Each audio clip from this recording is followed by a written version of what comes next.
May 20, 2024, Jiangzhou City. A new spatial rift has appeared. Monsters emerged from the rift. In response, the 3rd Division was ordered to attack them. Among the monsters was a 6-eared wolf king with a gold level. The monster stated that these people were still stubbornly resisting, but destroying them was only a matter of time. One of the hunters noted that if the monster had a gold level, then the rift must be much higher in rank. The 6-eared wolf king replied that it was too late to think about that now.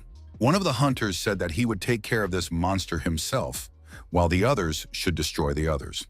The hunters rejoiced. Mr. Wen Yuan had appeared, so now they would not perish. The female hunter reported to the leadership that with the help of Lord Wen Yuan, they had successfully defeated the clan of 6-eared wolves that had attacked them. The leader praised them for their excellent work. The chief noted with regret that this was yet another new level C rift. It was already the 6th in the last decade. At this rate, it would become impossible to defend Jiangzhou. The man added that the academy would no longer be able to cope with this on its own. Starting this year, martial arts university students would be exempt from cultural exams, and the passing score for masters would be halved. Classes at the school were over. One student asked another if he had been daydreaming again during class. It would be a shame if he couldn't get into the martial arts university because of his low grades in cultural subjects. The young man said dreamily that he would like to sit next to the beautiful Yanjun. Why did Su Bai deserve all this? Lin Yanjun said that they would soon be graduating. Was Su Bai going to apply to the academy or the martial arts university? Su Bai's student replied that he didn't know. He had no idea. Go to the academy? His grades were average. What use were foreign languages or advanced mathematics nowadays? Go to university? His family was not wealthy. They couldn't afford such a luxury. Besides, he had no special talents. What should he choose? Su Bai thought he had fallen into another world. Shouldn't he have some kind of supernatural talent or ability, such as awakening the system? He began to doubt whether he had really been transported here.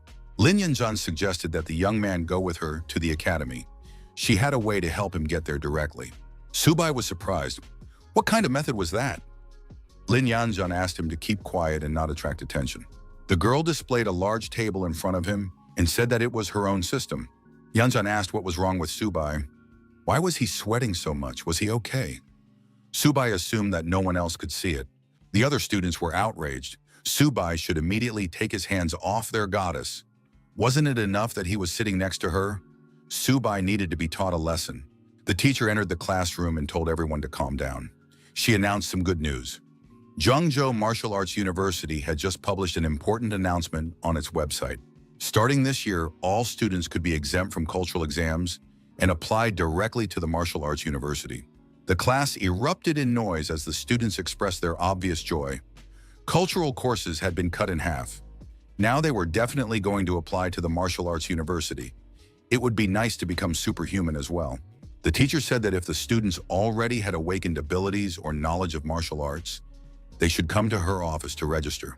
Su Bai thought this was interesting. He had just awakened his abilities and could now enroll in the martial arts university without taking any exams.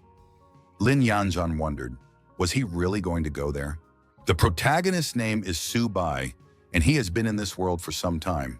September 18, 1906, the sky suddenly split open, revealing huge spatial rifts. Monsters began to emerge from the rifts, and soon they began to destroy everything around them.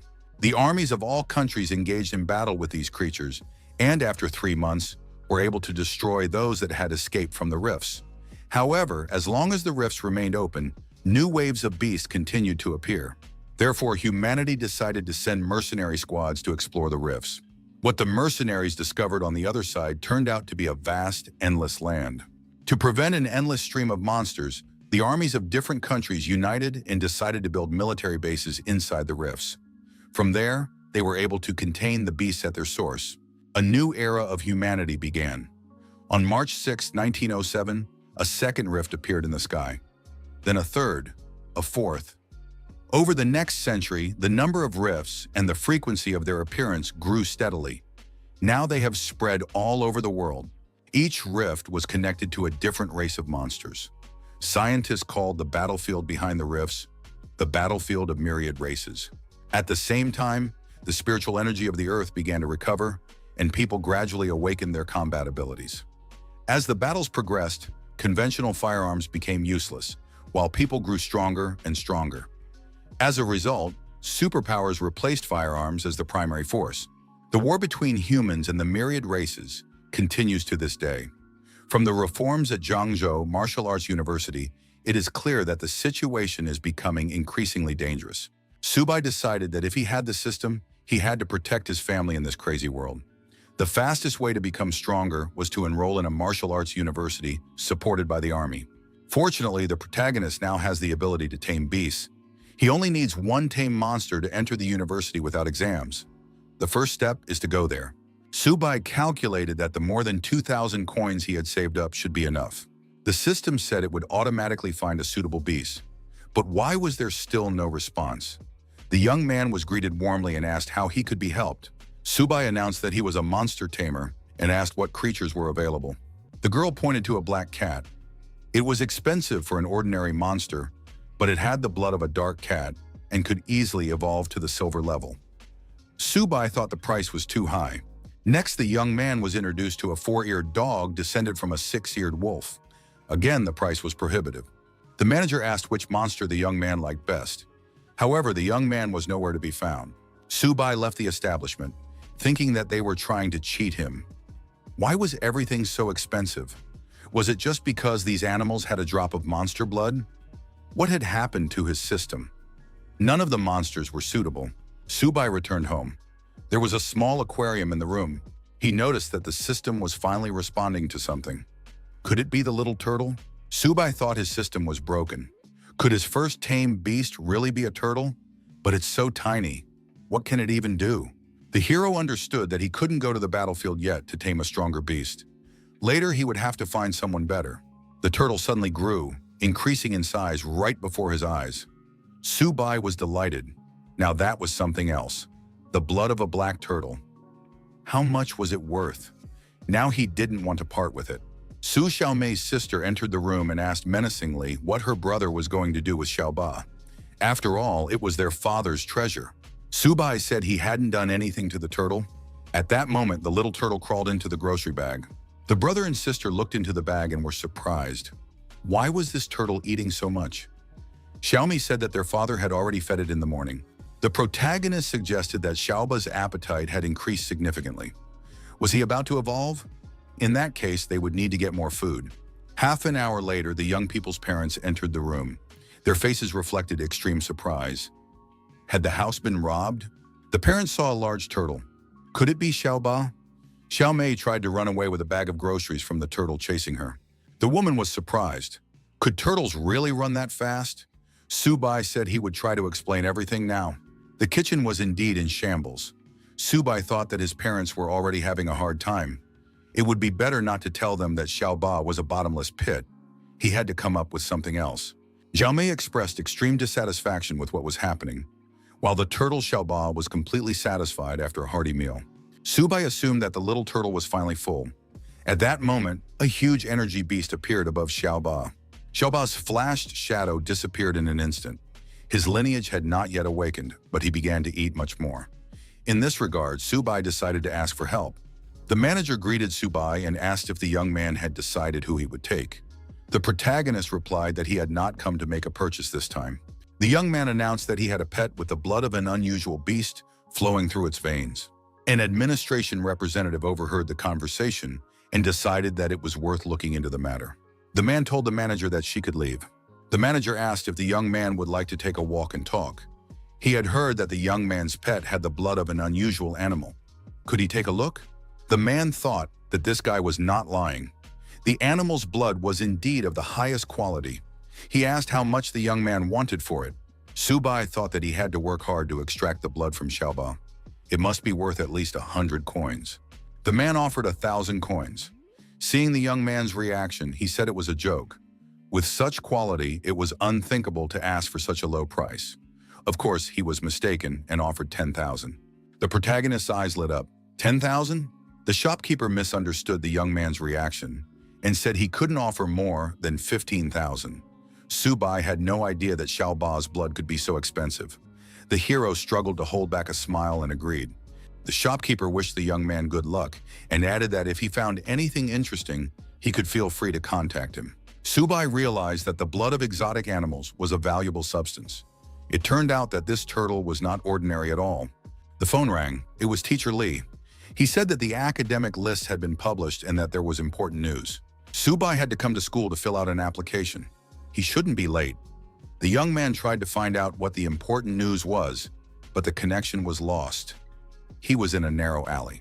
The protagonist received a message from the system. 3 people nearby were particularly aggressive towards the owner. They were no more than 10 meters away.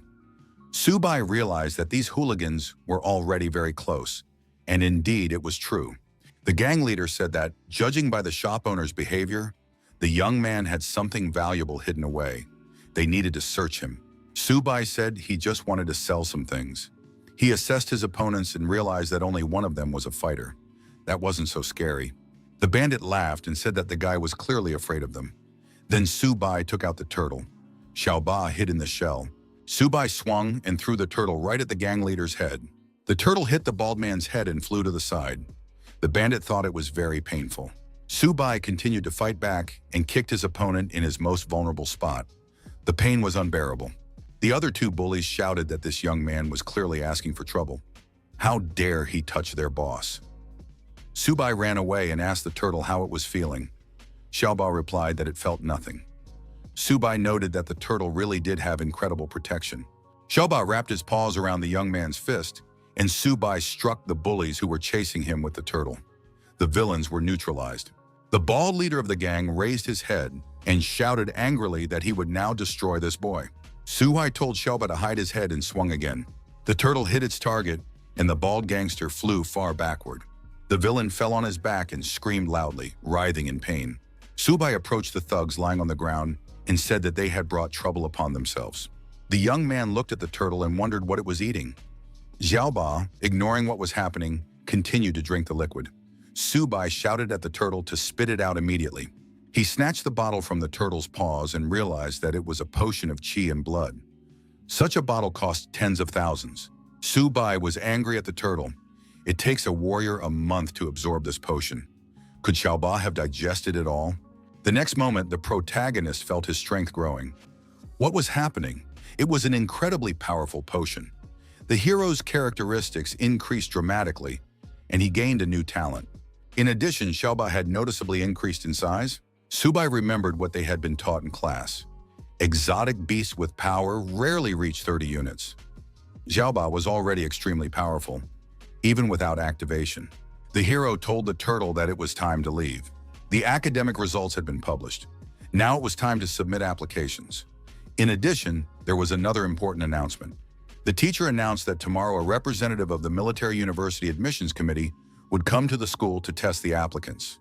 This year, there are 2 guaranteed places. Lin Yanjun asked if Subai had finally decided where he would apply. Was it still the military university? The answer was affirmative. Yanjun said that the young man could enroll with her. After all, the military university sends students to the battlefield. Subai must understand how dangerous it is. Subai replied that someone had to go to the front lines anyway. He would go to fight to protect the people close to him. Yanjun wondered, could she be that close person? A young man approached the girl and asked where Lin Yanjun was going to enroll. Subai thought that perhaps, since she had not trained, the choice of university was obvious. Yanjun replied that she hadn't decided yet. She needed to think about it. Teacher Lee reminded them that this was a very important decision. Everyone needed to take their report cards and discuss everything with their parents at home. Tomorrow they would have to submit their applications. The girl sank into a hot bath and called Subai on the phone. Lin Yanjun said that she would also enroll in a military university and added that she had a surprise for the young man. Subai was surprised. Was Yanjun serious? The girl said she had thought it through long ago. Subai said he had important things to do and they would talk later.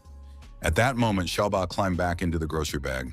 The protagonist said that Xiaoba was nothing but trouble. He was always eating and going to the bathroom. The young man added that he couldn't even imagine how awful it smelled after he went to the bathroom. Teacher Lee addressed the distinguished applicants from the podium and said that she wanted to introduce instructor Zhang Kai from the military university. Zhang Kai was a senior and also graduated from high school number 1. The instructor stated that a year ago, 126 students from the first school were admitted to the university, but only 65 of them survived. 2 years ago, 98 were admitted and 32 survived. 3 years ago, 86 applicants became students, and only 11 of them are still alive. Zhang Kai added that he did not want to intimidate anyone, but he reminded them that admission to a military university was not just about getting a certificate. Applicants face dangers, difficult decisions, and the sacred duty to defend their country. The military university trains those who are strong in spirit and ready to become even stronger. Everyone liked the instructor's words, and the hall erupted in applause. After that, it was decided to begin assessing the abilities of the young people. Instructor Zhang Kai approached one of the applicants and asked if his name was Su Bai. The young man confirmed this. The instructor announced that the young man had been selected for direct admission to the military university and should prepare for the entrance exams. Su Bai was surprised. Was this really true? Zhang Kai added that a bus was already waiting for him at the school gate to take him to the university. The applicants looked at each other. Why had he received a direct invitation? Did he have some influential connections? Envy flashed in their eyes. After a huge monument with the educational institution's motto engraved on it towered above them. The sight was truly impressive. The girl told everyone to continue following her. Each of them would be given a training uniform and then taken to the dormitory. She pointed to the building and explained that the men's rooms were located there. They could change and rest. She would announce the time of the exam later. Su Bai headed for room number 303. From inside, he could hear a story about how the path of a martial arts master begins with an awareness of the importance of resources. The young man continued his story, adding that his father had once purchased 3 drops of blood from an extremely rare beast in Yushang, and then commissioned a master apothecary to create 3 vials of first-class elixirs. One of them was now in his hands. The listeners were amazed. Was it really the blood of a beast? The door to the room swung open, and the protagonist entered. He greeted them, introduced himself, and said that he would also be living there. The young man with the vial introduced himself as Han Jigan.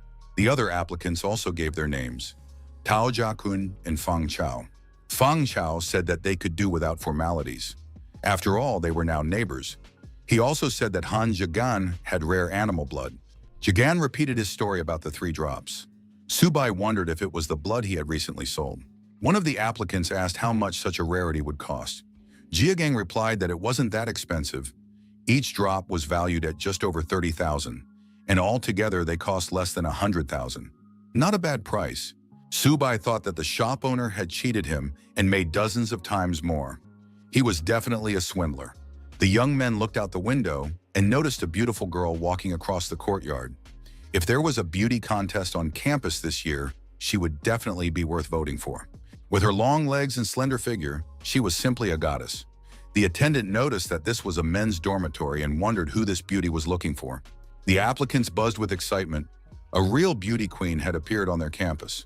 Who would get such a girl? The girl announced loudly that she was looking for a young man named Su Bai. The attendant shouted to the entire dormitory, "Who here is Su Bai?" The young man had to respond because a beauty was waiting for him.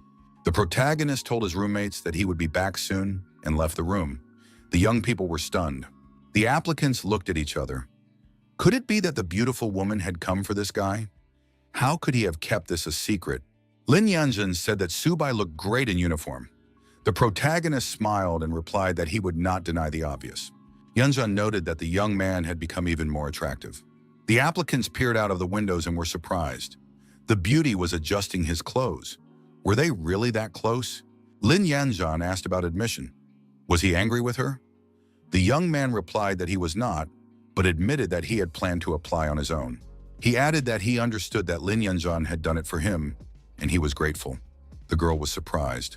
She thought he would be angry.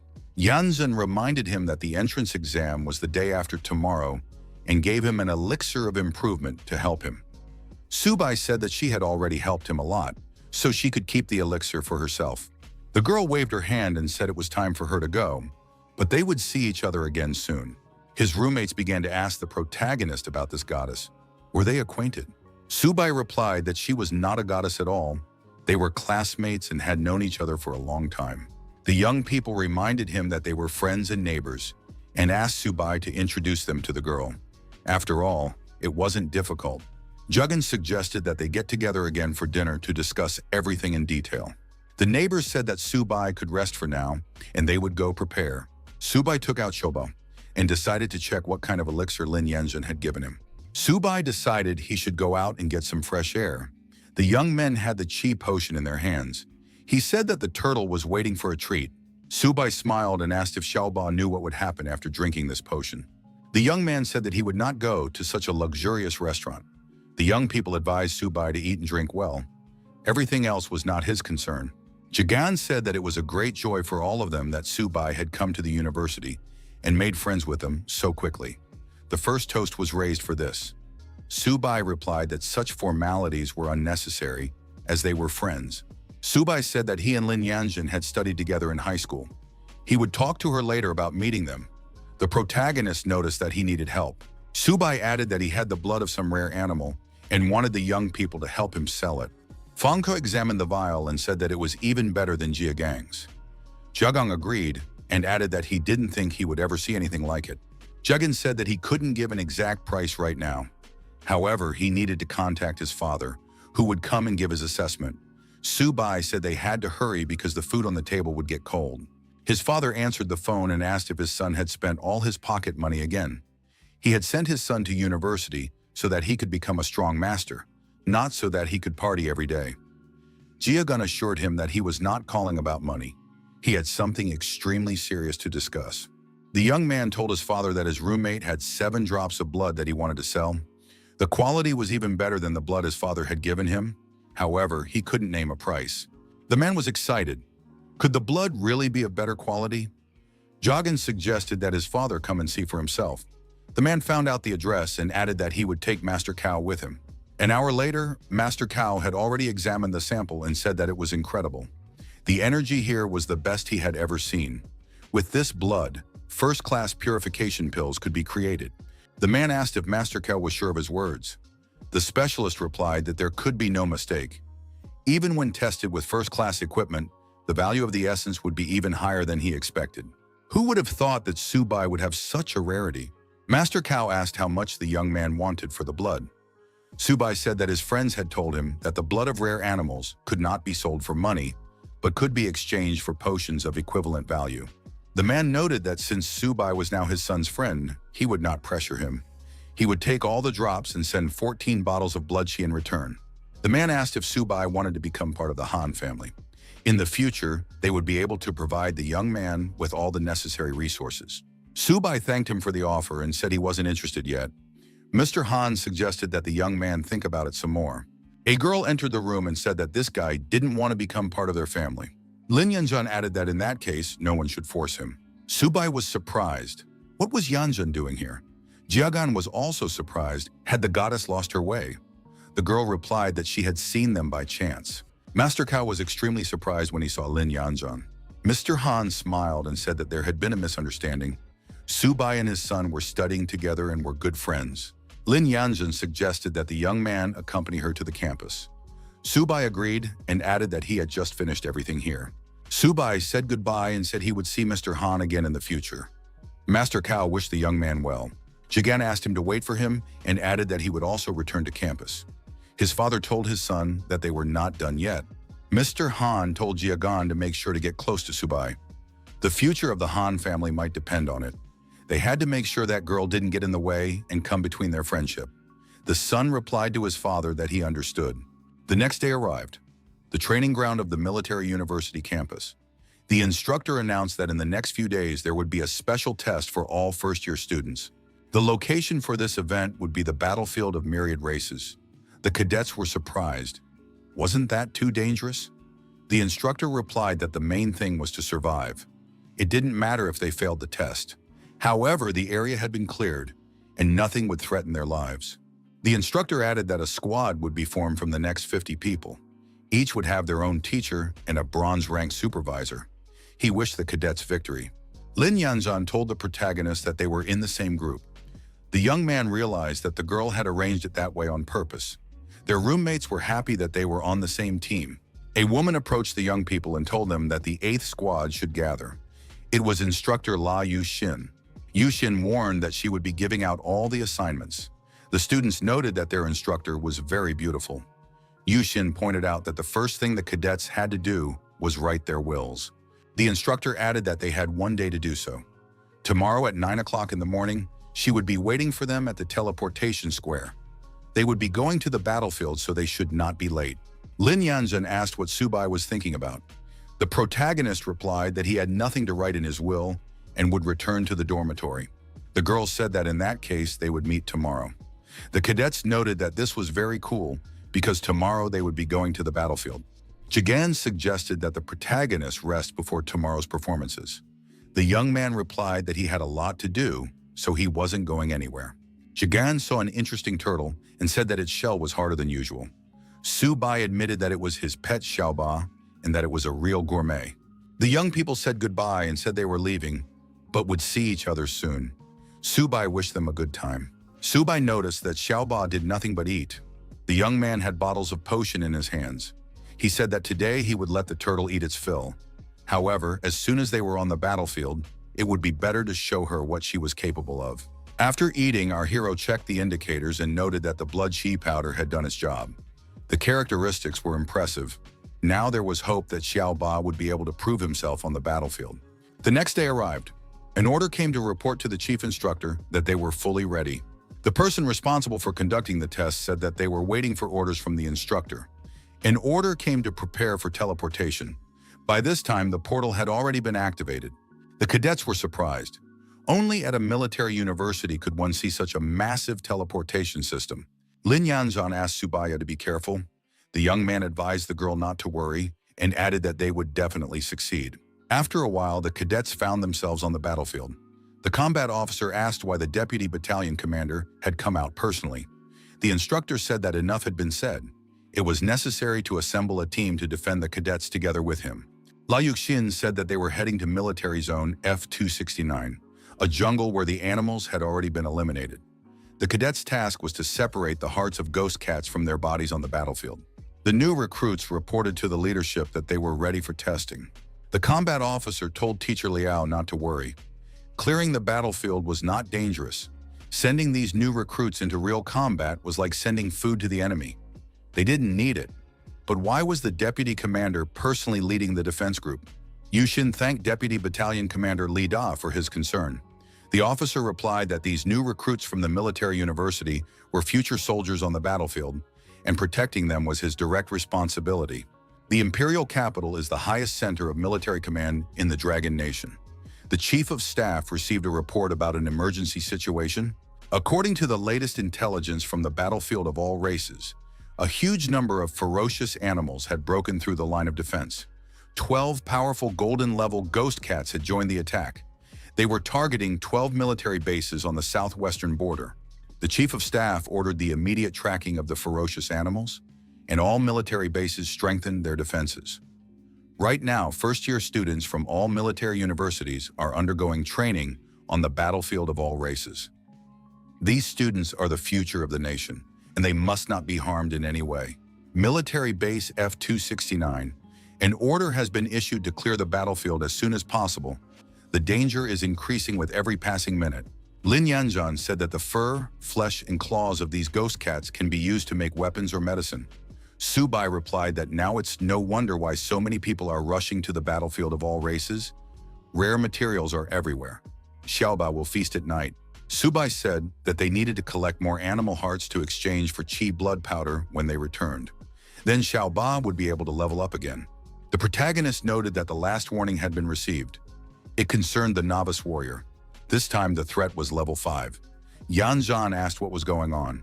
Subai approached instructor Liao, who was sitting on a tree branch at the time, and said that something had happened. A large group of ferocious animals was approaching them from the southwest. This was reliable information. The instructor climbed down from the tree and told the protagonist that this was a battlefield for all races. This was no place for frivolous conversation. Did the young man realize the consequences of causing panic among his classmates? Subai declared that he was not joking. A huge number of ferocious beasts were indeed approaching. The instructor asked if Subai really felt the animals attacking. She was sure that there were no animals within a 2-kilometer radius. Subai told the deputy battalion commander that he was not joking. There were at least 100 ghost cats moving in their direction. They were now 3 kilometers away. The deputy battalion commander was surprised. Was the student really claiming that his premonition ability was superior? Instructor Liao suggested that Subai was just nervous because it was his first time on the battlefield and that he shouldn't take everything so seriously. Lin Yanzhan noted that conclusions should not be drawn until the situation was clear. She believed what Subai was saying. The protagonist added that the animals were indeed approaching and urged them to believe him, as he was an animal tamer with a special sense. Instructor Liao was surprised. Did the student really have such an ability? But why hadn't the school noted this? Suddenly, a huge monster, a large white ferocious cat, jumped out from behind a hill. The beast was immediately attacked. The attack was carried out with the help of Xiaoba's turtle. The turtle was unharmed. Instructor Liao was genuinely surprised. What was this? Was it really a turtle? As expected, her appearance made things awkward. Subai announced that he was a beast tamer and that Xiaoba the turtle was his animal. The protagonist said that Xiaoba would deal with the small ones and he would take care of the king of cats. The students were surprised. Was this turtle really that powerful? How could it defeat the king of cats?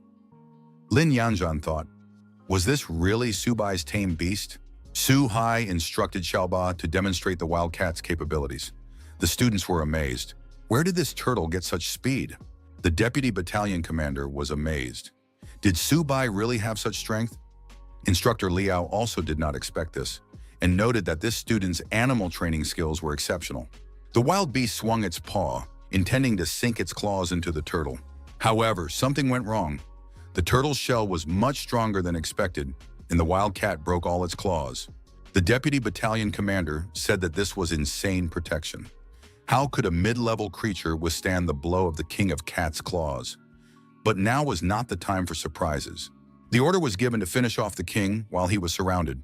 The armed soldiers covering the students set about their task. The deputy battalion commander jumped high above the beast and swung his sword. The young man knew that the weak spot was the stomach. Subai ordered Xiaoba to use his best move. The students were surprised. Why was the turtle spinning in place? What did best move mean? The book said that the weak spot of the king of cats was its belly. Subai prepared to attack the beast. The young man swung hard and kicked the turtle, giving it the necessary acceleration. The turtle crashed into the king of cats at tremendous speed. The deputy battalion commander noted that Xiaoba had hit the weak spot precisely. Would the beast survive? Bleeding profusely, the huge beast stopped and began to sink to the ground. The monster was finished. The Cat King lay in a pool of blood. Soldiers and students surrounded him. Students cheered. The Cat King had been defeated. The deputy battalion commander thought, had they really won? Lin Yanzhan threw herself into the protagonist's arms and said that Subai was simply incredible. After all, he had defeated the silver-level king of cats. Jagan also admitted that Subai was incredibly cool. But where did the young man get such a turtle? They wanted one too. Subai wondered what Xiaoba was eating there. They had to return immediately. However, the turtle paid no attention to anyone. It had the coveted crystal in its paws. There was a rumbling in the sky. The deputy battalion commander said it was dangerous. The king of cats was calling his own kind with his last howl. Could there be an even more dangerous creature? Operations headquarters. The man said that, according to the analysis of energy waves from the front line, a huge number of animals of unknown level had been detected at base F-269. They were extremely dangerous. Mr. Wenyuan expressed his hope that the military would be able to provide immediate support. The officer said he would assemble a group of scouts to escort Mr. Yuan to the battlefield. Wenyuan replied that it was not necessary. He could not wait and would go there himself. Mr. Yuan added that he would be on the battlefield in 20 minutes. The officer replied that he would immediately give the appropriate orders. The soldier thought this was terrible. If Hu Lin got angry, the whole of Zhangzhou would not be able to restrain him. The monster that appeared in the sky said that humans were just a lower species. Teacher La Yuxin was shocked. How was this possible? How could it speak human language? An animal that understood human speech must be at least gold level and should not appear here. It was necessary to immediately take up a defensive position and send the wounded to the center. The monster descended to the ground and asked how these inferior beings dared to destroy its kind. The deputy battalion commander was amazed. Why was this monster eating the king of cats? That was impossible. How could something like this appear in this area? The system informed the protagonist of an extremely high danger. A gold-level beast had been detected nearby. It was necessary to leave this place immediately. Everyone present realized that it was indeed a gold-level beast, a mutated ghost cat king. It was in a bloodthirsty berserk state. The students thought that even their teacher had probably never encountered such a creature. Lin Yanzhan announced that she wanted to go home. She didn't want to die. The deputy battalion commander said that they shouldn't expect any support. The officer held his sword forward and shouted for them to take the wounded and retreat. He would cover everyone. After that, the deputy battalion commander rushed to attack the mutated king of ghost cats. After the monster's first attack, the officer was thrown far back. The mutated king said that such warriors pose no threat to him. Su Bai ordered Xiao Ba to immediately protect the deputy commander and throw the turtle forward. The shell of this turtle was exceptionally strong. Therefore, Xiao Ba was ready for battle. Xiao Ba was attacked and thrown aside. Deep scratches remained on the shell. Su Bai asked anxiously if Xiao Ba was okay. Blood appeared from the protagonist's mouth. Lin Yanzhan was surprised. Was Su Bai really injured? Instructor La Yuxin was amazed at how this young man could have been hurt. The deputy commander suggested that it was because of his talent as an animal tamer, the fusion of origins. La Yuxin objected that this was impossible and decided to check. There were no visible wounds or injuries. Could this guy really have the legendary animal tamer skill, merging origins? Su Bai calmly stated that he was fine. La Yuxin announced that Su Bai was indeed taking the attacks of the silver-level cat upon himself to protect the tamed animal. She ordered that he be helped immediately. Jiagan agreed and added that the young man should not be left alone. Soldiers and students from all sides rushed at the monster. The silver-level cat king growled that they were just a bunch of bugs in front of him. Lin Yanzhan shouted at Su Bai to be careful and covered him with her body. In the next moment, there was a powerful explosion. Su Bai realized that he had finally absorbed the crystallization of the silver-level cat king. The little turtle's level rose to bronze. Its shell could now absorb energy to restore its protective barrier, tripling its defense. Instructor La Yuxin immediately realized that she was looking at an evolved animal. The deputy commander was amazed. Could this creature really be of epic level? Lin Yanzhan asked Su Bai how he was feeling. He replied that everything was fine. Su Bai ordered the turtle to destroy the beast and indicated the direction of the attack. The silver-level cat king was struck and thrown far back. The deputy commander thought that Su Bai's tamed animal was only bronze level, but it already radiated a terrifying pressure. The monster rose on its hind legs and growled that it would destroy everyone. The soldiers noticed that the cat king had fallen into a rage and gone berserk. They had to retreat urgently, or better yet, scatter in different directions. The berserker growled that no one would leave alive and sent wild black cats after them. Everyone except Su Bai began to retreat in panic. He ordered the turtle to stop the berserker and put an end to his madness. The huge bronze turtle delivered an energy blow to the black cats, and the beasts, tucking their tails between their legs, were forced to retreat. Su Bai ordered the turtle to unleash its full power. A loud roar sounded, and a powerful energy stream burst from its mouth, aimed directly at the berserker. People were amazed by the power of this wave. Mr. Wenyuan, watching from a high tree branch, thought, "Is it really over?" The battlefield looked terrifying. What they had to go through. The deputy commander gave orders and supervised the clearing of the area. Mr. Wenyuan came closer and was delighted to see that Lin Yanzhan was unharmed. Instructor La Yuxin was surprised. What brought this gentleman here? The officer reported that he was the deputy commander of the military base. One of his units had joined forces with the university's teachers and students and engaged in battle with a large group of ghost cats. They managed to destroy more than 800 creatures, including several bronze level and one silver level. A representative of the gold level was also spotted. Losses are currently being counted and the wounded are being treated. Wenyuan was astonished. Could it be that a golden level creature had appeared? It was hard to believe that it had been defeated. The deputy commander reported that it was Su Bai who had done it with his tamed beast.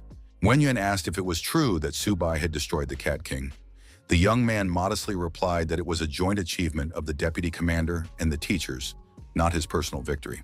Wenyuan asked if Su Bai would like to continue his training at the Zhangzhou fortress after graduating from the institute. He was willing to personally mentor the young man. The hero thanked him for the offer but said he had not yet made a decision. The officer reported that the battlefield had been cleared and was awaiting further orders.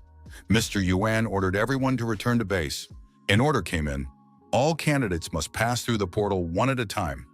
The students were required to return and train properly, as this was the strongest group the deputy commander had ever encountered. The officer noted that these guys were special. Student Su Bai stood out in particular. He had enormous potential. Instructor La Yuxin couldn't even imagine how powerful he would become in the future. Upon his return, Su Bai was delighted to be back at the academy. The students were happy. It had been a truly exciting adventure. Lin Yanzhan breathed a sigh of relief. The heroes were greeted with honors. Student Su Bai was recognized as a true hero. The instructor said that he had already read their battle report. All of these students were true heroes of the university. Their grades would be the highest in history. Su Bai said he wanted to return to the dormitory, take a shower, and get a good night's sleep. The young man noted that this time they had truly accomplished something great. Surely the university would count their military achievements. Jiagan wondered how many resources these merits could be exchanged for. After all, Su Bai had defeated a golden-level animal, which was a huge achievement. Now he would be able to exchange his reward for a whole basket of resources for training. Jiagan asked the protagonist what kind of turtle it was. He wanted one for himself too. At that moment, Xiaoba was sleeping soundly and having a pleasant dream. There was a knock at the door. Jiagan got up and asked who was barging in so early in the morning. Girls with gifts were standing at the door. They introduced themselves as members of the Zhongwu Student Council and brought the heroes' breakfast prepared by their older sisters. It was impossible to refuse. The girls asked which of them was Su Bai. Jiagan let the girls in and said that the older sisters were incredibly kind. They would not let their care go to waste. The girls were still interested in which one of them was Su Bai. Each of them wanted to take a picture with him. Jiagan said that Su Bai had already gone out for his morning run. The girls were surprised. Why hadn't they been told right away that Su Bai wasn't there? The boys asked if Brother Su had become a celebrity. The girls suggested turning on the TV. The Army channel was indeed broadcasting important news on huge screens. Meanwhile, Su Bai was jogging at the university stadium. The morning news reported that the day before, there had been large-scale attacks on army bases in several provinces, where tens of thousands of clans of ferocious animals were active. Among the attacking creatures were golden-level beasts. Many students from different provinces were injured. In these battles, the teachers and students of the military university heroically repelled the attacks. They managed to destroy one ferocious gold-level beast as well as many others. Among the students, freshman Su Bai distinguished himself by single-handedly holding back a gold-level beast. Under the guidance of instructors and a bronze-level expert from the army, he performed an outstanding feat. All front lines were destroyed, but the military university emerged victorious from the battle. The country's army decided to collectively award the students and instructors of the university with a second-class merit award, the Great Wall Silver Medal. Student Su Bai will be awarded a first-class merit award and will receive the Great Wall Gold Medal. Everyone in the stadium cheered. The human race would now surely be victorious.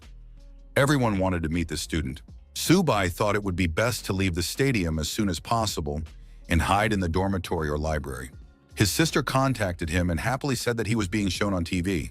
Su Bai replied that he had already seen it. The girl added that his parents wanted him to come home. They were going to reward him.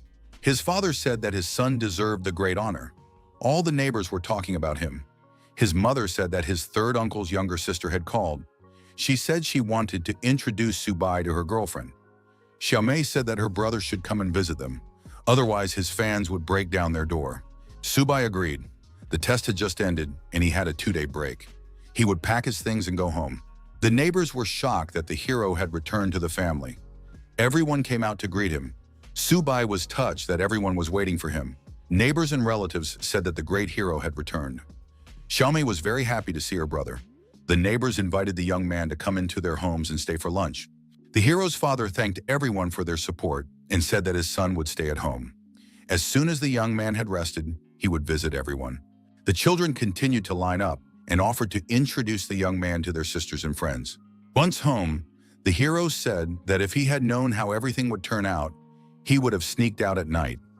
Xiaomi said that it was useless. Her aunt had posted a guard at the door and was waiting for Su Bai to return so she could introduce him to her granddaughter. Mom said that Dad would feed everyone now and her daughter could help them. Su Bai found himself in his room and thought that now he could finally get some rest. The young man logged into the system and checked the necessary information. Something surprised him. An animal for the contract had been found. A small kitten. Xiaomei asked her brother what had happened.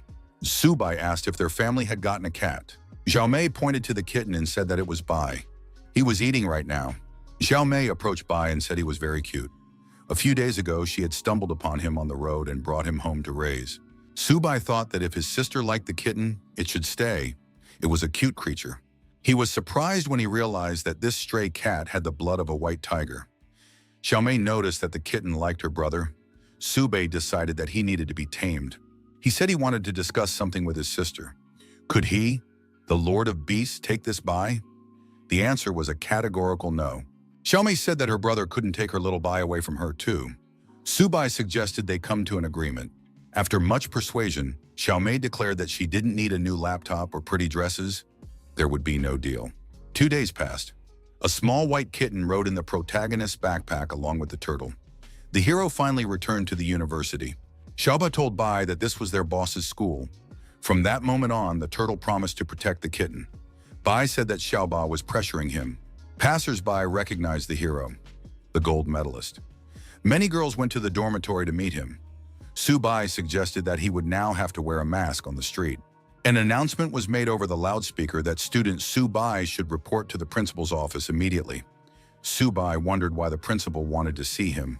At the meeting, the director said that Subai was a worthy person. Thanks to his actions at the military base, the university had decided to reward the young man. He asked what he wanted. Subai replied that his success was only possible thanks to the university and his mentors. The hero knew that the director was notorious for his stinginess.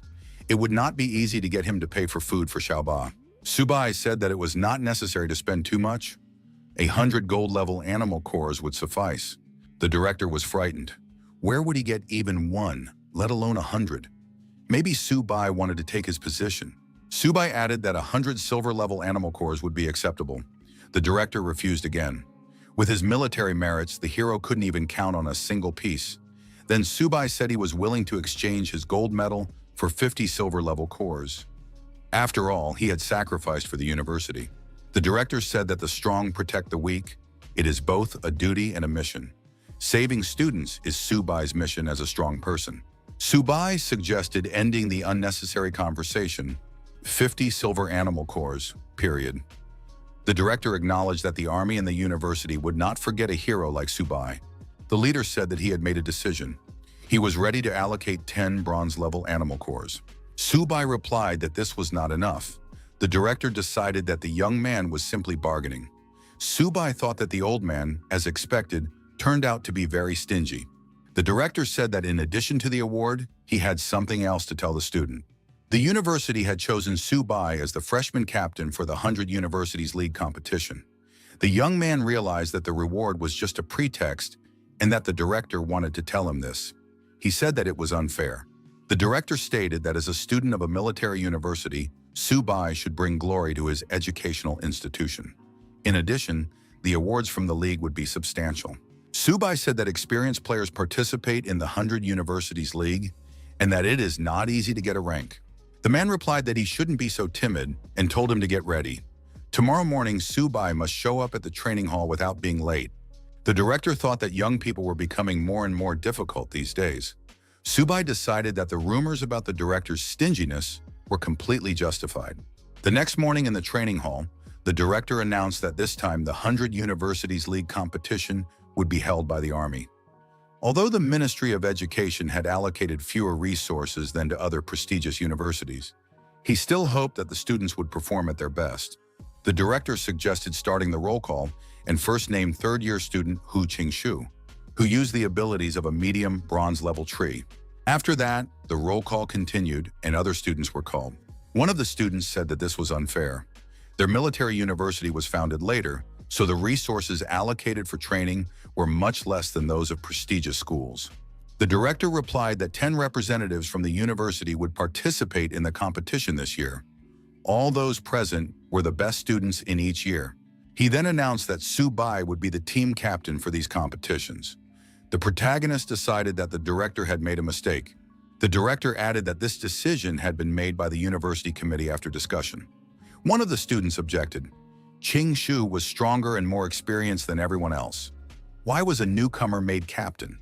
Another student also said that Subai was only at the initial bronze level in terms of strength, a whole rank below Qingshu. The director reminded everyone that they had all seen the news in recent days. Subai had destroyed a ferocious gold-level beast. If anyone wanted to be captain, let them do the same. Then Subai would immediately give up his place. One of the students said it could have been a coincidence. No one present believed him. Qingshu was ready to challenge him right then and there. Subai thought that the old man had gone too far. Now he would become the target of universal criticism. The director said that there were no more announcements and that the students could go and prepare. There were less than 3 weeks left before the competition. He was counting on everyone. Subai quickly left the room and said he had urgent business to attend to and needed to return to the dormitory. The students were indignant. Where was he rushing off to? One student said that Subai was actually a real coward. He was simply incapable of dealing with a ferocious, golden-level beast. Qingshu added that when the competition began, he would make this guy regret what he had done. Subai brought Xiaoba some treats. 15 bronze animal cores should be enough to level up. Subai handed the core to the turtle, but the cat tried to take it away. The young man said that he also had something in store for Xiaoba. The protagonist noticed that the cat's level was too low. First, he needed to start with the QE blood elixir. Meanwhile, the turtle's plate was already empty. Subai showed the turtle a bag of crystals and said that one bite could be worth hundreds of thousands, even millions. He asked how much it needed to evolve. Subai warned that if the turtle did not begin its evolution, he would give everything to the cat. The turtle took the threat seriously and began to transform. Its body glowed with a powerful light. Subai thought that Xiaoba's level had finally increased. Although the amount of talent had not increased, his abilities and parameters had clearly improved. He noted that Xiaobai's level had also increased. The little kitten had risen to a high normal rank. Now he was awakened. Subai noted that the kitten's agility was extremely high. It was a real leap forward. Both pets had completed their enhancement. It was simply fantastic. Subai thought that now all that remained was to wait for his animals to show their skills in the arena of the 100 Universities League competition. Zhengzhou Military University Library. The students did not expect it to be so huge. The woman at the library said that this institution existed even before the university was founded. The library is the cornerstone of Zhengzhou's heritage. She was surprised that the newcomer had 180 access cards. The woman showed him where to find books on animal training, which interested the young man. He was free to search for the information he needed throughout the library. Subai looked around and realized that there were a huge number of works on animal taming here. It would take a long time to go through them all. He picked up one book and noticed the name Luofanya on the cover. He had heard that name somewhere before. Subai opened the book and read, "Heaven and earth converge, eternal soul, divine weapon, sacred animal weaponry, roots of herbs and trees, merging of streams." The protagonist took the book with him. He remembered that he had already encountered a technique called merging streams. But what did eternal soul and armament of sacred animals mean? Qingshu and the other students saw Subai. One of them said that animal tamers had no future, no matter how long they studied. Subai did not expect Master Luofan to be so powerful. He created 3 divine techniques: merging streams, weaponizing sacred animals, and eternal soul. It is said that he fought alone against the invasion of all races. Unfortunately, he was still outnumbered and died on the battlefield. Subai decided that he must study this book carefully. While reading, the young man felt the book begin to levitate. He was overcome with surprise. It seemed as if some force was penetrating his body. Subai approached the library administrator and asked if he could borrow the book. The woman replied that the book did not have a classification number. It did not belong to the library. But he had taken it from the shelf, hadn't he? No matter how hard the woman tried, she couldn't open the book. Subai was surprised because just a minute ago, he had been reading it without any problems. He took the book back and it opened immediately. The woman decided that there must have been a malfunction and suggested that the young man take the book and return it after reading it. Subai was surprised. Could he really take it for an unlimited period? The answer was yes. The administrator contacted the director and reported that the student had taken the very book he had left on the shelf. The director was amazed. Could the student really open it? The administrator confirmed this, and the director was pleased. The head of the academy said that perhaps Master Luofan had finally waited a century for that very person. If he had known about this in the underworld, he would surely have been happy. 2 weeks passed. It was announced that the 100 Universities League competition would be held in 5 main areas, designated exclusively for combat. 2 teams would meet in each area. The reporter announced that 8 military universities in the province would gather for the tournament. One of the streamers told his subscribers that this year it was almost impossible to get tickets to the 100 Universities League competition, so he would be broadcasting live for small donations. One student was surprised. Did the military university of Longyan really dare to come? They would simply be crushed. A student from a rival university replied that we would see who else would be crushed. The spectators took their seats according to their tickets. The huge stadium was ready to welcome the participants. Instructor La Yuxin appeared in the locker room and asked if everyone was there. One student replied that Su Bai had not yet arrived, but the rest were already there. Surely he wouldn't run away at the last minute. At that moment, the young man appeared at the door and said that he was not going to back down, especially at the last minute. La Yuxin noted that in a few days, this student's strength had increased significantly. The instructor said that it was good that the captain was already there. The pairing was about to begin, and everyone needed to get ready. Su Bai replied that he had already thought everything through. The host addressed the audience and asked them to remain silent. Just a month ago, myriads of beast races had thrown significant forces into weakening the human army. At that time, small groups of ferocious animals attacked rear military bases, and military university students in those provinces were almost completely wiped out. The host asked the audience, should they take revenge? The crowd shouted that humans must defeat and destroy all ferocious animals. The host continued, if the human race has such spirit, can the beasts avoid defeat? With that, he declared the 100 Universities League competition officially open. He explained the format of the tournament. Team battles. Up to 5 representatives from each team participate in each match. The losers are eliminated and the winners advance. The team with at least 1 fighter remaining is considered the winner. Now the pairs are randomly determined. Qingshu said that they would face Qingyun Military University. Longyun University had already faced Shinmen, but their lineup had not yet been determined. The academy director appeared nearby and asked what lineup Su Bai had decided on. Su Bai said that he would go first, and the other 4 would decide for themselves. The students were surprised. Was this really the captain's strategy? Qingshu asked if they should base their strategy on Qingyun Military University's lineup. What if the captain who went first lost? It would be a disgrace for the entire university. Su Bai told the team not to worry. He would not let them down. The director noted that the young man had grown noticeably over the past few days.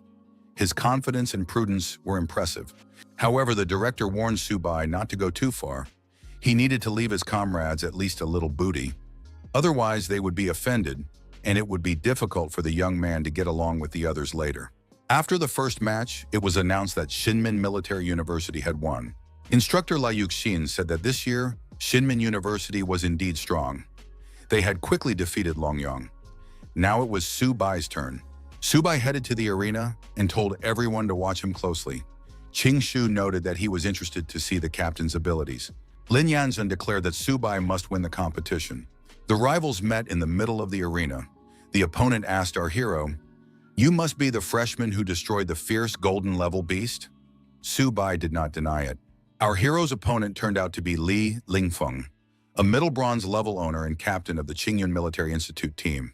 Su Bai opened his backpack and told Xiaoba to come out. Lingfeng was surprised. Is this really his animal? His opponent laughed. Did a freshman really bring his pet to the competition?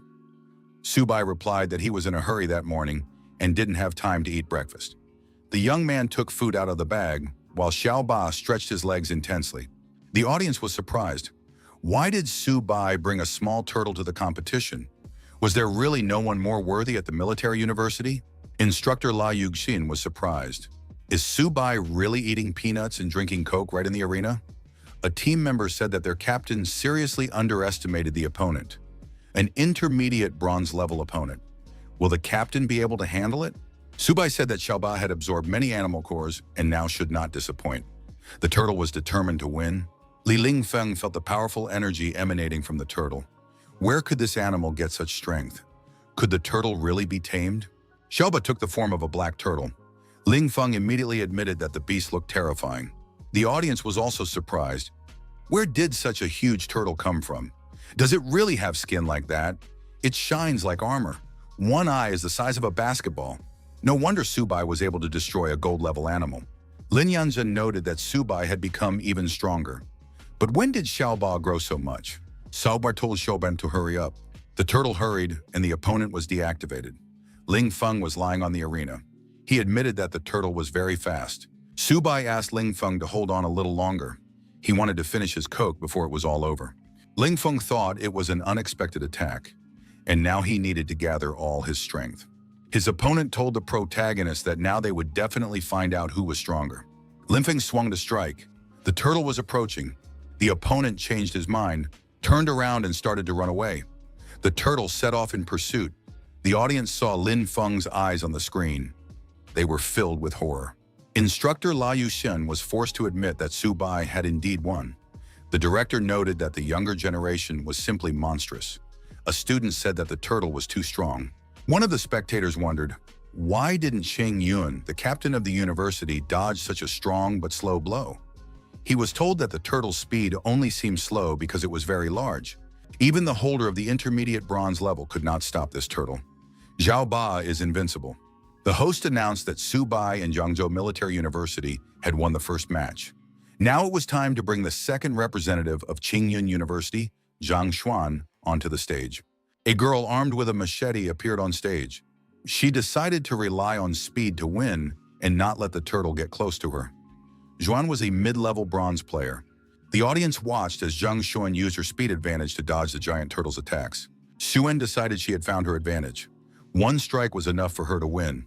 La Yuxin noted that Zhang Xuan was dodging in search of opportunities. At such speed, the turtle couldn't touch her at all. Qing Shu noticed that Subai was once again underestimating his opponent. Ren jumped high once again and said that the turtle was indeed strong. The girl jumped over the turtle, landed in the arena near our hero, and declared that she would now deal with the tamer himself. Subai thought it was too late to change positions. La Yuxin shouted that they were in trouble because Xuan was going to attack Subai directly.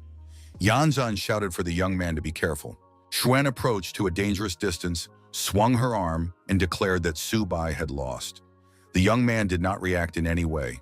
The next moment, the turtle swung its tail, and Xuan, failing to reach her target, was forced to fly away. The students acknowledged that it was a magnificent swing. The move is called the divine tail of the turtle. Lin Yanjun breathed a sigh of relief. Her colleague said that their captain had won again. Isn't that too fast? La Yuxin added that this guy was really very strong. Subai admitted that Xuan was very close to him, so Xiaoba hit her too hard. Nothing personal, said the young man, and wished the girl a speedy recovery. Zhongshen was carried away from the arena on a stretcher. Subai said that now he would take more serious action. The protagonist asked who was next to come out and fight him. The next candidate was also defeated. This happened several times. In the end, the judge announced that Subai and Zhangzhou Military University were the winners. The audience noted that Subai was eating peanuts the whole time while the turtle was fighting in the arena. However, the victory was still awarded to him. They had never seen such an invincible opponent. Yanzhan thought that the young man had won 5 victories in a row. Subai thought, why does that sound so strange? It's as if they are calling me a turtle. After the matches, La Yuxin congratulated the young man. The director announced that Subai had single-handedly defeated the entire Qingyun Military University and brought great glory to Zhangzhou Military University. Jingshu said that the morning matches were over. It was time to rest a little, and after the lunch break, the second round would begin. In the hall of the Fuchuan Military University, the instructor said that if they faced the Zhangzhou Military University in the next match, they would most likely send Subai into battle. One of the students admitted that his beast was practically invincible in close combat. What should we do? He asked. The coach continued, if they do face Zhangzhou, Mao Kai will have to fight this guy. He is the team captain and uses poison abilities. Therefore, it is necessary to keep your distance and use poison to take down the turtle. Mao Kai agreed and added that when the time came, he would keep his distance and use poison. In the hall of the military university, Xin Min was also receiving instructions. The coach said there was no need to be discouraged. Subai is strong, but his weaknesses are also obvious. The only way to win is to find an opportunity to bypass the turtle's line of defense and defeat Subai. The team captain said that the director was right. If we face Subai today, This guy can handle him. Zhang Xun's strategy this morning was correct, but he lacked speed. The director added that Li Lingfeng had good speed and excellent fighting skills. We need to find the right moment and attack him. The host said that the morning matches were impressive. The students showed energetic determination and a fearless spirit. The second round will begin very soon, and now there will be a random distribution. The audience noted that the other members of the Zhangzhou Military University team would not even have to fight. Su Bai alone could handle the other universities. It's great to have such a member on the team.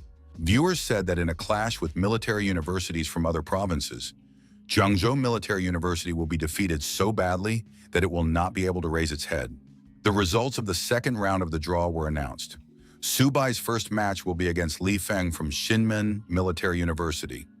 Li Feng noted that they had already prepared a strategy specifically for this opponent. Su Bai told Li Feng not to be nervous. He would soon be finished too. The match began, and Li Feng, a high bronze level player and team captain, immediately demonstrated his unique abilities. The young man moved discreetly around the turtle, trying to trick it. His opponent activated the pure wind step skill and even managed to kick the turtle's shell. Li Feng claimed that he would now find the beast's weak spot. The audience wondered, can't the turtle hit Li Feng? The audience wondered if Li Feng would have a chance to win if he suddenly attacked Su Bai. Some female spectators admitted that they liked Li Feng. The stands urged Li Feng to be more active and attack more intensely. La Yuxin suggested that the opponent was trying to lure the turtle away from Su Bai.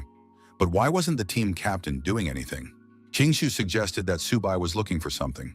The protagonist took a can of soda out of his backpack and said that he had finally found it. Su Bai said that the lunch was too salty. The young man took a few sips. The audience demanded that Li Feng finally attack his opponent. Li Feng thought that at such a distance, even a tail strike would not work. Li Feng took a running start and rushed past the turtle towards Su Bai. At the same time, he claimed that his opponent was underestimating him. Su Bai stood with his back to his opponent, finishing his soda. Li Feng became even more angry and declared that he would make his opponent pay for this.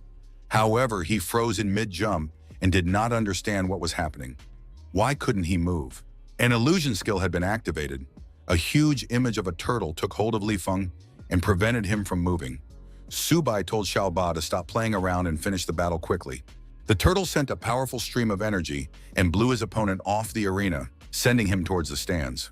One of the spectators said that now everything was clear. It wasn't that Li Feng wasn't strong enough.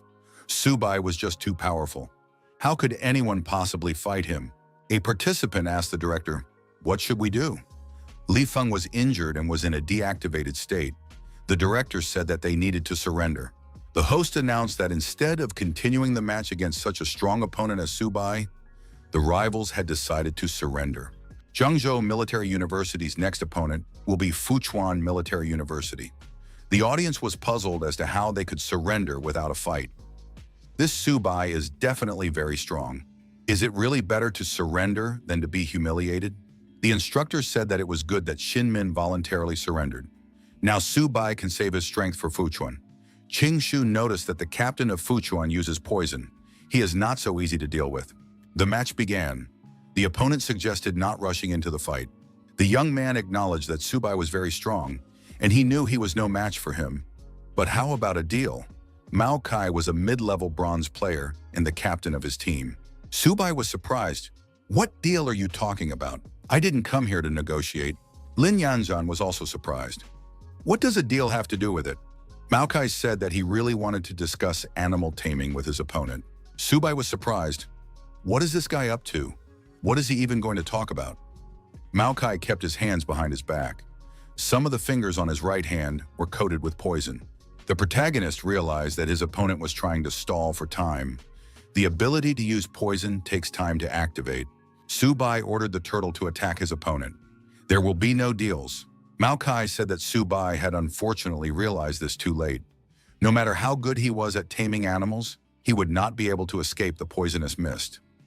Mao Kai began to be covered in a green poisonous mist of increased concentration and added that now there was no way to prevent it. Qingshu shouted at Su Bai not to underestimate his opponent. During previous trials, Mao Kai had poisoned many high-level animals. The instructor was puzzled. What should they do now? The director called for calm. Panic only gets in the way. because the outcome is still unknown. Maokai moved forward, and the poisonous mist began to envelop the giant turtle. The opponent said that Subai couldn't see through the poisonous mist, so he was invulnerable. Maokai wanted to see how long Subai could last in the poisonous mist. This guy was too careless. As soon as he released the poison, the competition would be over. Maokai saw his opponent's outline through the mist and thought, is he meditating to resist the destructive poisonous mist?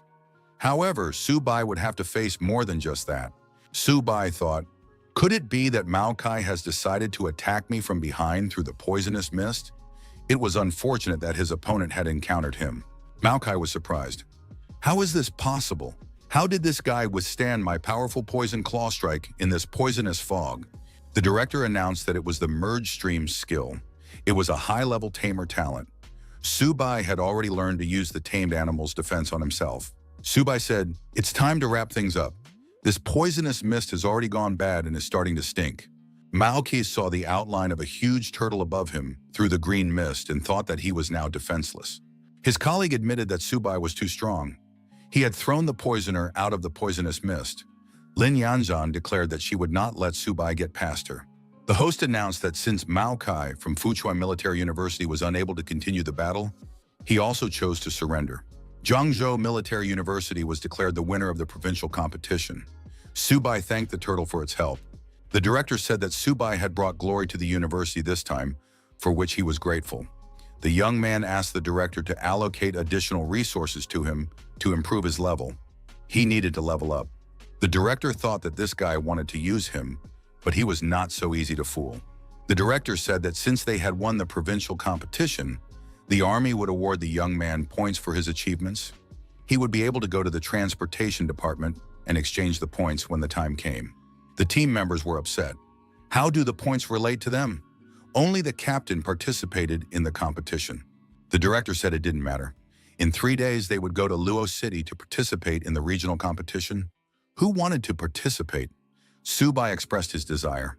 The director said that everyone could go back and rest. They needed to prepare for the regional competition in 3 days, and he was counting on everyone. Subai asked the director, what about resources? The director said he would be waiting for an amazing performance from the team captain. See you in 3 days. The news reported that the Ministry of Prodigies had shown its best side in this competition. The most dazzling was Subai from Zhangzhou Military University. He won the competition, defeating 5 opponents single-handedly in all 3 battles. Strong young people will make the country strong. The young man found himself in the training hall and thought he had finally found a quiet place. Subai took the white cat out of his backpack and said he understood. Xiaobai was nervous. Subai said that he was only able to exchange his military merit points for 4 silver-level animal cores. Therefore, it was better to consume them little by little, chewing them well. The white cat purred, its eyes expressing satisfaction, and began to devour the silver-level animal cores. Suddenly, Xiaobai began to grow in size, glowing intensely. Subai learned the necessary information. The high normal level had been raised to the initial bronze level. The little kitten was evolving into a sharp golden-white tiger. Subai said that in that case, Xiaobai could eat a few more cores. Subai told the cat to eat calmly. No one would take them away. After that, he would be able to raise his level again. The protagonist thought he had given all the cores to the cat, but there was no reaction. What went wrong? However, Xiaobai did evolve and began to increase in size again. The protagonist noted that this was even cooler than Xiaobai's previous evolution. Subai activated the information board. He realized that the tamed animal was a sharp, golden-white tiger with an average bronze level. The guy thought it was worth it. He spent 4 silver-level animal cores. These attributes defy the heavens. The young man declared that the regional competition would depend on Xiaobai's performance.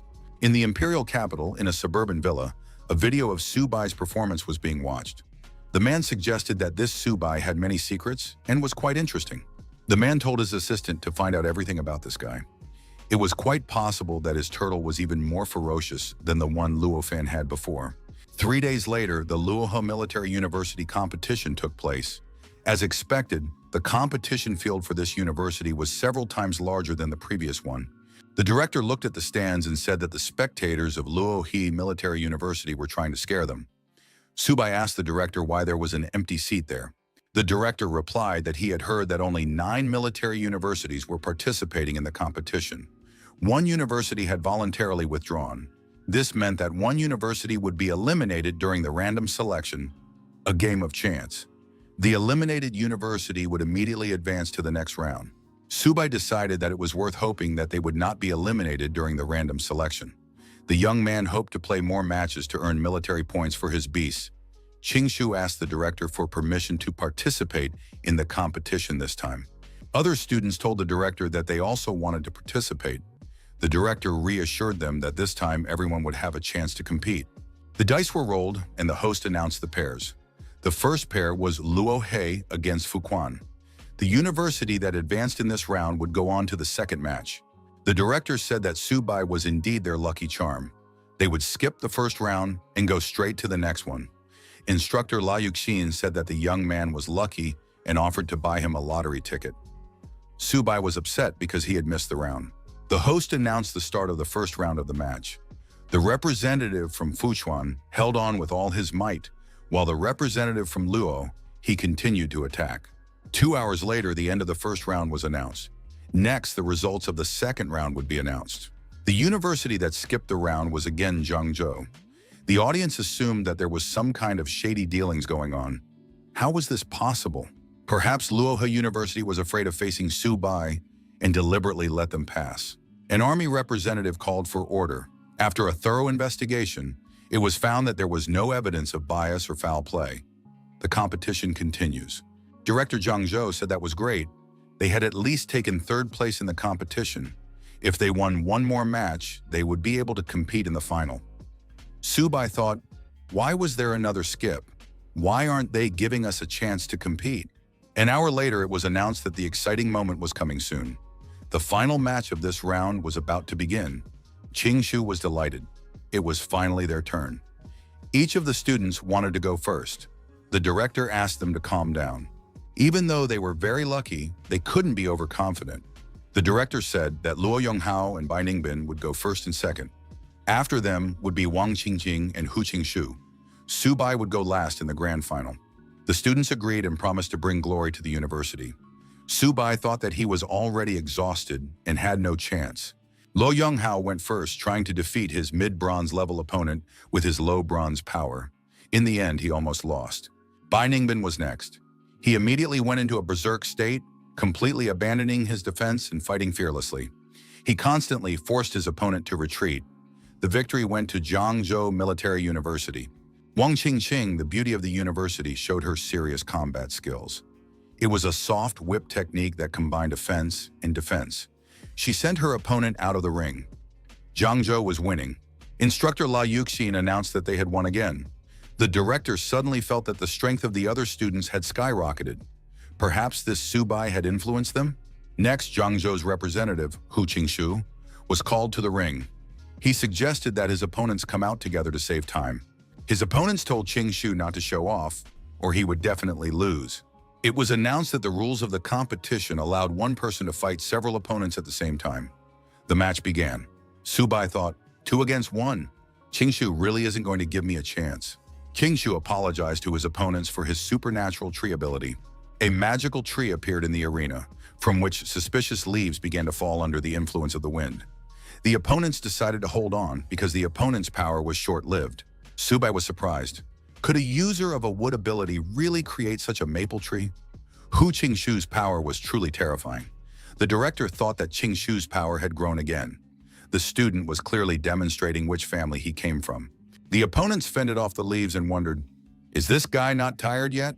Qingshu moved to a new level of attack and activated Breakthrough. The intensity of the falling leaves increased significantly.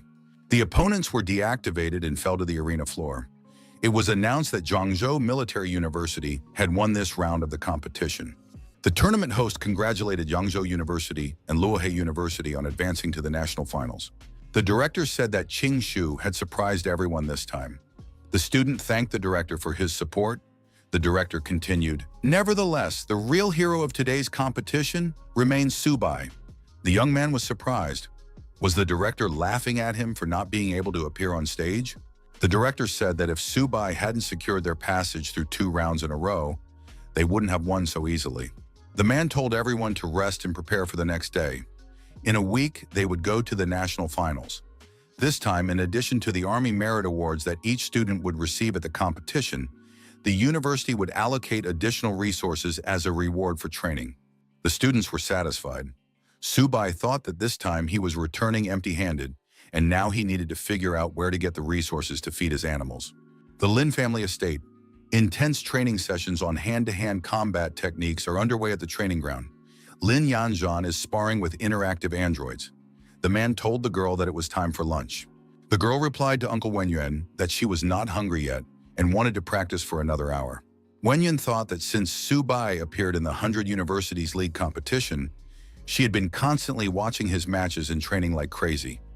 She completely ignored the balance between work and rest. Lin Yanzhan told her uncle that the pills he had given her earlier were almost gone. Could he ask her father to give her some more? She wanted to increase her strength as soon as possible.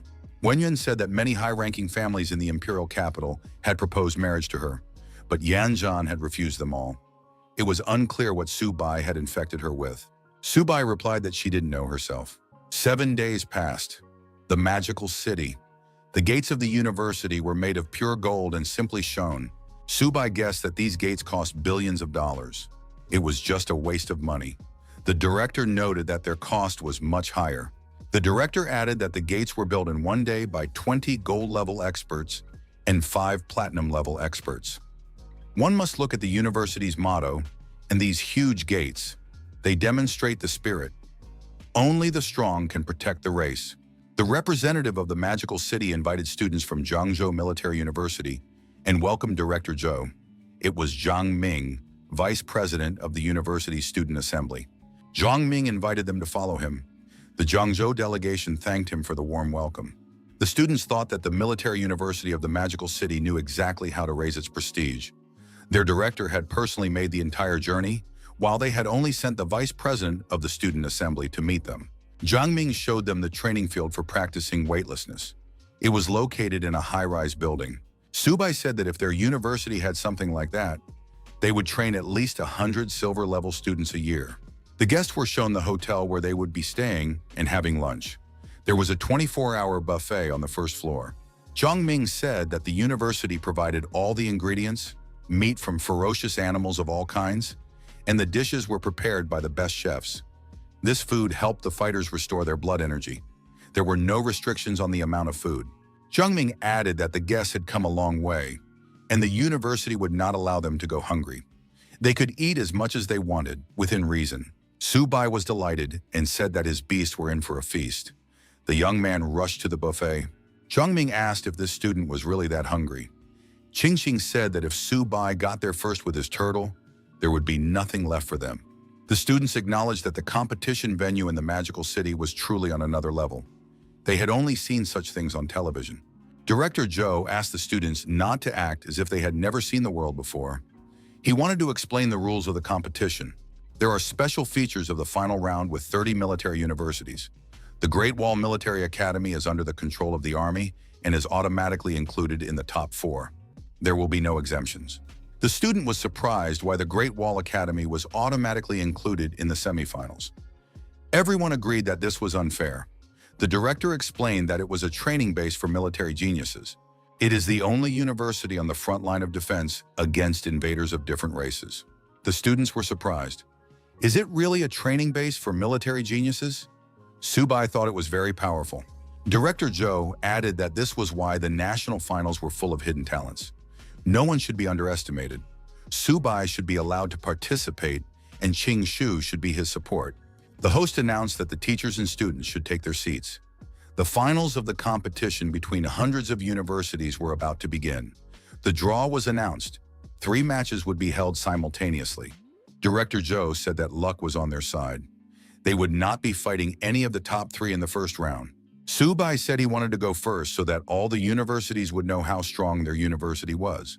His opponent said that Zhangzhou made it to the finals, which is already amazing. However, that's where it will end. Subai opened his backpack and asked Xiaoba to hurry up and finish it. The turtle grew in size and took up a significant part of the arena. The audience was surprised.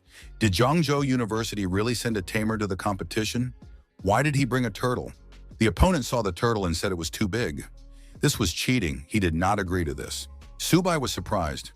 Was his opponent really that weak? He hadn't even started eating the peanuts. Stunned, the opponent believed that tamers should be weak, but they were so easily controlled by martial arts. The audience noted that this was the national final, and Subai brought a small stool. This was definitely disrespectful. The audience said that this turtle had insane defense and strength and was definitely silver level. Now a rival with a metal glove on her hand entered the arena. She said that Zhangzhou University should know them. The girl rushed to attack the protagonist and said that he would pay for everything. Subai was looking at comics on his smartphone at the time and did not react. Xiaoba began to spew flames from his mouth and literally blew the girl off the arena. She never reached her goal. The judge declared Zhangzhou University the winner. A colleague said in surprise that this guy not only ate peanuts, but also brought a stool. The director noted that Subai really didn't know how to keep a low profile. How could he humiliate his opponents like that? Director Zhou wondered how he could look the Yokohama University leadership in the eye after this. King Shu said that it was too early to rejoice. Soon, Subai would face a real test. He would compete against the captain of the Imperial Capital University team. A powerful warrior who had never been defeated would face this captain. However, the fight was short, and the referee declared the Imperial Capital Military University the winner. The young man apologized to his opponent for hitting him too hard. Director Zhou noted that this fighter uses fire and is at the top of the silver level. The student said that a silver-level fighter who uses fire is a terrifying force from the Imperial Capital University. Qing Shu noted that if the Great Wall Academy did not enter the fight, only the Magic City University would be able to compete with him. After another battle, the judge declared Subai, representative of Zhangzhou University, the winner. Wang Mingkun, a silver-level fighter, said he would force Zhangzhou to fight alone against 5 opponents. University director Luo, he told Mingkun to use his speed to win, rather than face the turtle head-on. Mingkun replied that the director should not worry. Mingkun acknowledged that luck was on Subai's side in the previous round. But this time, Zhangzhou University would be less fortunate. Subai noted that he was facing a silver-level military ability user in the arena. However, this did not change anything, and the young man told Xiaoba to attack his opponent. Mingkun said that Subai would now feel the power of the wind and see the might of the silver level. The team captain used his unique abilities. Mingkun jumped high and declared that he would definitely destroy this boy now. Subai thought that the wind was preventing him from eating. Mingkun continued to approach, escalating the situation, and said that his opponent's defeat would be quick. After a strong wind picked up, the arena was covered in dust. Visibility was zero. Mingkun apologized for the overly powerful blow and advised his opponent to rest or seek medical attention. However, when the dust cleared, Subai appeared. He continued drinking soda as if nothing had happened and asked what Mingkun had just said. Mingkun was surprised. Did Subai really know about merging streams? How was that possible? Could anyone have mastered Luo Feng's divine technique? Subai asked. Was the user of the wind ability confident in his speed? Subai opened his backpack and ordered Xiaobai to return. The turtle reduced its energy component and hid in the backpack. Instead of the turtle, Xiaobai, a white fluffy cat, entered the arena. The protagonist said that Xiaobai's moment of glory had arrived. The cat stretched after being in the cramped backpack. Mingkun laughed loudly. Did Subai really bring his pet cat with him? His teammates were surprised. What was Subai doing? Was he mocking his opponent again? First a small stool, then a can of soda, and now he had even brought a pet to mock him. Kingshu asked in surprise, was it from work? After all, the opponents used the power of wind. The director suggested not to rush. This was no ordinary cat. Mingkun demanded that Subai return the turtle to the arena. The protagonist advised Xiaobai not to hit too hard. This was just a match, not a battlefield. Xiaobai roared loudly, and an energy image of incredible size appeared behind him. Mingkun was forced to cover his ears with his hands so as not to hear the roar. Mingkun looked around and glanced at the audience. Did it seem to him that everyone really saw the huge energy image and heard the loud roar? Xiaobai had indeed grown in size and lunged at his opponent. The audience noted that this was not a domestic cat. It was a huge white tiger. Even in a zoo, you don't see tigers this big. Qing Shu noted that this tiger was Subai's second tamed animal. The student was surprised. How was this possible? Even a silver-level tamer would find it difficult to tame a second animal. Director Zhou suggested that this young man had many more secrets that they did not yet know about. At one point, Xiao Bai appeared behind Ming Kun. The young man thought, could the beast have disappeared, leaving only its image behind? How could a white tiger be so fast? Ming Kun looked around, but Xiao Bai, moving quickly, managed to stay out of his opponent's field of vision. Ming Kun decided to ignore the white tiger. He said he would win as soon as he defeated Su Bai himself. Ming Kun accelerated, gained increased speed, and declared that Su Bai would now be destroyed.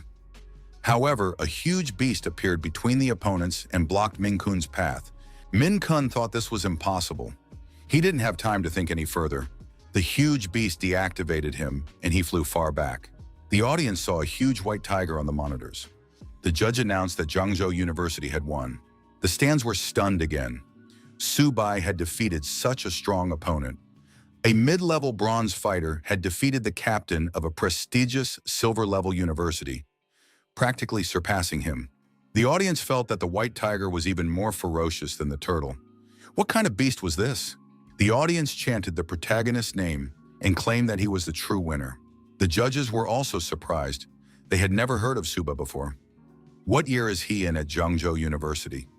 Even the leading students from the capital's elite universities are not that strong. The judge noted that this year, Zhangzhou Military University had produced a real monster. This university would definitely rise in prestige right now. In the recreation hall of the Military University of the Imperial Capital, the observers admitted that the guy from Luo he looked very weak. However, this country bumpkin brought 2 animals with him and even fed them in the cafeteria. The students said that if they encountered him, they would not let him go so easily. Team captain Xiao Zixuan noted that Su Bai was too aggressive. If he made it to the semifinals, he would not get off so easily. The students agreed. The team captain was right. This country bumpkin needed to be taught a lesson. The referee announced that Su Bai from Zhangzhou University had won. In the next fight, the protagonist and the white tiger also emerged victorious. The audience congratulated Zhangzhou University on reaching the semifinals, shouting Su Bai in unison. Director Zhou looked up and said that heaven sees everything. Their military university had finally made it into the top 4. Colleagues congratulated the team captain. Thanks to this young man, Zhangzhou University was now at the top. Now no one would dare to look down on them. The director announced that Su Bai had indeed not let him down. The young man was the best representative of the university. Su Bai acknowledged that it was his duty. Mr. Zhou said that their mission to break into the top 4 had been accomplished. This would be the most glorious page in the history of Zhangzhou. The students' contribution would be generously rewarded. Su Bai objected to the director. There were still 4 major matches left. What did he mean by their mission being accomplished? The young man thought, was the director planning to spend billions for the sake of victory? This was unacceptable. The principal explained that their goal was to secure a place in the top 6, and reaching the top 4 had already been achieved. Surely Su Bai wasn't thinking of battling the top 3 universities? Qingshu was also surprised. Is Su Bai really going to fight the top 3 universities? The protagonist asked, why not? Su Bai suggested that the director take a look at the Modu Military University. The gates alone cost nearly 2 billion.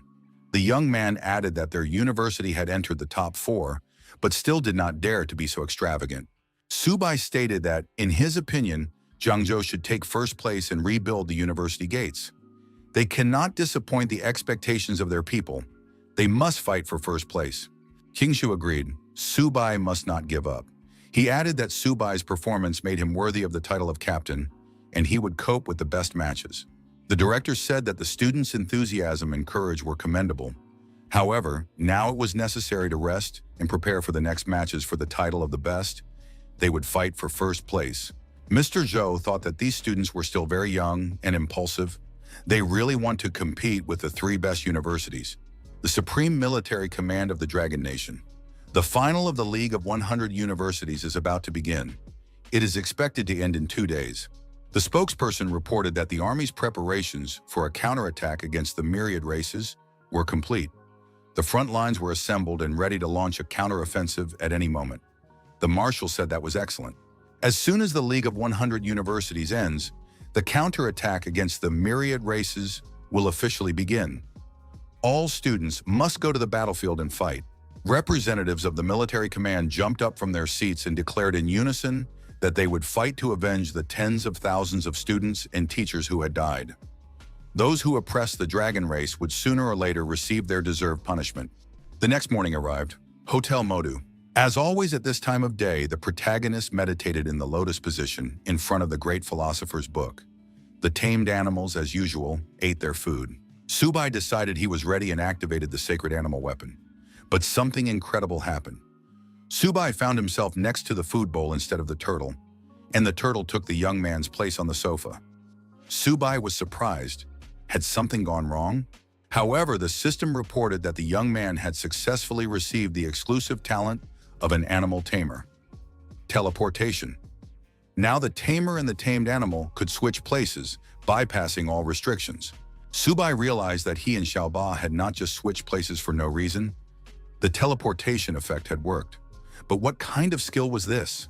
The turtle also felt confused, occasionally glancing at its plate.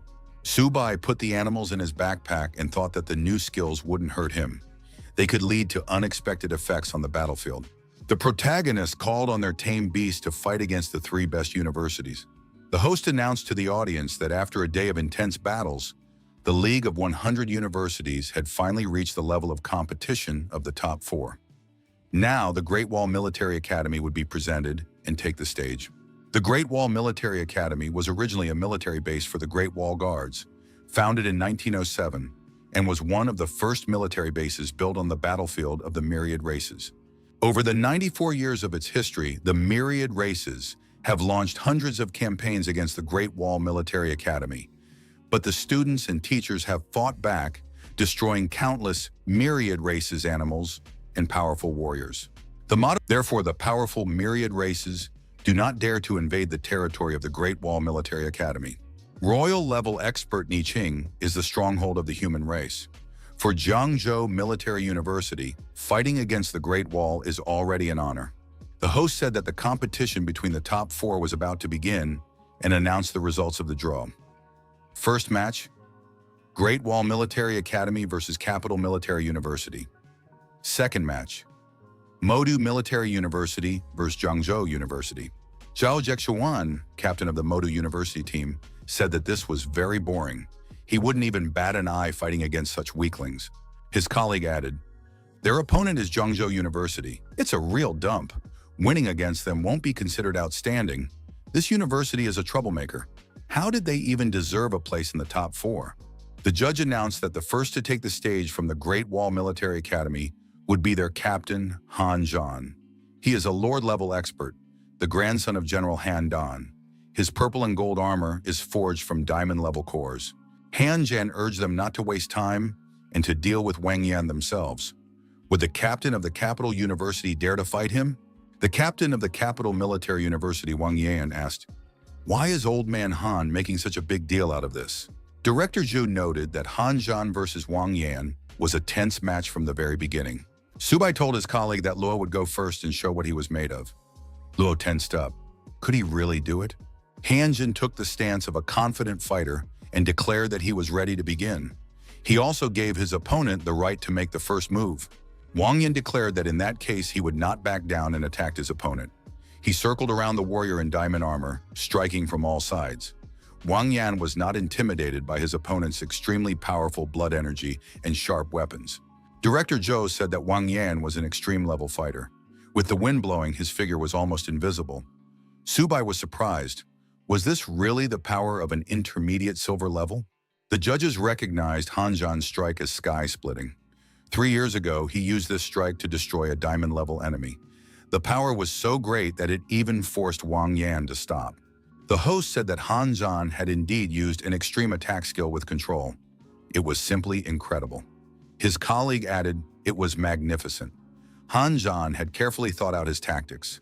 He was truly worthy of being the #1 military commander. Wang Yan showed top-class skill, spinning his weapon in his hands. He continuously delivered stabbing and slashing blows to his opponent. However, Han Zhan delivered a straight strike, and Wang Yan lost. The audience agreed that it was too cruel. Wang Yan was forced to admit that Han Zhan was magnificent in this battle. He also conceded defeat.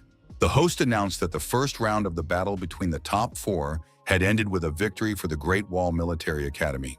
The audience agreed that the Great Wall Military Academy was indeed very strong. Director Zhou asked Luo Yongqian if he was ready to show what he was capable of. The student replied that he was ready. Luo Yongqian stepped into the middle of the arena and said he was ready. The director reminded him that their goal was to give everyone a chance to participate. If he couldn't handle it, he should just admit defeat and not put too much pressure on himself. The student assured the director that he would not disgrace Zhangzhou University. His opponent, Zheng Leixiao, entered the arena. The host announced the start of the second round. Zheng Leixiao noted that it would be fun. Leixiao asked his opponent how he wanted to be played. Luo Yongqian was taciturn and attacked his opponent with a blow from his two-handed sword. Leixiao remained on his feet and asked, "Is that all?" Leixiao struck his opponent several times and found himself out of his reach. After a short fight, Luo Yongqian was struggling to stay on his feet. His body was covered in bruises and cuts. Leixiao asked what words were carved on his opponent's body. Luo Yongqian gathered his strength and attacked his opponent again. Leixiao dodged and said he was ready to have some fun again. Qing Shu told the director that this was too much and outright humiliation. The student suggested allowing Luo Yongqian to surrender. Subai said that this should not be done now. Yongqian was defending his dignity and the dignity of Zhangzhou University. Leixiao said that if Yongqian didn't admit defeat, it would be even worse. Wasn't he afraid? Yongqian replied that Zhangzhou Military University would never admit defeat. Leixiao hit his opponent in the chest and asked if he still didn't know defeat. Leixiao said that it was very amusing. He wondered how long his opponent would last. It would be better to just accept defeat. Yongqian continued to take blows, but insisted that he would not give up. Completely exhausted and unconscious, Yongqian fell face down on the ground. The audience shouted that Leixiao had no humanity. It was too cruel. The referee announced that Modu University had won the first round. Subai said that Modu University had gone too far. Bai Ningbin said that now it was his turn. He would not allow this guy to behave so arrogantly. Director Zhou advised Ningbin to be careful and not to fight recklessly. Leixiao was delighted. Had another contender arrived? Ningbin said that Leixiao was too talkative for a fighter. The second round began. Ningbin immediately rushed into the attack and shouted that he would take his opponent's life. However, Leixiao dodged effectively and noted that his opponent was acting too confident. Ningbin attacked continuously, while Leixiao continued to defend himself effectively and repeated that he would not give his opponent a single chance. The audience believed that a draw should be declared. If they continued to fight for so long, they could die. Even hundreds of meters away, the smell of battle could be felt. It was terrible. Leixiao asked in surprise, was Ningbin really that desperate? Leixiao grabbed his opponent from behind and put his sword to his neck. Ningbin managed to block the attack. Leixiao said that in the end, his opponent was just bronze-level trash from a nameless military university. Leixiao added that his opponent had lost. Ningbin objected, saying he did not agree with that statement. Ningbin reminded him that Zhangzhou Military University never admits defeat. After that, he stabbed himself and his opponent behind him with his sword. Leixiao was frightened and asked if Ningbin was crazy. Where did he get such methods? Ningbin replied that destroying Leixiao was goal enough. That was how Zhangzhou fighters fought. Leixiao shouted that he did not want to die. He had not agreed to this, and asked his director for help. The director immediately appeared in the arena and declared that Modu Military University conceded defeat in this round. The host repeated these words in surprise. In this round, the Modu Military University admits defeat. Director Zhou also jumped into the arena and rushed to his student Ningbin. Director Zhou said that the students of Modu University were behaving inappropriately. They humiliated their opponents in the arena, and when faced with the threat of death, they began to beg for mercy. The director of the rival organization told Old Man Zhang not to think that just because their Zhangzhou University had made it into the top 4, they had the right to challenge Modu. At that moment, a representative of the medical service appeared in the arena. Director Zhou noted that the lives of their fighters are also valuable. The opponent said that words are no longer needed. They will settle it in battle. Zhu Kong shouted for student Subai to enter the arena and make the opponents pay for this. The young man must show what it means to mess with Zhangzhou. Subai, warming up his hands, said that the director could count on him. He would make the opponents pay dearly. Director Zhou noted that student Ningbin had brought glory to Zhangzhou University. Future generations would not forget him. Qingjing took the young man by the hand and said that they were proud of him. The main thing was for Ningbin to recover. Su Bai would definitely teach his opponents a lesson. Jia Xuan asked the director for permission to enter the arena. He was ready to wipe out this trash from Zhangzhou. The director told the young man not to rush. The final battle was still ahead. The protagonist stepped into the middle of the arena and declared that he was challenging the Modu Military University to a fight. Would they have the courage to accept the challenge? The audience shouted that they would make Modu apologize for such behavior. Su Bai must put his opponents in their place. Zixuan was surprised. Did Zhangzhou even deserve an apology? Huangsheng told the director that he was ready to go out and teach them a lesson. Their rivals had to learn the difference between them. The director agreed and said that Huangsheng would go out this time. Su Bai asked his opponent if he had come to apologize. Huangsheng replied that only weaklings ask for apologies. Why should the strong apologize to the weak? Strength is truth, power is truth. Su Bai agreed that this was well said and suggested that the host put forward another fighter for the opponents. Fighting one-on-one takes too long and he doesn't have the time. Su Bai looked at the director of Modu University, pointed his finger down, and told the opponents to come up here. The director was surprised. Since when did Zhangzhou University dare to provoke Modu? The director told Zixuan to show with force that Modu's honor could not be trampled on. Zixuan appeared in the middle of the arena next to Huangsheng and said that if Zhangzhou University was so arrogant, he was ready to fulfill their wish. Captain Zixuan added that he would now show that barking without strength was simply self-humiliation. The judges noticed Cao Zhishuan's double swords, 1,000-year-old cold iron and molten lava iron. Were these swords really forged from such rare materials? The handles contained platinum cores from powerful creatures. The judge noted that the Cao family and Modu University were truly willing to invest in this young man. Each sword was worth a fortune. Another judge noted that the fire and ice battle god had graduated from Modu Military University and left behind his most powerful technique. Could Cao Zixuan really have mastered it? Zixuan told Su Bai not to say later that they had intimidated him. He could summon his beast, otherwise the young man would not stand a chance. Su Bai thanked him for his kindness. The protagonist declared that he did not need a beast to deal with these two opponents. At the same time, he began to radiate increased energy. Huangsheng was surprised. Had the beast tamer decided to fight without a beast? Did this guy dare to come against them with his bare hands? His colleagues were surprised that Su Bai wasn't using his beast. Director Zhou guessed that Su Bai had activated synchronization with the source and called him a trickster. Zixuan became angry and called his opponent presumptuous. However, with this action, he had simply signed his own death warrant. Huangsheng added that the weak must know their place. Su Bai activated the spirit of sharp metal and the ghost of sharp metal. The protagonist also activated the possession of the spirit of earth. Su Bai took an aggressive stance and said it was time to settle the score with Modu University. Zixuan guessed Su Bai's abilities from his appearance and asked in surprise how this was possible.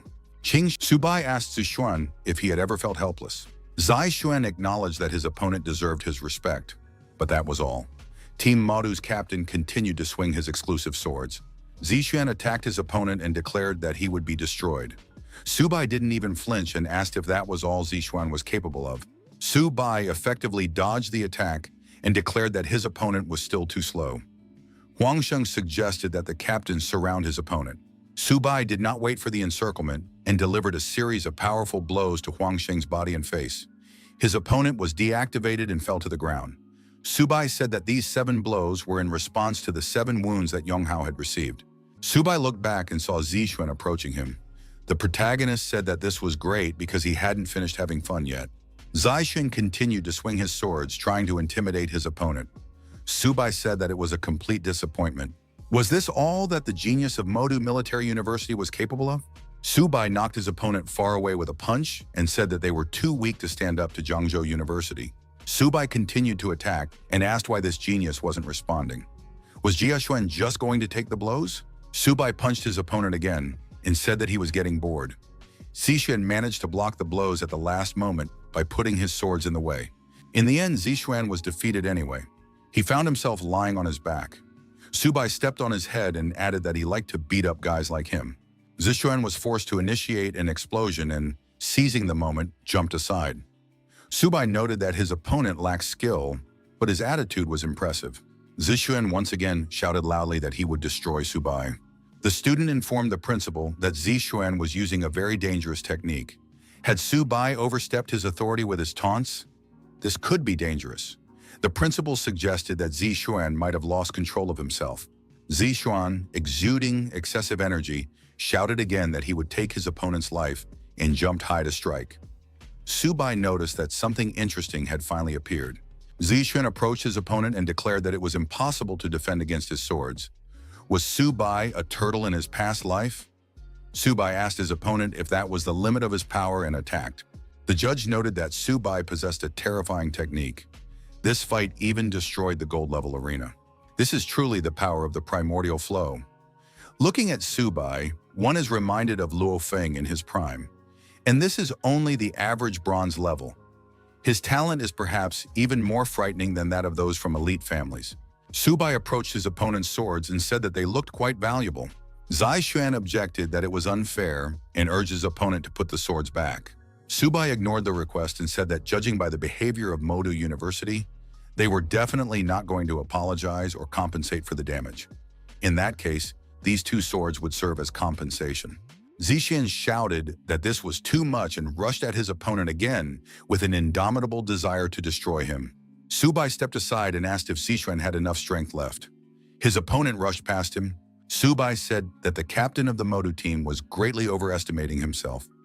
Our hero put his knee forward and Zixuan's face met it. As a result of the collision, Zixuan was forced to fly far back, losing drops of blood in the process.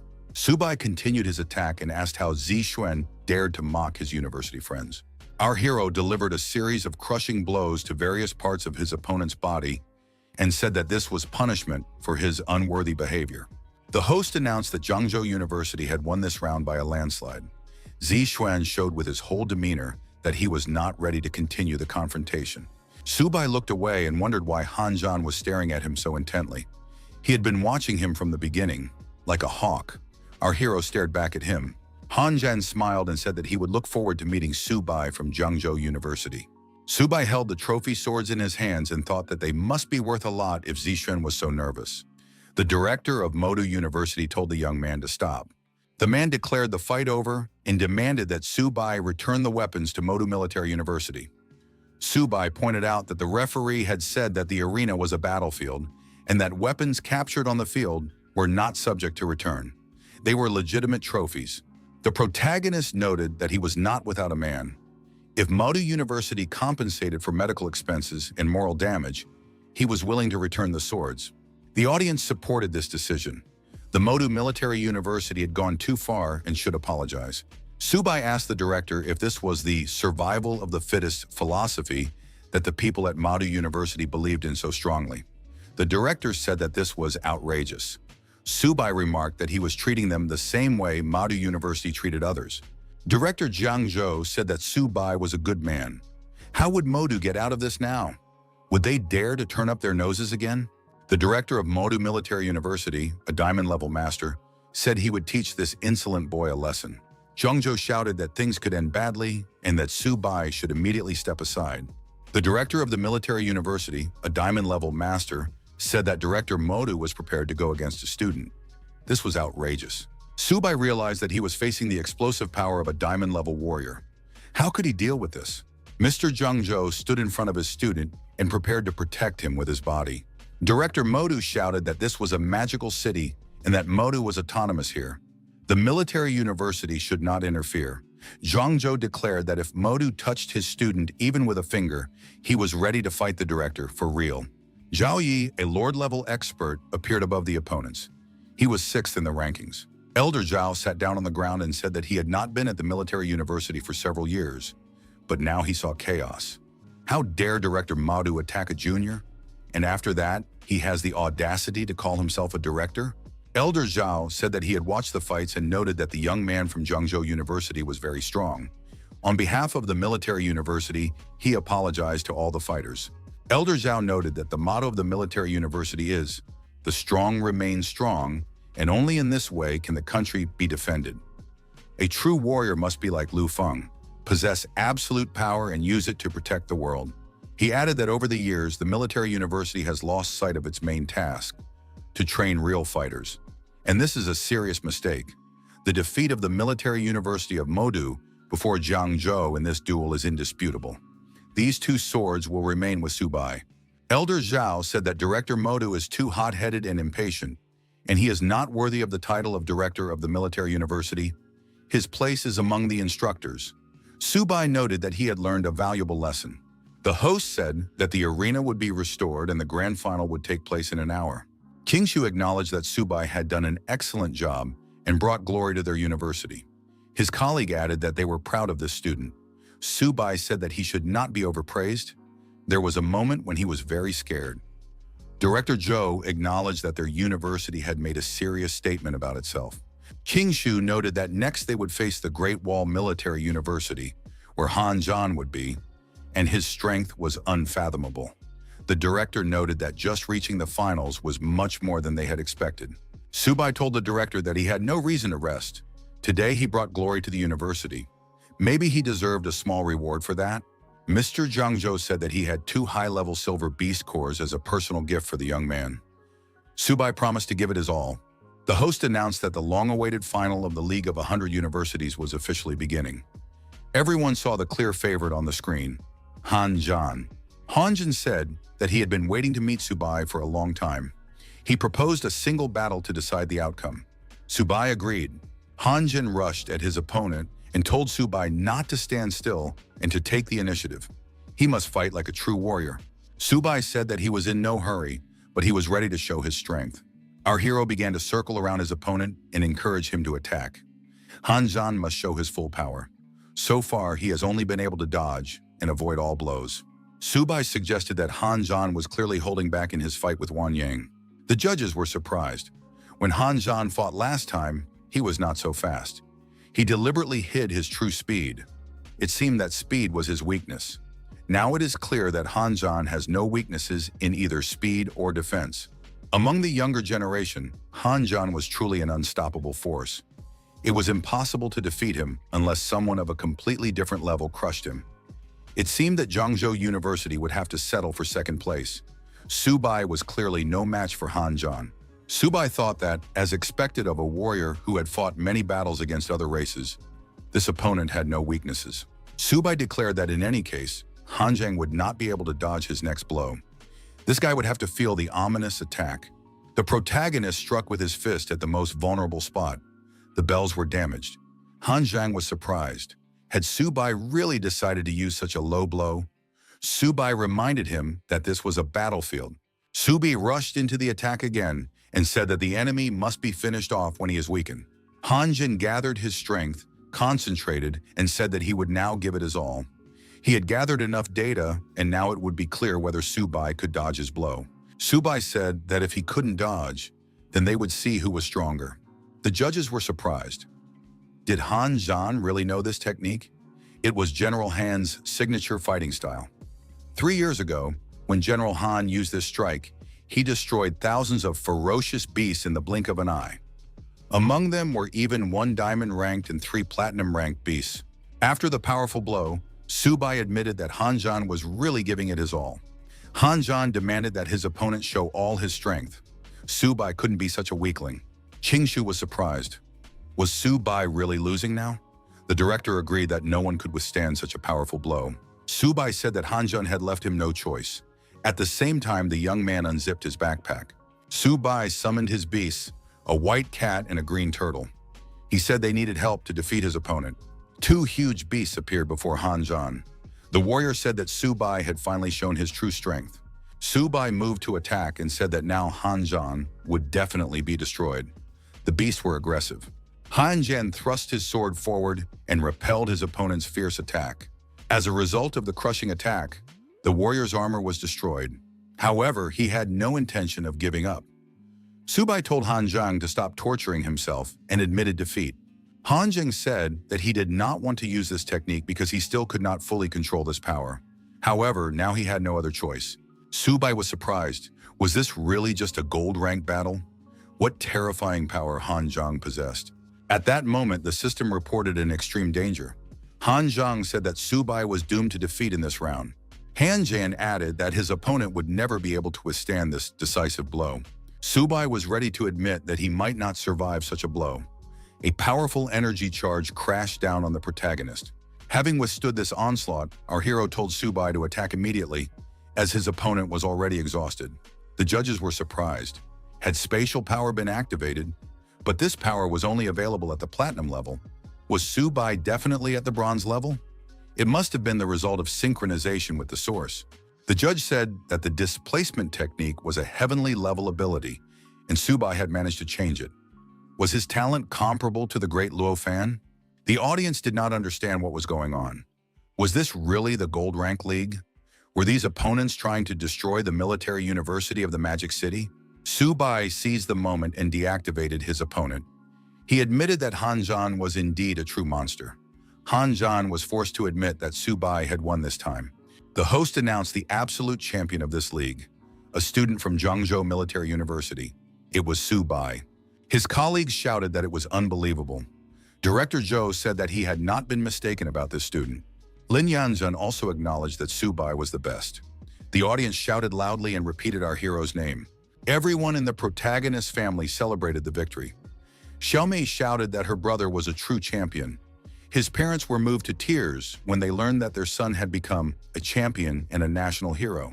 Journalists lined up to interview Mr. Subai. Did the champion say anything to his opponent in the final? The director demanded that everyone step aside as the young man needed to rest. All questions would be answered later.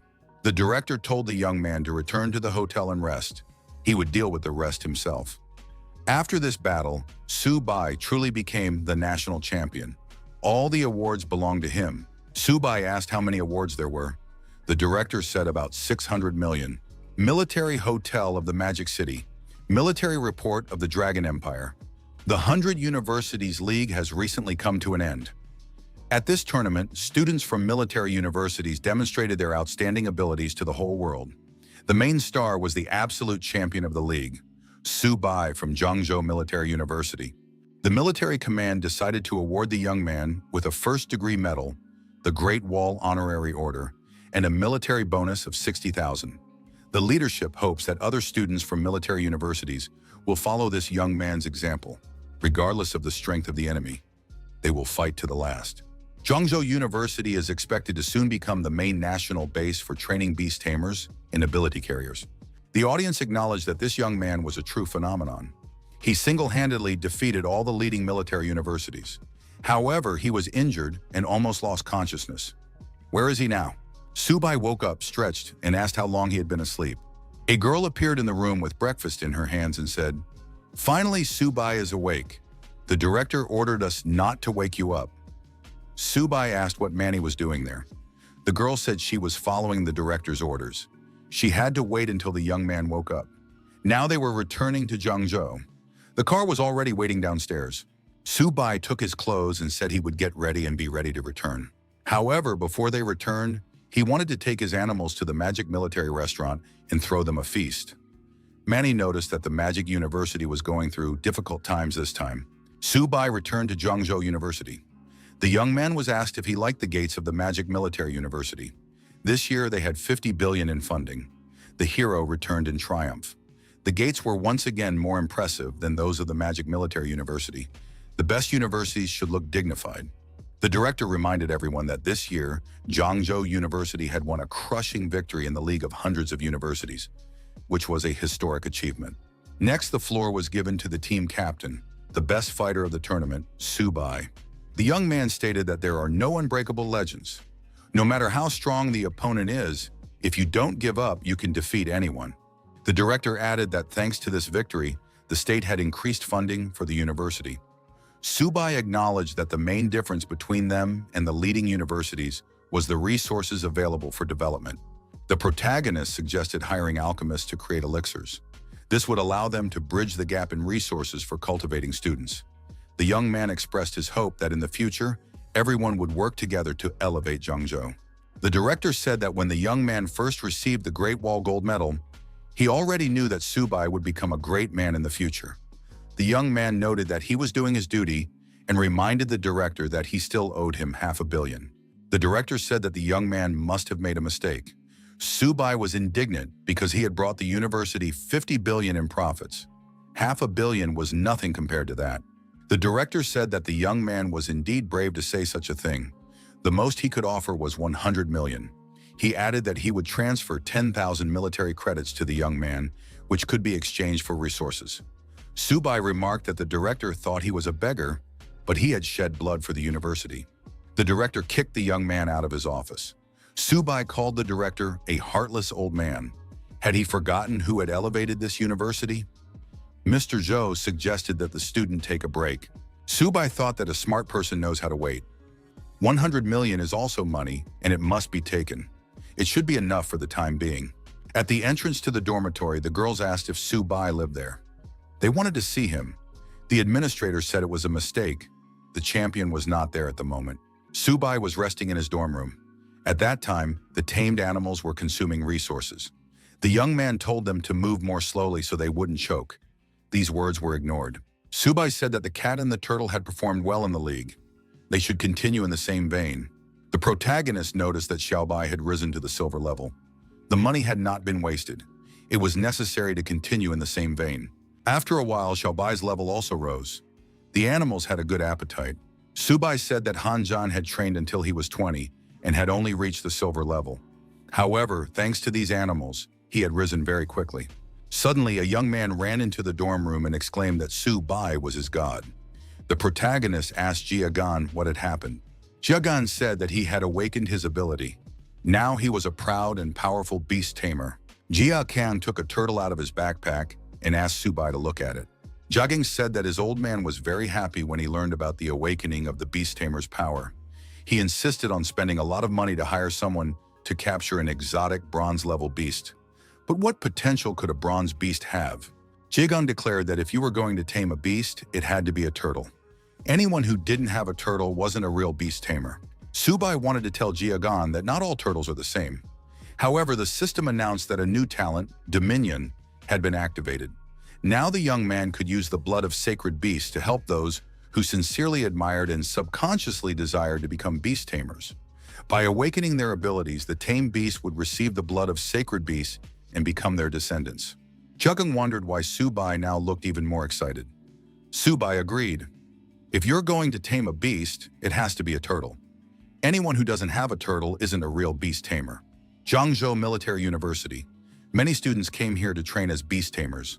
Now this university is one of the best educational institutions. Everyone wanted to study with Subai. The girl asked the students to calm down. If they chose this university for further education, they were welcome here. Now everyone could release their tamed animals. The young man took his green turtle out of his backpack, setting an example for the others. The girl was surprised.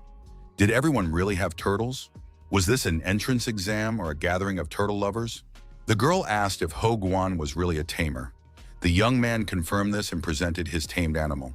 The girl noticed that the student had zero mental energy. He was just a warrior with strong qi and blood.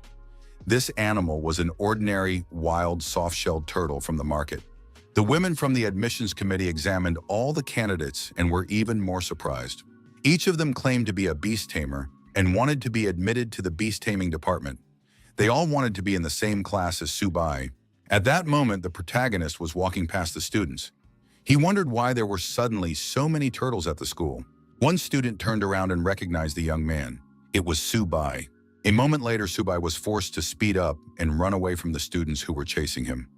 Everyone demanded that he help them get into this department because each of them had a talent for animal taming. Subai wondered why there were suddenly so many of them. Military conference room on the front line. The speaker reported that, according to intelligence, the myriad races had detected their movements. They had sent 13 clans, including the Ghost Cat clan, the Six-Eared Demon Wolf clan, and the Brown Bear clan, to gather forces near this base. The exact situation was still unclear. The marshal stated that the myriad races had begun to act on a larger scale. Whatever their goal, it was necessary to strike first. The order had already been given. 3 fighters from the current 100 Universities League would be sent to the Bishui Reservoir for reconnaissance. The officer reminded him that this is a restricted area. Is the marshal really prepared to send students from the 100 Universities League there? They are not even graduates yet. It is too dangerous. The military advisor suggested that Mr. Ni Qin reconsider his decision. The marshal noted that the warriors of this nation and the students would sooner or later face the myriad races on the battlefield. He was confident that the students would accomplish their mission. Moreover, as long as he held the defense here, the royal forces of the myriad races would not dare to act recklessly. This made the reconnaissance mission critically important. The order must be carried out. Subai burst into the room and said that trouble had struck. The school was turning into a turtle breeding company. The headmaster noted that this student had arrived just in time. The director announced that the head of the Hao family, Chao Ming, was present. He had come today specifically to discuss with the young man the return of the Cao family's divine weapons. Also present were the honored guests, members of the Cao family. The young man was surprised. Did they really want to take Cao Zixuan's swords back? After all, the director of the Military Magic University had said that they were a gift. The honored guests declared that this was very presumptuous. These two divine weapons belonged to their Cao family. They would not have discussed this if Elder Zhao had not intervened. The honored guests assured him that they had come with sincere intentions and wanted to buy the weapons back. Why was the young man behaving this way? The director was surprised. Had these people decided to bang their fists on the tables at Zhangzhou University? Mr. Zhou stood up and said that these people were at Zhangzhou Military University, not in their capital of magic. Only Subai himself could decide whether to sell the weapons and at what price. The head of the Cao family told Subai not to worry and asked him to state his terms. Subai said that these two swords had been very useful to him recently. Mrs. Cao noted that in the future, they would all have to go to battle against the myriad races. Strengthening their power was the most reasonable choice. Instead of holding on to two pieces of metal, wouldn't it be better to exchange them for valuable resources for development? The protagonist noted that there was deep meaning in these words. The young man added that in that case he would agree to 10 billion and his soul would be at peace. The honored guests were outraged. Even forging new divine weapons would not cost that much. Subai said they were wrong. Perhaps these swords were not so useful in his hands. However, in Cao Zixuan's hands, they were his life. Did they really want to say that Zixuan's life was not worth that much? How long would it take to forge new divine weapons? Mrs. Cao declared that this was outright robbery. Director Zhou thought that the honored guests had seen how businesslike this young man was. One of the guests remarked that the young man was very cunning. Mr. Cao agreed and promised that the money would be delivered today. He expressed his hope that as soon as the funds were received, the young man would return the weapons to the Cao family. Saying goodbye to the guests, the protagonist promised to hand over the swords as soon as the money arrived. Subai asked the director, "If the Cao family is so desperate to pay a fortune for these swords, does that mean something serious is happening on the front lines?" Mr. Zhou remarked that the young man was very perceptive. The army had officially issued an order. All selected students and instructors must arrive at the front against the myriad races within 3 days. The director added that he was also going this time. In addition, the army had assigned Subai and Qingshu a special mission. The director stated that this battle would be humanity's first counterattack against the myriad races in a century. On the battlefield, everyone is a warrior. It is necessary to be ready to carry out the task without fear. The Imperial Capital Military University is a place where all the geniuses of the Dragon Empire gather. The director said that when humanity goes to war, the imperial military institutions are at the forefront. It is necessary to fight for the great Dragon Empire and for the eternal glory of the Yangwang people. The Military University of the Magic City. The new rector said that every time war breaks out, the University of the Magic City is the first to rush into battle. If you can devote your life to serving your country, why dream only of returning alive from the human past? The students replied that they wanted their names to be inscribed in eternal glory and become a blessing for humanity, invincible in battle. 3 days passed. The garrison fortress at the Great Wall. In another day, the great battle would begin. It was necessary to check the magical crystal cannons once more and make sure they were loaded. Mistakes were unacceptable.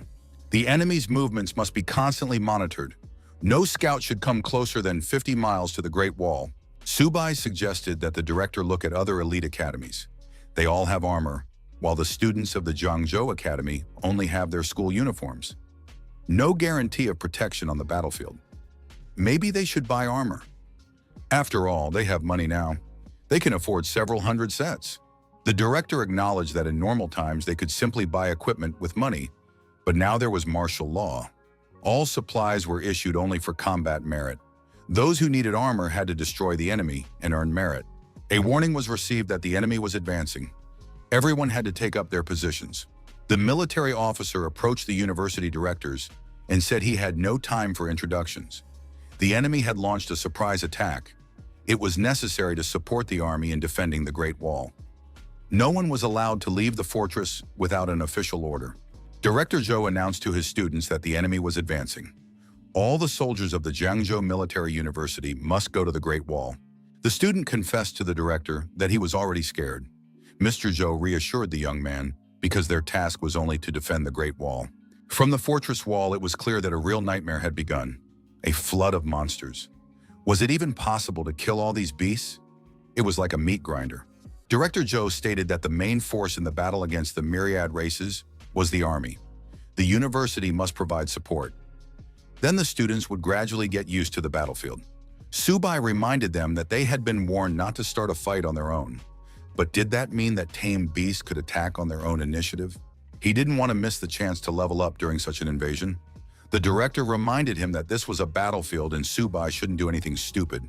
The magical crystal cannons were brought to full combat readiness and opened fire to kill.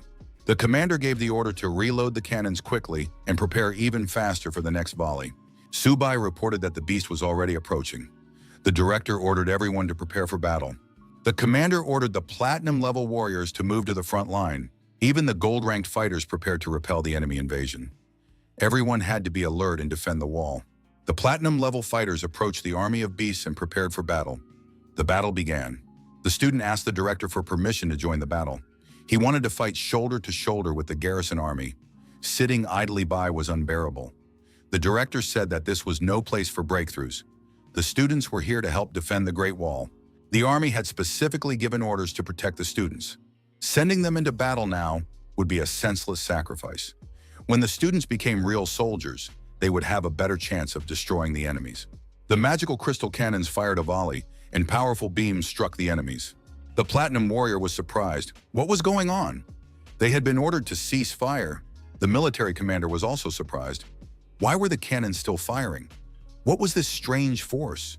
Who had given the order to continue firing? However, the shooting did not come from the cannons. Xiaoba attacked the beasts. Subai ordered the turtle to continue firing. The director said that Subai was simply unbearable. Qingshu agreed. Was this even possible? Could beast tamers really do such a thing? Subai continued to give orders to the turtle and told it to attack a group of bronze-level monsters. Subai adjusted the direction of fire. Couldn't Xiaoba see that there was a silver-level monster there? They couldn't be destroyed with a single shot. In that case, the military merits would not be counted. It was necessary to aim at the bronze ones and be careful not to hit their own. Subai told Xiaoba not to be lazy and to try his best. Otherwise, all the beast cores would have to be given to the turtle. The soldiers did not understand where these two tamed beasts came from. They were incredibly strong. Could they be the beasts of one of the students at Jiangzhou University? Could a student who had not yet graduated have tamed such terrifying beasts? Platinum-level warriors surveyed the battlefield from a bird's-eye view. Some were among the destroyed animals. Director Zhou had to admit that Subai was a real trickster. But how did these two beasts become so powerful so quickly? The young man replied that it was all thanks to the resources and support provided by Director Zhou. Mr. Zhou acknowledged that this student had destroyed many beasts and earned military merit. The other students had been on the city wall the whole time and did not have time to participate. The general was informed that the battle report was ready. All 200 magic crystal cannons were now reloading. There were just under 6 hours left until their next use. More than 125,000 ferocious beasts were destroyed in this battle. The battle lasted half an hour. It was a great victory. General Huanshen was satisfied. An order must be issued. The main force is to rest and recover. Tomorrow, another major battle awaits them. The adjutant said there was something else. The commander of the 35th Division reported that Subai, a student at the university, had not left the city, but with the help of his tamed beasts, he had been able to replace the magic cannons and destroy a huge number of enemies. The commander requested that this student be awarded military honors. General Huanshan said that it was a very good tactical move to use tame beasts instead of cannons. This student should be awarded standard military merit based on the number of enemies destroyed. In the central square of the base, the students considered this unfair. They did not participate in the battle at all. How then could they earn military points? Su Bai is the same student as all of them. Why are they forbidden to leave the city walls? How did Su Bai manage to earn so many military points? There is clearly some kind of fraud or manipulation going on here. Could Su Bai really have earned more than 40,000 military merit points? That's more than $400 million. Even a gold-level fighter doesn't earn that much. What did Su Bai do? Zishan was angry at the protagonist and said that he would definitely defeat him. Su Bai replied that there was no need to be angry. A significant part of the military merit this time was obtained thanks to the powerful support of Uncle Kao. Su Bai added that he had read many books on weapon forging. Now he knew how to care for divine weapons and could help Cao Zi with this for a nominal fee. The next day arrived. The officer reported to the Supreme Commander that the reserve forces of the Great Wall Garrison were fully assembled.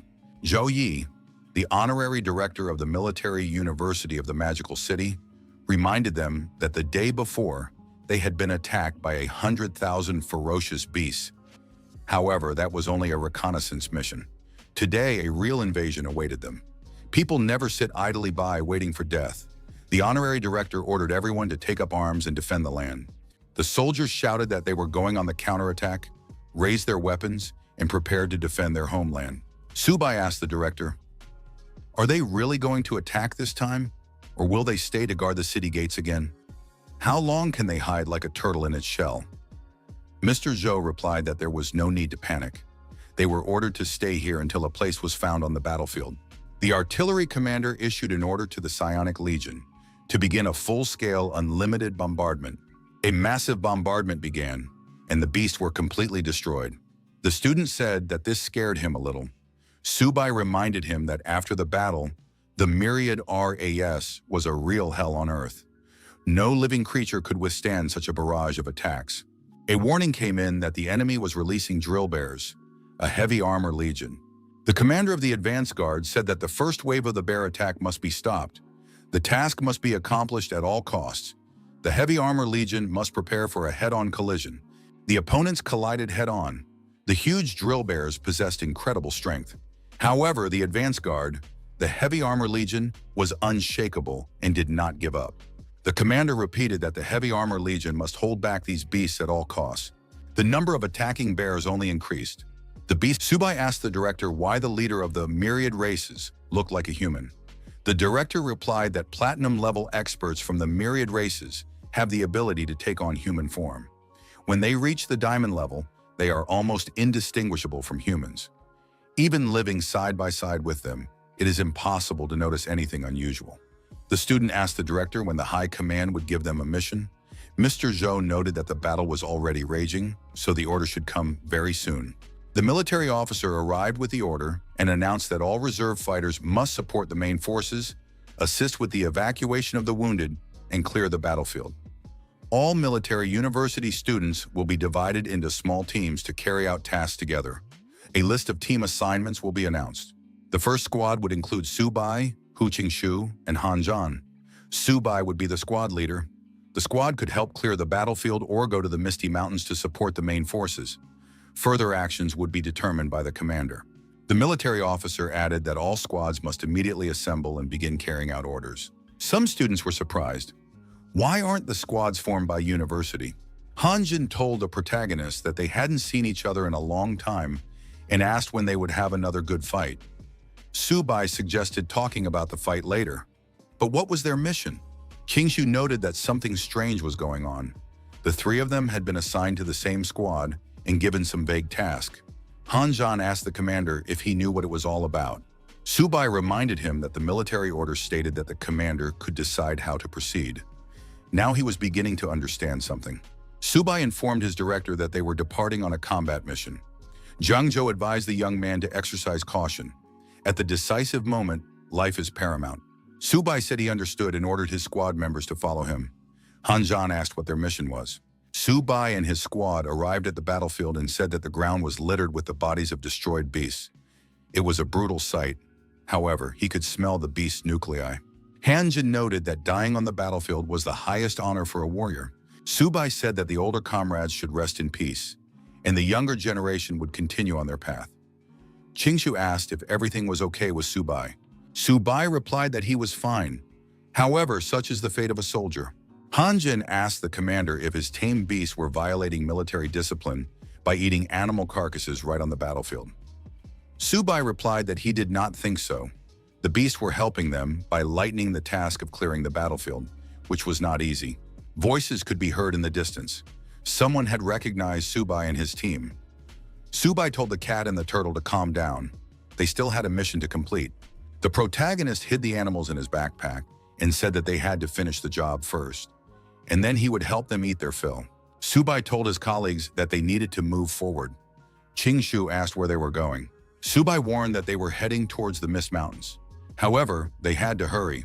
Members of another squad noted that Subai and his team did not even wait for the other university squads assigned to scout the mountains. They just rushed straight to the Mist Mountains. Why were they in such a hurry? The commander of the second squad said they should get ready. They would also be moving out. Their task is to assist in reconnaissance of the area. But if they stay away from particularly dangerous areas, everything will be fine. The commander of the second detachment said they needed to speed up. The sooner they entered, the more military merit they would earn. Subai said that the thick fog was unlikely to dissipate anytime soon. Visibility was almost zero. They would have to navigate by instruments. It would be better to stay close to each other. Jingshu noted that with such weather and difficult terrain, it would be easy to fall into an ambush here, especially if the army decided to take this route. Subai remarked that in such conditions, it was much more effective to move in small detachments.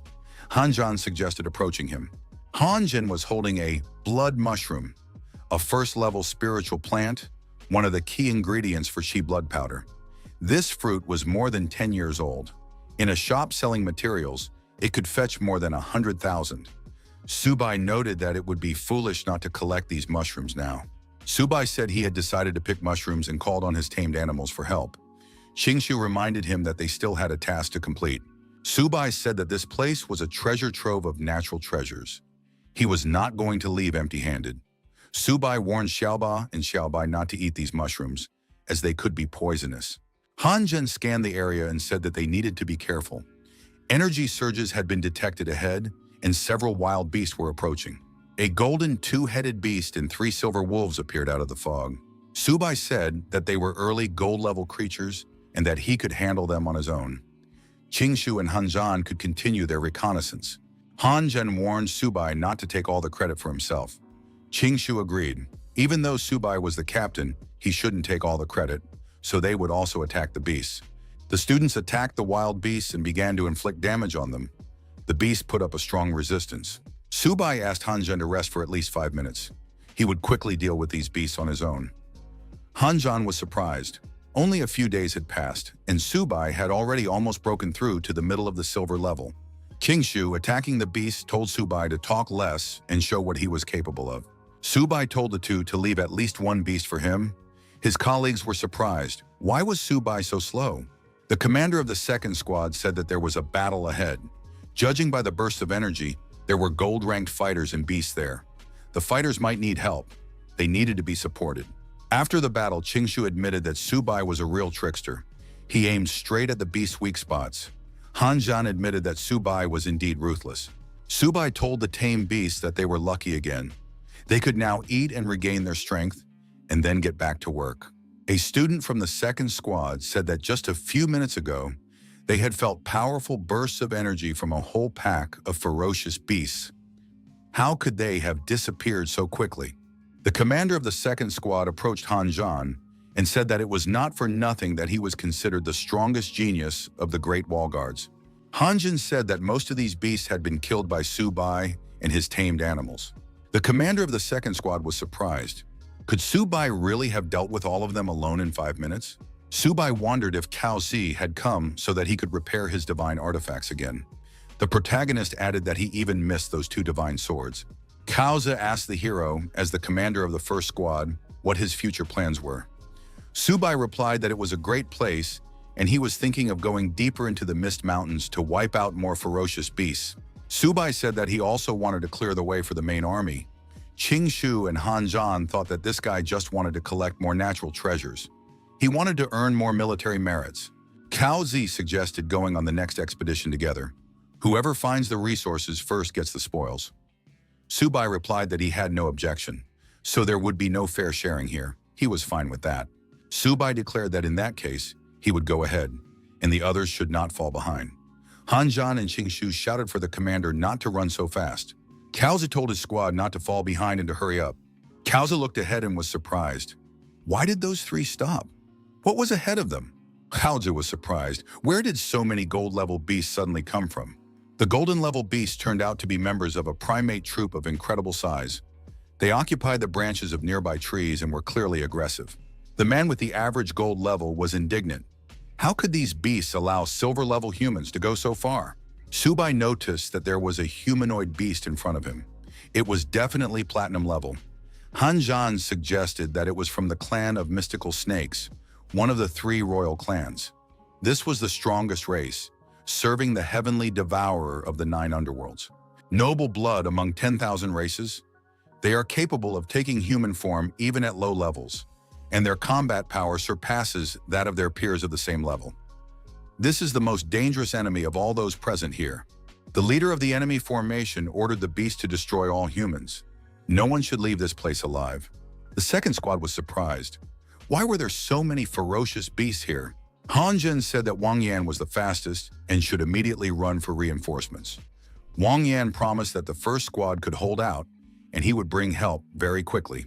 However, a huge beast blocked his path. Wang Yan noted that now he would have to give it his all. Han Zhen asked if Subai could handle this black snake alone. Xiao Zi confidently replied that he would cut down every one of these beasts. Subai summoned the cat and the turtle and told them to get to work. It won't be easy, he added. The leader of the enemy group asked if this man really wanted to fight him. In that case, he was ready to warm up.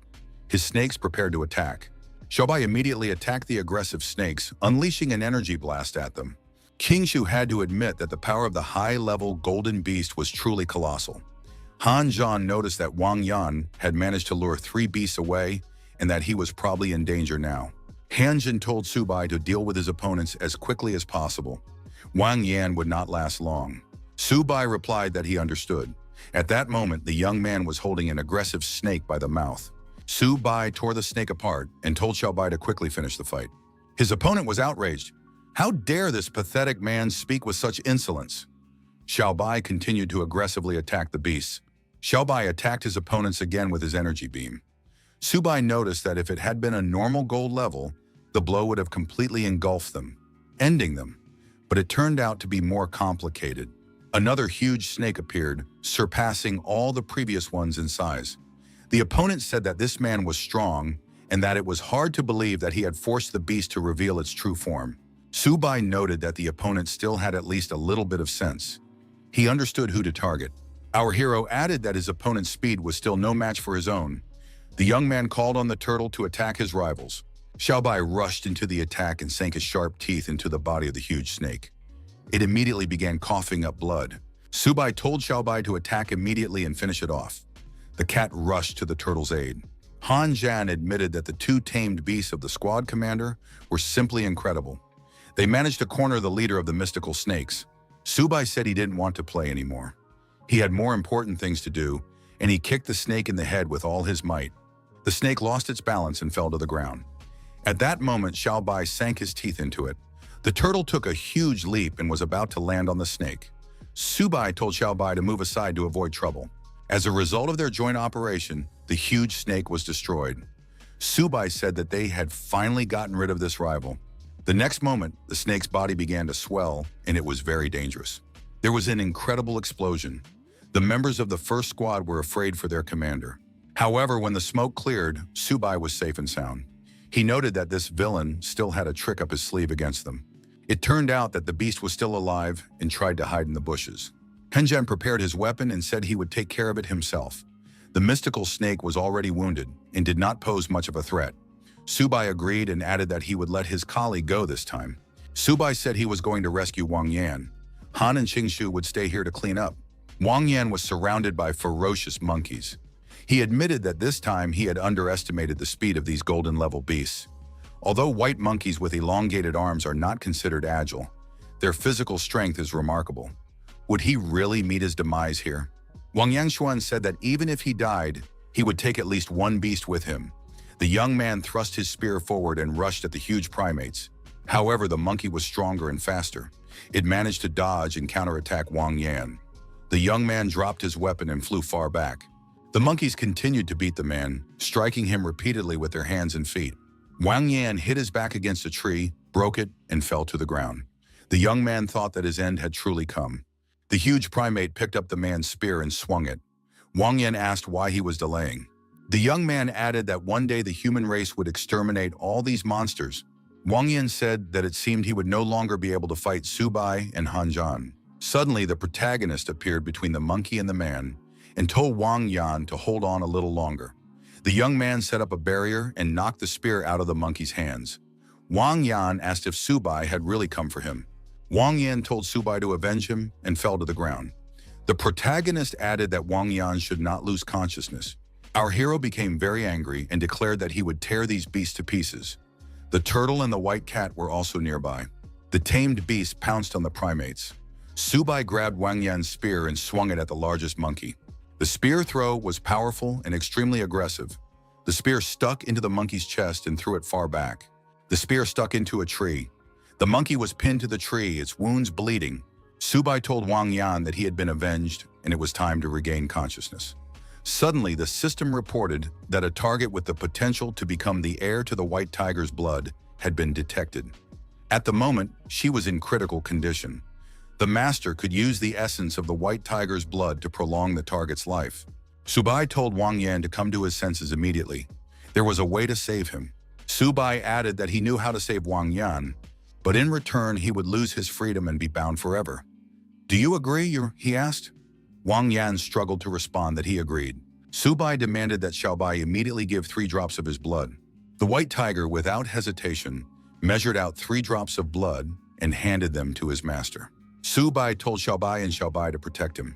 The protagonist turned to Wang Yan and told him once again to hang on. Subai used the 3 drops of blood as intended and changed the bloodline. The necessary processes began to take place at lightning speed. Wang Yan naturally cried out in pain, as it was almost impossible to endure such a thing. After a short time, Wang Yan stopped twitching and came to his senses. His body looked completely healthy, except for some bruises on his face. The protagonist asked how he was feeling. Wang Yan looked at his hands and asked how Subai had done it. After all, such a method was definitely beyond the power of an ordinary person. Even an expert at the king level would not be able to do such a thing. Subai reminded him that before saving him, he had obtained Wang Yan's consent. Now Wang Yan was bound to him forever. As for his secrets, Wang Yan had no right to reveal them. It was also forbidden to disclose any information related to Subai. Anyone who violated the ban would be cursed by heaven and earth, and their soul would be completely destroyed. Wang Yan asked in surprise whose voice he was hearing. However, the young man accepted the warning. Subai said that he had spent a lot of energy to save Wang Yan. His life was much more valuable than the 2 swords in Xiaozi's hands. The price was very high. Wang Yan jumped to his feet and shouted for Subai to take care of himself. Suddenly, aggressive snakes began to crawl out from under the ground. The protagonist realized that he shouldn't have let that beast go. Now he would have to deal with the consequences. Subai told Xiaobai to immediately deal with this abomination. The order was carried out, and the snakes were torn to shreds. However, the young man assumed that they were not material. "What is going on? Why are there more snakes after they are destroyed?" he wondered. Han Zhen and Qingshu came to help and asked, "Is Wang Yan okay?" Wang Yan said he was fine. Subai asked, "Why are those 2 taking so long?" Qingshu said that there was no end to these snakes. Someone was definitely controlling them. "We need to find this puppeteer. It must be that snake they didn't finish off earlier." Suddenly, a man appeared and said that some insects dared to challenge the 9 circles of Hell clan. Qingshu noticed that Subai had thrown this villain back to his true form, and in a short time, he took on human form again. How did he recover so quickly, he wondered. The protagonist said that this guy was not as simple as he had previously appeared. He added that it was just a copy. It was practically impossible to destroy. The young people saw that the monster was holding the body of Zheng Leiqiao in its hands. An aggressive Cao Si said he would destroy the scoundrel with his own hands. Han Zhan acknowledged that his rival had become much stronger and that it was necessary to exercise extreme caution. Cao Si asked Subai to destroy this villain for him. He was willing to pay any price. Su Bai told Qing Shu and Han Zhan to take care of the rest, and he would deal with this slippery snake himself. The villain threw Lei Xiao's body on the ground and said that this pathetic insect had a very loud voice. Su Bai warned that he would cut this scoundrel into pieces and make snake soup out of him. The clash between the rivals caused an explosion and thick smoke. The monster admitted that, as expected, the man was not so simple. Su Bai quickly emerged from the thick smoke and delivered a crushing blow to his unexpected opponent's back, forcing him to fly far away. The monster remained standing, but Su Bai admitted that his opponent had become much stronger. Su Bai told his tamed beasts that they would form a 7-star formation of 3 devils. It was necessary to surround the villain. The 7-star formation of 3 devils was the greatest secret technique that the protagonist could use, utilizing the fusion of the source. It allowed the protagonist to combine his powers with those of Xiaobao and Xiaoba. The villain was about to experience a triple blow, and the protagonist said that this scoundrel would be destroyed right now. The monster remained standing and admitted that the technique was quite ingenious, but unfortunately this man still lacked strength. The villain transformed into a 3-headed snake of incredible size. Han Zhan noticed this and told Su Bai to be careful. More snakes appeared and rushed straight at the commander of the first squad. Su Bai looked back and saw that the aggressive snakes were very close. Urgent action was needed. Wang Yan shouted that he felt a terrifying power. But that was impossible. Su Bai couldn't lose so easily. Cao Zi demanded that Su Bai immediately report whether he was alive or dead. Su Bai shouted loudly. Xiaoba and Xiaobai immediately joined in his cry. The 3-headed snake was surprised. How dare his opponent grow stronger right before his eyes? The snake aggressively attacked the protagonist, directing a powerful energy charge at him. Han Jin admitted that the attack was too strong. Su Bai was in danger. Something had to be done urgently to save him. Wang Yan said that he couldn't move at all and was even unable to resist. However, Su Bai, despite everything, managed to activate a powerful energy wave that spread in all directions at incredible speed. Han Jin understood what was going on and said that the divine artifacts were merging into the weapon of the sacred beast. Heaven and earth converged, and the soul attained immortality. The roots of grass and trees, the sources merged into one. Qing Shu was surprised. Is this really the legendary weapon of the sacred beast? Wang Yan added that this was exactly what Lord Luo Fen had used to break through thousands of miles, fighting countless powerful enemies. Such a powerful heavenly phenomenon. Could it really be the ultimate technique of that very person from 100 years ago? How is that possible? The young man wondered. The protagonist received a message from the system that he was not yet able to fully control the power. When his life and mental resources reached a critical point, the state would end, and his body would fall into a period of severe weakness. Within a few minutes, it was all over. A deep mark remained in the ground, reminiscent of the unprecedented power of the attack. The fort of the Great Wall Guards. The commander, looking into the distance, said that this guy was progressing at an alarming rate. The marshal added that the mighty Lord of the 9 Hells had attacked a simple young man. The commander waved his sword and asked, "Do they really think he's already dead?" The monster from the mist told Nie Qing not to get cocky. His time is running out. Once he falls, humanity will be left without a royal protector and will be doomed to destruction. Su Bai lost a lot of strength after such an attack and could not stand on his feet. He had to kneel down. The tamed animals also lay nearby, exhausted. His colleagues rushed to help, but Su Bai surprised them again. "Is he okay?" they asked. Qing Shu noted that the battle had been successful. They had managed to kill the Dazan snake, a high-level mystical beast, 1 medium-level golden beast, 2 low-level beasts, and more than 80 silver beasts. They had indeed killed them all. Wang Yan said it was simply unbelievable. Now he would brag about it for a whole year. Han Zhan noted that the battle had been very dangerous. If Su Bai hadn't awakened the sacred beast weapon, they would have all been wiped off the face of the earth. Su Bai said that the smell of blood could attract other ferocious beasts. "It's better to leave here," he added. Suddenly, someone said that no one dared to leave. A human shadow appeared in the air, activating high-density energy flows. Qing Shu told everyone to stay put and be on alert. The man transformed his excess energy into a huge snake that attacked the people. Su Bai closed his eyes and put his hands forward to protect himself. However, nothing happened. The young man opened one eye first. It turned out that Hu Huanshan, who possessed the level of a lord, had unexpectedly appeared in the forest glade. He blocked the attack and said that Long Ao also possessed the level of a lord. "Isn't he ashamed to attack young people?" he asked. Han Zhan, on behalf of the entire team, thanked Lord Hu Huanshan for his timely intervention. Long Ao was still hovering in the air and said that Huanshan had done the wrong thing. It was useless. "Today I will definitely take the one who awakened the sacred beast weapon," he promised. Long Ao added that his race would never allow another Luofeng to appear. Hu Huanshan retorted, "Don't even dream of it." Long Ao activated an energy charge in his hands and asked if Hu Huanshan could really protect this man. The students found themselves surrounded by an even more countless horde of snakes, all of which were at least of the initial gold level. Han Zhan admitted that he wasn't even trying to count their exact number. King Shu sighed. "Labor Day is coming soon. I want to relax, enjoy the scent of flowers, and have a nice weekend." The girl waved her hand and added that she would miss them. Subai wished her luck. The young people said they were going out to have fun and wouldn't be able to help Subai. "So he'll have to finish the job himself," they said. Subai thought that everyone was having fun, while he still had to be on duty. "It's very unfair," he muttered. He wanted to go on vacation too. Long Ao continued to build up his energy and asked mockingly what Hu Huanshan was turning around for. The first squad was surrounded by snakes. The commander ordered everyone to prepare for a simultaneous attack. Hu Huanshan said it was time to stretch his muscles and spread a powerful energy pulse in all directions. Subai admitted, "That was amazing. Now I understand what Mr. Huanshan's Phoenix Tree technique looks like." Long Ao was surprised. Had Hu Huanshan really grasped the power of the law? It was impossible to even defend against the subtle energy of the law, which was slowly destroying his life force. Long Ao clung to the edge of the crevice and said that today he would not be able to compete with Hu Huanshan. "He will be able to protect this boy, but not for long," he added and disappeared into the crevice.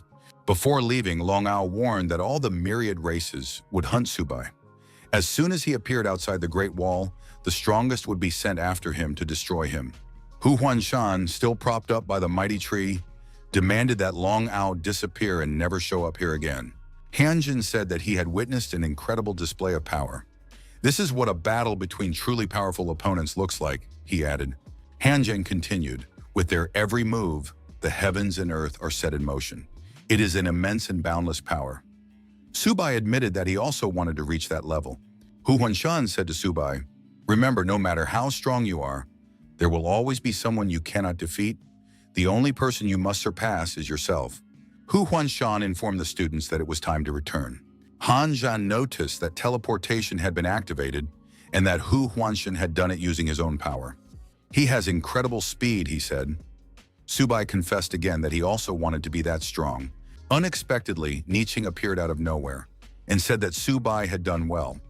The young man deserved congratulations on awakening the weapon of the sacred beast. Subai asked who this man was. The old man ordered Hu Huanshan to take Subai to the assembly hall. Subai was surprised. Why did the stranger disappear again? Hu Huanshan explained that this man was a hero of the human race, a royal-level warrior, Lord Niqing. Subai asked in amazement, was it really Niqing himself? Hu Huanshan said that Lord Niqing lived in the same era as Lord Luofen. At that time, spiritual energy was returning and martial arts were awakening.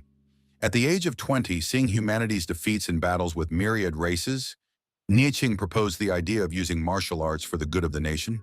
At that time, many just laughed at him. People believed that only technology could save humanity. Relying on martial arts was considered a fantasy.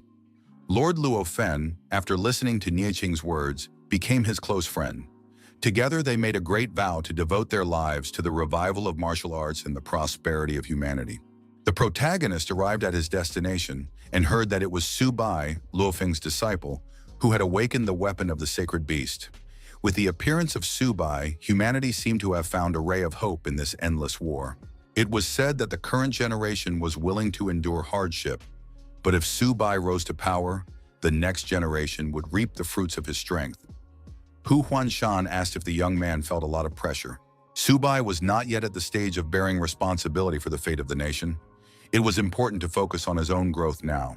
The protagonist replied that he understood. Subai entered the assembly hall. Hu Huanshan announced that he had brought the awakened young man. Subai saw many great masters at the table and was taken aback. Lin Jingnan, nicknamed Old Tiger Lin, was the strongest diamond-level master. The protagonist asked why this warrior was here. Niqing, who presided over the table, said that since everyone was gathered, they should get down to business. The awakening of the sacred beast weapon caused a huge resonance among the myriad races. They even sent a lord-level warrior to destroy the young man. The debate began. One of those present noted that for the first time in 100 years, the weapon of the sacred beast Luo Feng had reappeared in the world. If Su Bai became stronger, he would lead humanity to glory. "We must protect this young man at all costs," he said. A bearded man with glasses suggested appointing the best mentors and providing resources to help him reach the level of lord, and possibly even king. "Su Bai's life is now more valuable than all of theirs combined," he said. Su Bai looked at the gathering who spoke in his support and thought that all these people were truly good.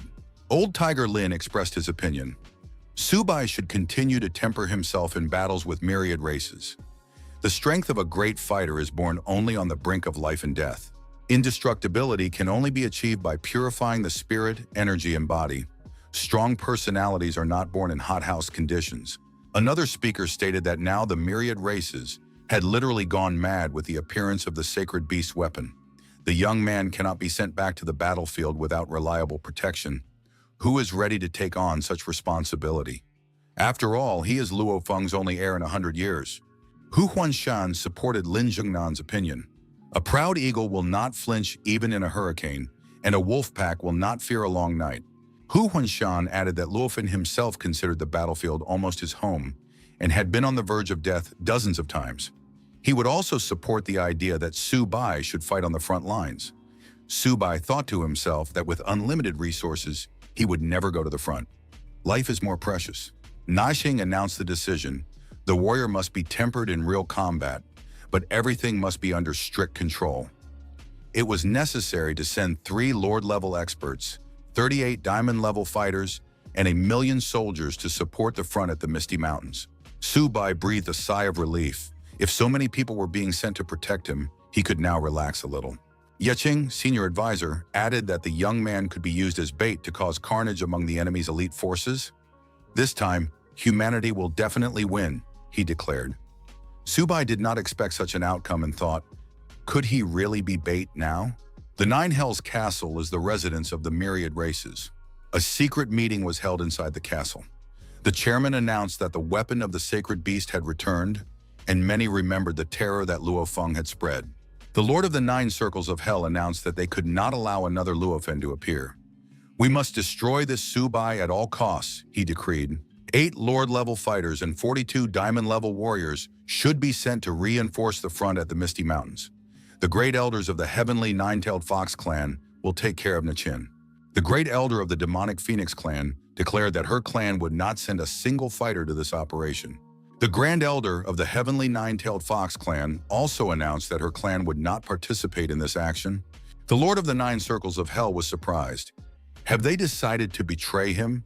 The Lord explained that the 3 great royal clans had been given a joint order to take the field in the myriad races battle. Now that they were facing a powerful enemy, these 2 had decided to retreat. The great elders were surprised. Does the Lord of the 9 Circles of Hell want to attack us? What other powerful enemies are we talking about? We came here not to fight, but to explore the Forbidden Zone. It seems that the 9 Circles of Hell clan is simply looking for a reason to destroy humans. They are here for endless resources, not for bloodshed. The Lord of the 9 Circles of Hell has declared that even if the elders refuse, his clan will see the matter through to the end. The great elders may regret it later. The great elders noted that the battle was near, and the human and myriad masters were already on the move. Have they still not found the Holy Maiden? That girl has always been wayward. We must expand the search area and find the Holy Maiden before the war begins, at any cost. Naxing handed Su Bai a heavenly jade pendant and said that as long as he had it, no one would be able to sense his presence. Even the king of the 9 Circles of Hell would not notice him. With this artifact, it would be easier for the young man to hide from the strongest of the myriad races. Su Bai thanked Niqing, adding that simply hiding his aura was not enough.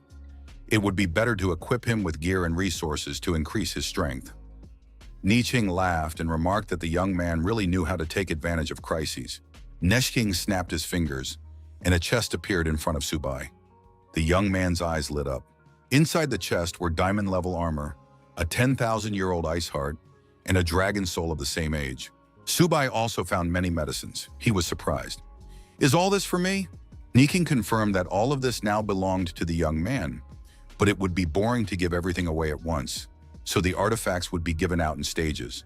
Subai said that he wanted to get the diamond armor first so that he wouldn't die in battle. Niking noted that Subai was not yet ready for this armor. The young man admitted that this was cruel. The old man recommended that he train harder. Subai remembered how he once saw countless treasures and hesitated for just a second, and now he was crying, remembering that mistake. Subai noticed a man nearby and wondered, could it be old Tiger Lin? Lin Zhengnan told the young man to follow him. They needed to talk about something. Subai thought that he and Lin Yanzhan, Zhengnan's daughter, had nothing going on. They were honest with each other and innocent. Zhengnan suggested that Subai stay on the battlefield of myriad races. The young man replied that he was not angry and understood that old Tiger Lin wanted him to become a true master. The man admitted that he still did not understand what his daughter saw in Subai. The young man tried to explain that they were just good friends who knew what was acceptable and what was not. Lin Zhengnan said that he did not want to discuss this anymore and would not interfere in their childish affairs. He handed the young man the armor and added that it was his gift. The young man must take care of himself and not die on the battlefield. Subai accepted the gift and thanked Uncle Lin. Zhengnan ordered him to go to training immediately. Subai promised to train hard and not let old Tiger Lin down. The next day arrived. Students and military personnel paid their respects to the fallen. Kaozi said that Zheng Leixiao should rest in peace. Hanzhan noticed Subai's appearance. Hanzhan was surprised and asked where Subai got such excellent equipment. Neching addressed the warriors of the human race and announced that the army of the myriad races was already moving towards the Great Wall. There were more than 1 million enemies, but even if the humans were outnumbered, they would still win. Henjin noted that among the royal-level fighters, Lord Niqing was stronger than the king of the 9 circles of hell. To restrain Niqing, the myriad races would surely send several lord-level fighters to cooperate with the king. Subai asked what to do in that case. Hanzhan replied that they should use tactics and follow the orders of the leadership. An order was issued for all reconnaissance units from military universities to accompany the troops and advance into the Misty Mountains for reconnaissance. Upon detecting the enemy, they were to provide support in battle.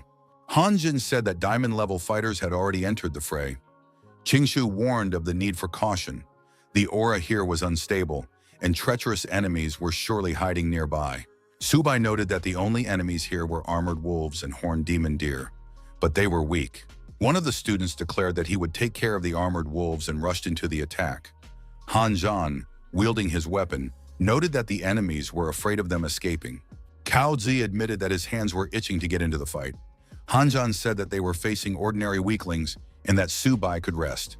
Subai agreed that the beasts were weak, but he wasn't going to give up the glory just like that. The protagonist released his tamed animals from his backpack. Xiaoba and Xiaobai burst out and destroyed all enemies in their path. Hanjin noted that Subai had completely lost his conscience. He didn't even want to share the credit for the battle. Cao Zi agreed with this opinion. The white tiger and the huge green turtle did indeed look threatening against the backdrop of weak enemies. The wolves and deer felt the pressure coming from deep within their blood and could not resist. The white tiger and green turtle roared loudly, subjugating the will of the beasts. Subai was surprised. Why were his animals roaring like that? The system congratulated the young man on awakening a new ability. Now he could subjugate other races and turn them into his personal combat unit. The protagonist was delighted. He had gained the ability of a legion. Hanjan inquired what was happening and confirmed that Subai had indeed brought these animals. Subai said that the animals had been charmed by his charm. His colleagues were morally depressed. Subai noted that if the beasts had submitted, they must obey all orders. The armored wolf clan would guard the rear, and the demonic deer clan would guard the flanks. Hanjin added that with such protection on the sides and rear, reconnaissance could be accelerated. Wang Yan wondered how Subai had managed to convince the armored wolves. The protagonist was surprised by the turtle's strange behavior. Had Xiaoba discovered some secret? The turtle was acting unusually. Suddenly, a giant centipede burst out of the ground. At the same time, Yaoba was accelerated and thrown high into the air. Han Jan warned everyone to be extra vigilant. The toothed centipede was extremely dangerous and was known as the ghost of hell. Subai asked if the centipede was really that scary. The toothed centipede was indeed aggressive towards Xiaoba. Qingshu noted that its body, like that of a centipede, was capable of burrowing into the ground in seconds and disappearing without a trace. Its paws were like saws. Nothing could withstand them. Han Zhen added that where the serrated centipede passes, not even grass remains. It is a real disaster. Its sharp paws instantly cut its target into hundreds of pieces. Subai suggested that this was an exaggeration. What he saw did not seem like such a threat. Xiaoba felt confident in the company of centipedes, almost befriending them. The protagonist learned that the clan of toothed centipedes expressed a desire to swear allegiance. Subai decided to agree. Deep in the valley of the Misty Mountains, people were making their way through the valley. The woman surrounded by huge primates assumed that the people would pass through this place tomorrow. However, the attack by the human race began much earlier. An order was given to all units to go on full combat alert. The huge monkey was attacked by a centipede that burst out of the ground. The woman, the leader of the beasts, was surprised. How did these centipedes get here? It was necessary to send alarm signals to the king of the 9 circles of hell. The primates began to scatter in terror as a huge number of dangerous centipedes emerged from the ground. The woman tried to seal the place where the centipedes were emerging and summoned snakes from underground for support. However, the snakes that appeared were attacked by the centipedes and destroyed. The woman turned into a huge snake and tried to fight back against the centipedes that attacked her. The giant snake said that even her scaly armor could not withstand the attack. The centipedes won a decisive victory. The warriors who appeared afterwards saw the destroyed giant snake. It had been torn to pieces. But who did this to the mystical snake of the Misty Lands? Who could destroy it with such force? People were surprised. Could it be the serrated centipede, also known as the ghost of hell?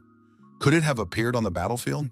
The warriors said that it was necessary to immediately send a report and notify all armed forces. Toothed centipedes had been spotted in the Misty Mountains. If anyone from the human race encountered them, it was necessary to retreat immediately. Under no circumstances should they engage in battle with them. The first squad continued to advance deep into enemy territory. Han Zhan reported that according to the map, the entire ridge of the Misty Mountains stretched for more than 300 kilometers. They had been on the road for a long time, but for some reason had not reached Clearwater Lake. Subai was indignant. Did his colleagues doubt the route he had mapped out? Qingshu suggested that they had gotten lost after all. Subai believed that this could not be the case. The problem was probably with the map. Han Zhan said that the map could not be wrong because it was a military map. Subai thought that he might indeed have made a mistake, as he had always been poor at navigating. Han Zhan was indignant. Why hadn't Subai warned them about this earlier? Qingshu asked what they should do. Who would lead them to the Clearwater Lake if he was also bad at navigating? Subai was indignant. It turned out that everyone was confused about the directions, but for some reason, only he was being blamed. Han Zhan now did not understand how they would be able to get to this lake. Subai said that in that case, they would have to resort to the last proven remedy. The young man took a green turtle out of his backpack. Subai gave the turtle a crystal and said that it should lead them to the Clearwater Lake. The turtle ate the crystal and confidently moved further along the road. Subai said that now they should not get lost. Qingshu said it was good that they had Xiaoba. Otherwise, they would never have found their way out of there. Han Zhan expressed confidence that they were now moving in the right direction. The young people noticed that the fog was becoming less dense, which meant they had emerged from it. Subai said that the turtle was very good. It really knew how to find its way. However, what the students saw before them did not resemble Clearwater Lake at all. Where had Xiaoba led them? Han Zhan checked the military topographic map and declared that they were on the edge of Clearwater Lake. Suddenly, a huge dragon appeared above the young people. The students were puzzled. The decision was made to flee. The young people turned around and quickly began to put this decision into action. Subai asked the turtle where it had led them. It couldn't be that the three of them had gone beyond the boundaries of the map and into unknown lands. Han Zhan couldn't keep up with his colleagues and shouted for them to wait for him. After a while, the young people noticed that the creature had disappeared and decided to take a short break. But what was it? Where had it taken them? The map indicated that the edges of the lake were safe. Subai said he had a feeling that the map couldn't be trusted. The map didn't show such a dangerous place. Could Xiao Bear really have led them astray? A girl appeared in front of the young people and said that they were nobodies. How could they not even try to protect her at such a critical moment? Why did they only think about themselves? Su Bai was surprised. Where did this girl come from? Han Zhan admitted that he was so focused on escaping that he didn't even notice her. The system reported that the hero had discovered a demonic phoenix with the blood of a scarlet bird. The clan of demonic phoenixes is proud and difficult to subdue. It is necessary to find a way to tame it. Su Bai was surprised. Could it be that the scarlet bird he was looking for was a child? The girl was indignant.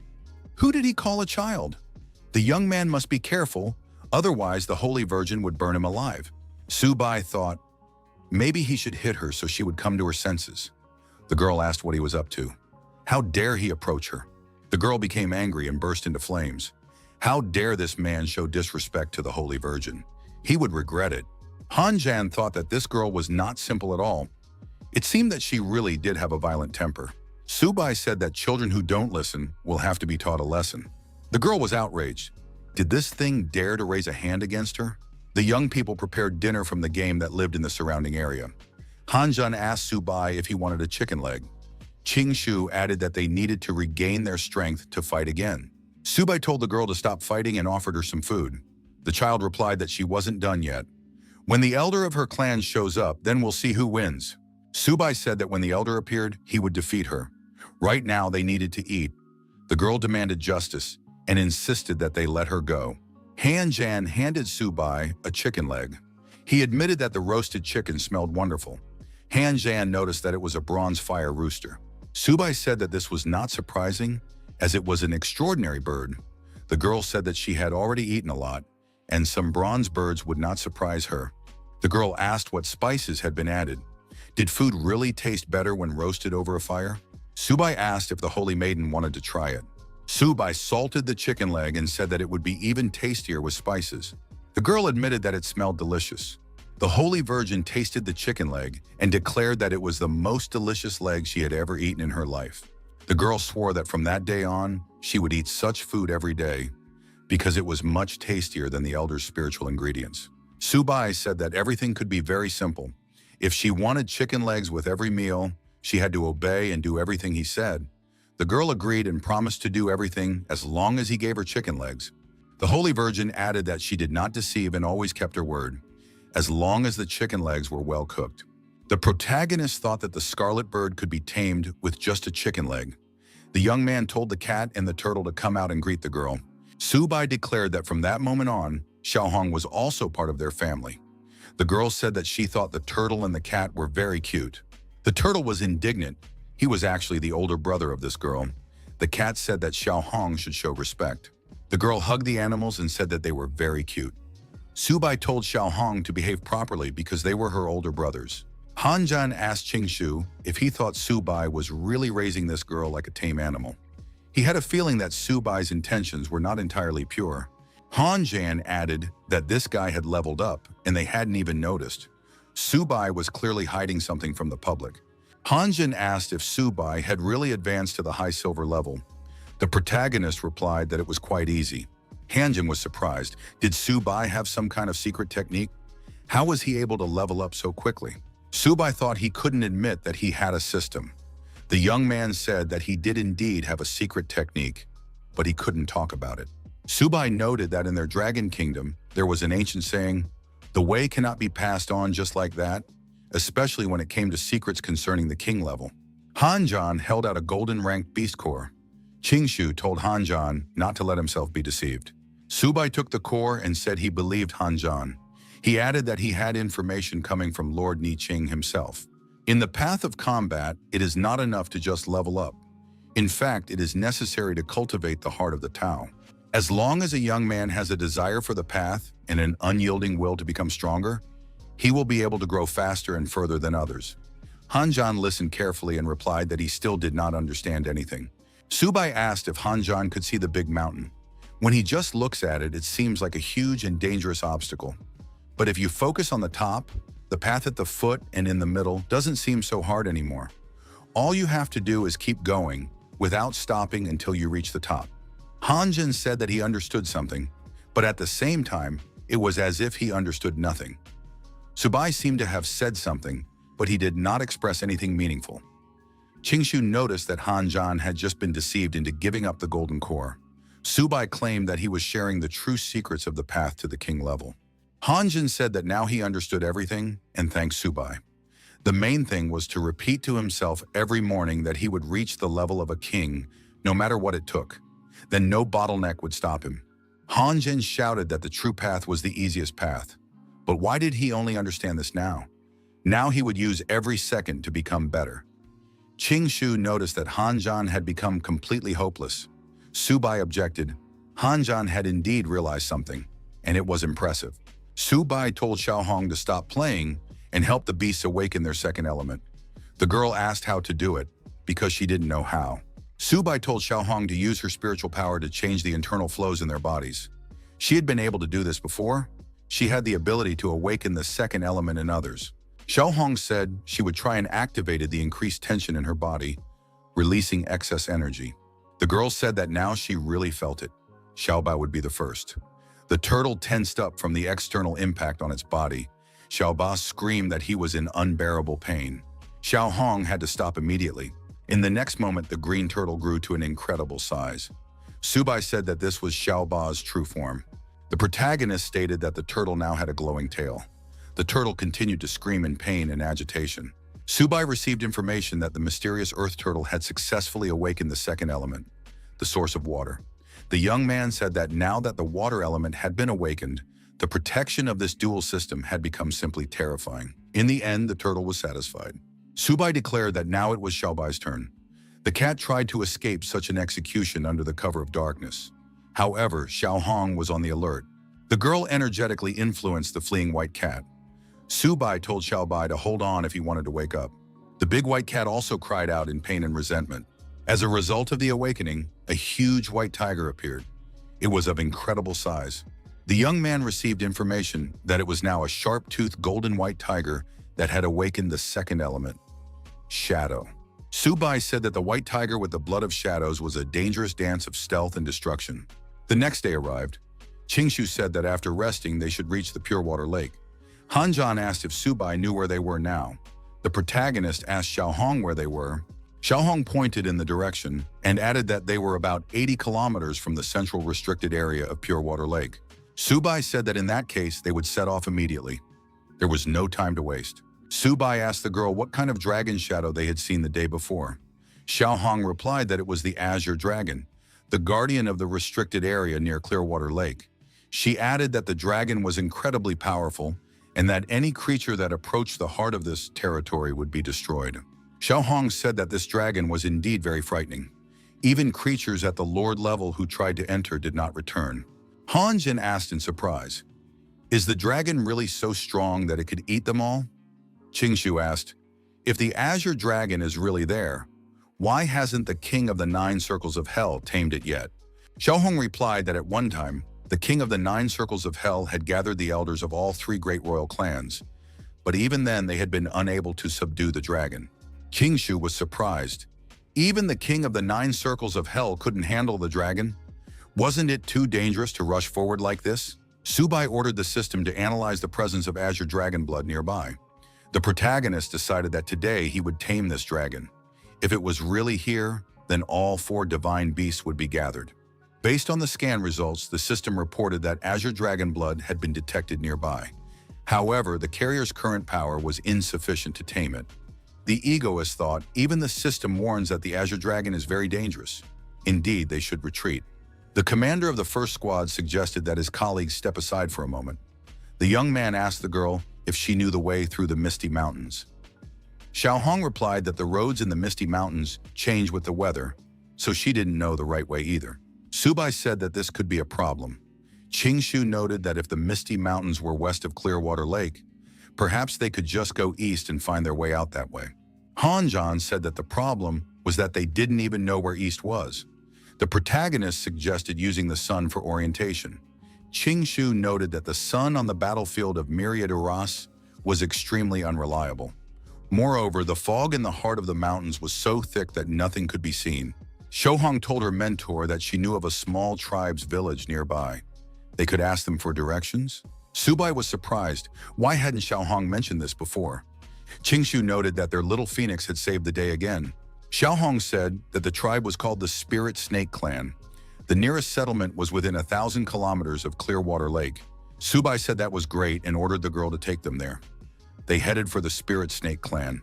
Xiao Hong said that the Spirit Snake Clan once had a platinum-level warrior, but he had led the tribe's elite into battle. Now, only the elderly, sick, and wounded guarded the village. The strongest among them was the elder, who was at the peak of the gold level. The expedition made its way further through the forest. Peeking out from the bushes, Xiao Hong pointed to the village of the Spirit Snake Clan. Subai was surprised. There was a snake's nest right on their course. Han Zhan said that although the clan was small, judging by the number of snake holes and the aura around them, they had more than 10,000 wild animals. The exact number of creatures guarding the territory was unknown. Han Zhan suggested attacking from different sides to lure them out of their burrows. Once they were separated, they could be destroyed piece by piece. Qingshu said that was too dangerous. It would be better to catch one golden beast and interrogate it. It would have to reveal the location of the passage. Subai said that these two only think about how to fight. We must not forget that Xiao Hong is the holy maiden of the royal clan. Han Jin asked what Subai suggested doing, what his strategic plan was. The protagonist replied that he had a brilliant plan. Information came in that the envoy of the ancient royal clan had arrived. It was necessary to greet him with honors. Young men in black cloaks accompanied Xiao Hong. Subai announced that the holy maiden of the ancient demon Phoenix clan had arrived and should be greeted appropriately. The snake said that she could sense the aura of the royal blood of the ancient demon Phoenix clan. It was a great honor for them to receive such noble guests. She was accompanied by 3 high lords from the Hidden Land and the Mist Snake clan. The old snake said that the second elder of the Spirit Snake tribe respectfully greets Lady Demon Phoenix and the 3 lords of the Misty Lands. The 4 great lords have honored them with their visit. They apologize for such a modest reception. Subai asked if the clan had any spiritual materials or medicinal herbs, as it was necessary to gather everything available to restore their strength. Han Jan quietly asked what Subai was doing, since they just wanted to ask for directions. Qingshu was also surprised at what medicinal spiritual herbs they were talking about. Subai told the two to keep quiet. The second elder said that if the honored guests had come from afar, the spiritual snake tribe would definitely give them a proper welcome. After a while, the guests were offered small spiritual fruits as a sign of respect. Hanjin said that these were 4th-level spiritual berries filled with powerful spiritual energy. One such berry could completely restore the strength of a gold-level warrior in a matter of minutes. Subai said that it was already late and that they would most likely stay here for the night. The protagonist pointed to the building where they would be staying and asked for a map of the area. Han Zhan was surprised. What kind of overnight stay was he talking about, since the sun was still at its zenith? The second elder said that this building was the residence of the chief of the tribe. Without his permission, no one was allowed to enter. The second elder said that he would immediately order a new spacious house to be built for the guests, if they did not mind. Subai said that if their chief were here, he would not dare to refuse. Or did the second elder mean to say that the holy maiden of the ancient demon Phoenix clan was not worthy of the house of some chief of this miserable tribe? Xiao Hong set her fingers on fire to intimidate the snakes. The snakes immediately recognized it as the burning aura of the ancient demon Phoenix clan. Subai told the second elder that they would only stay for one night. Permission was granted and the young people went to the clan chief's residence. Subai reminded them that he was waiting for the map. Subai entered the building and assumed that treasures were indeed hidden here. However, they had to wait until the map was brought to them. Han Zhan said he was thirsty and asked for water to drink. After a while, the second elder brought the map as requested. The second elder calmed down when he realized that nothing had been touched here. The lords of the Misty Lands and the Hidden Land were too noble to covet the modest belongings of the small spirit snake tribe. The second elder said he would take his leave if the guests needed nothing else. Subai asked that they not be disturbed. They wanted to rest. When the second elder of the snake clan slithered away, the protagonist told Qingshu and Hanjan to search the entire first floor and bring back anything of value. They had to look through everything, down to the smallest detail. Xiao Hong and the students were delighted and set about carrying out their orders. They found jade nectar, a 5th-level elixir. Suhai told Han Zhan to keep quiet. Otherwise, they would be in trouble if they were caught doing this. Xiaohong discovered and showed her mentor a whole chest of 4th-level spiritual berries. After a while, all the treasures, and not only them, were brought to the central hall of the residence. Subai said that now they could begin, and everyone present began to devour the food supplies found there. After the meal, Han Zhan said with difficulty that his bottleneck at the highest silver level was beginning to weaken. Qingshu noted that after he had eaten his fill, he had made progress. Subai said that after the meal, they could take a closer look at the map.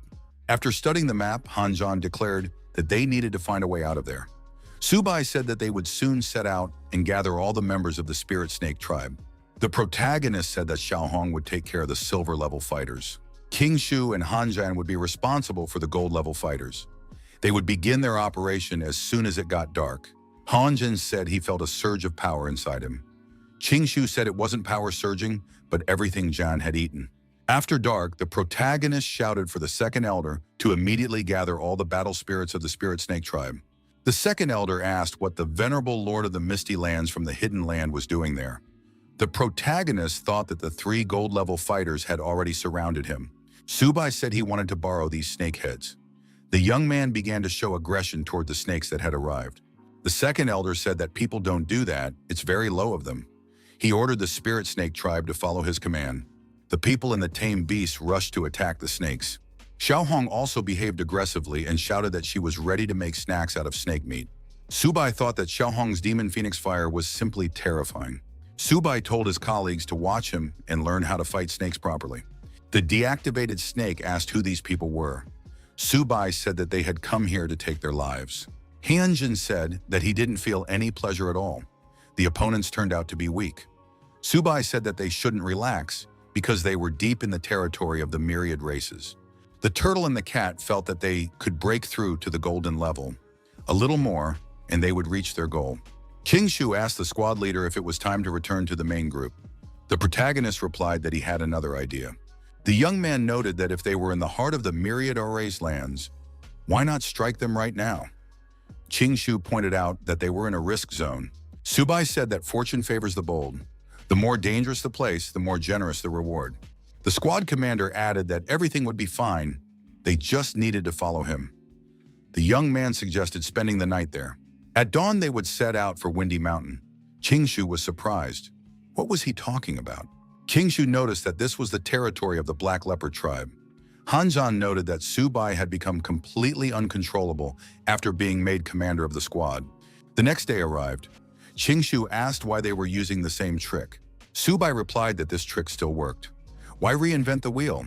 He told the leopards that the venerable lords of the Misty Lands from the Hidden Land had arrived. Why was no one there to greet them? The leopard ordered that the elders be informed of the guests immediately.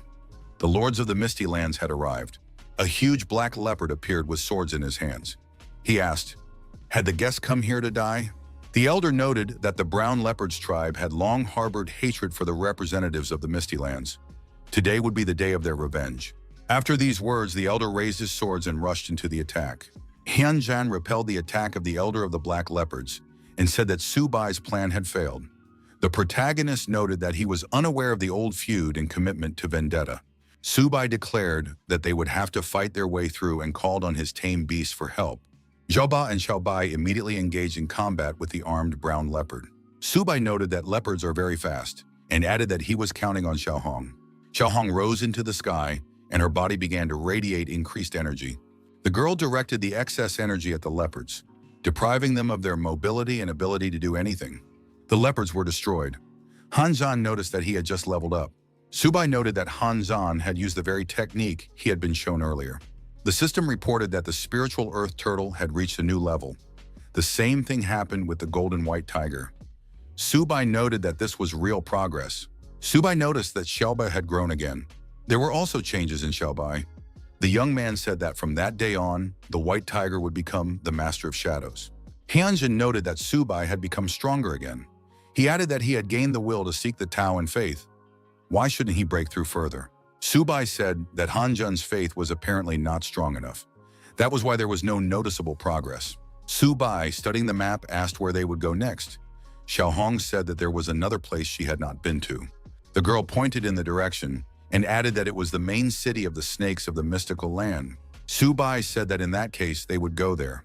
Hanjin said that this was pure madness. It was a truly great city of myriad races. Even if they were currently at war with humans, there were bound to be powerful guards there.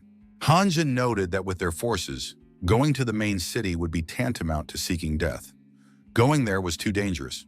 If the enemies found out that they were humans, there would be no escape. Qingshu noted that Hanjan was right. Going to the main city with just the three of them was too risky. Subai was surprised. Had his colleagues forgotten their faith and their desire to seek the Tao? If they wanted to obtain more resources and become stronger, they had to go to the main city. The young man added that when they reached the level of king, standing on the Great Wall and looking down on the myriad races, as if they were tiny ants, they would receive much admiration and make a great contribution to the development of humanity. Subai added that they were doing this for the greater good of the human race. Even if they did not return, they would still accomplish something truly grand. Hanjin said that he would act for the greater good of humanity. He was born great and, if necessary, would die gloriously. Subai said that Hanjan was the true spirit of a proud hero of humanity. Qingshu was surprised. Could this guy really be so easily infected by this idea? Subai demanded that Xiaohong take them there, in the name of the greater good of humanity. The target was chosen, and the first squad set out to fulfill their mission. What was predestined for them from above. 3 days passed. Subai asked how far they were. Xiaohong said they were almost there. Subai looked into the distance. The girl said that ahead lay the main city of the snakes of the mystical land. The protagonist said that it was not a city, but a real mountainous massif. Hanjan admitted that he was beginning to regret his decision. Subai declared that there was nothing to fear. After all, they were the great heroes of humanity. Xiaohong said that the main city of the snakes of the mystical land was the most majestic of all. Several years ago, she had already been here with the Great Elder. The girl noticed that each wall of the city had 13 gates. Usually, the ruling houses entered through the central main gate, and members of the mystical land snake clan entered through the side gates on either side. There were also side gates for those of noble blood, but even they had to undergo an aura check and pay an entrance fee. Subai was surprised. Did they really have to pay a fee? Xiaohong said that it was purple crystals. On average, one purple crystal was the price of a standard third-rank spiritual herb. Purple crystals are not only a currency, they also store a huge amount of energy that is useful for cultivation. Cultivators of the platinum level and above use even rarer spiritual stones, filled not only with energy, but with the forces of heaven and earth. Subai reminded her that Xiaohong was a venerable holy maiden. Did she really only have one measly crystal? The girl replied that it was a spatial bag with about 100 cubic meters of usable space inside. Xiaohong added that she was actually quite rich and poured jewels out of the spatial bag. Qingshu said that Xiaohong was a real little rich girl. Subai was surprised. Did all of this belong to Xiaohong? The protagonist said that it was unsafe for a child to carry so much money with her. As her mentor, he had to keep everything safe. Subai put all the jewels back in the bag and said he would be responsible for them until she came of age. The young man thought that this time he had hit the jackpot. Hanjin suggested they stop talking and enter the city. Subai said that he would once again imbue his friends with the aura of the mystical earth snakes. This aura lasts for 7 days, so if they enter through the side gate, they can save on the toll. Subai added that this method never fails. It would be possible to see the reaction of these beasts. All the beasts present bowed their heads to the young people. The guards welcomed the 4 venerable elders back to the main city. Subai noted that they had received a warm welcome and were already in the main city. The protagonist looked around and said that there were ferocious beasts everywhere. But what is going on here, he thought. No one expected there to be so many wild beasts in the main city. Qingshu noticed that their forces were considerable. The foundation of the myriad races was much deeper than previously thought. Human warriors were no match for them. Xiaohong said that the 3 royal clans kept the lower classes in an iron grip. Now the king of the 9 circles of hell had raised an army of 10 million, but she was sure that 9 million of them were just cannon fodder. The real elite were only the relatives of the royal family of the 9 circles of hell and the clan of snakes of the mystical earth. Qingshu said that it was no surprise that Lord Huanshan did not take this army seriously. That is the real reason. However, no one expected the main city of the myriad races to be so lively. Subai suggested that they split up, because if they stayed together all the time, the work would proceed too slowly. Subai said that he was a partner and warned them about this right away. The young man gave each of his colleagues a purple crystal and told them to act according to the situation. They would meet at the city gates. As they parted, the protagonist said they didn't need to thank him. Qingshu called the squad leader greedy because he had a whole bag of these crystals. Qingshu said he would look for a place where he could read ancient books. Would Han Zhan go with him? John replied that he was interested in weapon shops. Subai looked at the tall building ahead and said that it must be the place. What treasures are there? He asked. Could this be the treasury of the capital city? He wondered. The wall was not very high and easy to climb over. Xiao Hong pointed to a dragon flying by. Subai thought he was lucky this time. It was good that he didn't try to climb over the wall right away. The young man said that he was familiar with these ruins. He thought he had seen them in some ancient book. Subai said that he remembered it was a flight ban. The Dizhu Xuanmen clan had indeed spared no expense. With such a barrier, even a diamond-level expert could not climb over the wall unnoticed. The protagonist was curious about what they were hiding inside. Xiao Hong noticed someone approaching. The Lord approached the guards to check on them. The senior guard reported that the service was proceeding normally and no violators had been found. Subai and the girl were hiding around the corner at the time. Subai told Xiao Hong not to go anywhere and to wait for him there. Our hero decided to test Xiao Bai's new ability and became almost invisible, that is, translucent. The commander of the guards ordered the door to be closed behind her. Subai followed. Then the protagonist deactivated the snake using a shadow attack technique and became visible again. The young man decided to see what treasures were here and why they were so carefully guarded. Subai discovered a whole mountain of amethyst crystals. It was a real stroke of luck. Now, even if he wanted to, he couldn't become poor. Subai saw someone's shadow in the distance and thought that there was someone else here. Could it be a representative of the Dizhu Xuanman clan, he said, demanding that whoever was hiding come out immediately. There were two people hiding.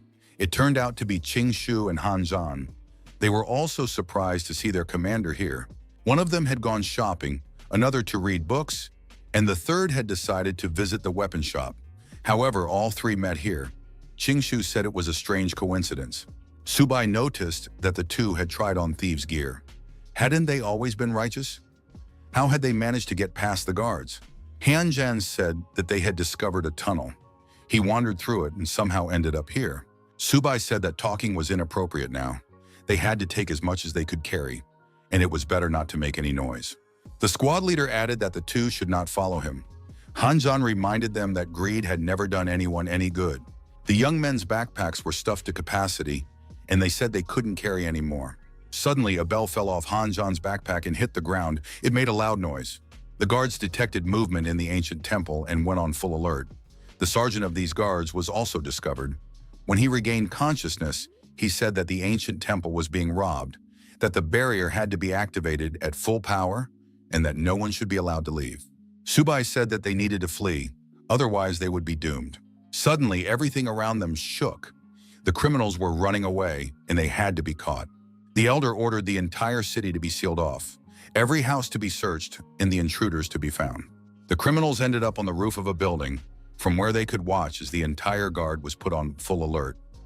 Han Zhan suggested that they were in big trouble. Qingshu agreed with this assumption and added that the entire city was blocked off, so there was no help to be expected. Subai said that he knew the saying, "The most dangerous place is the best hiding place."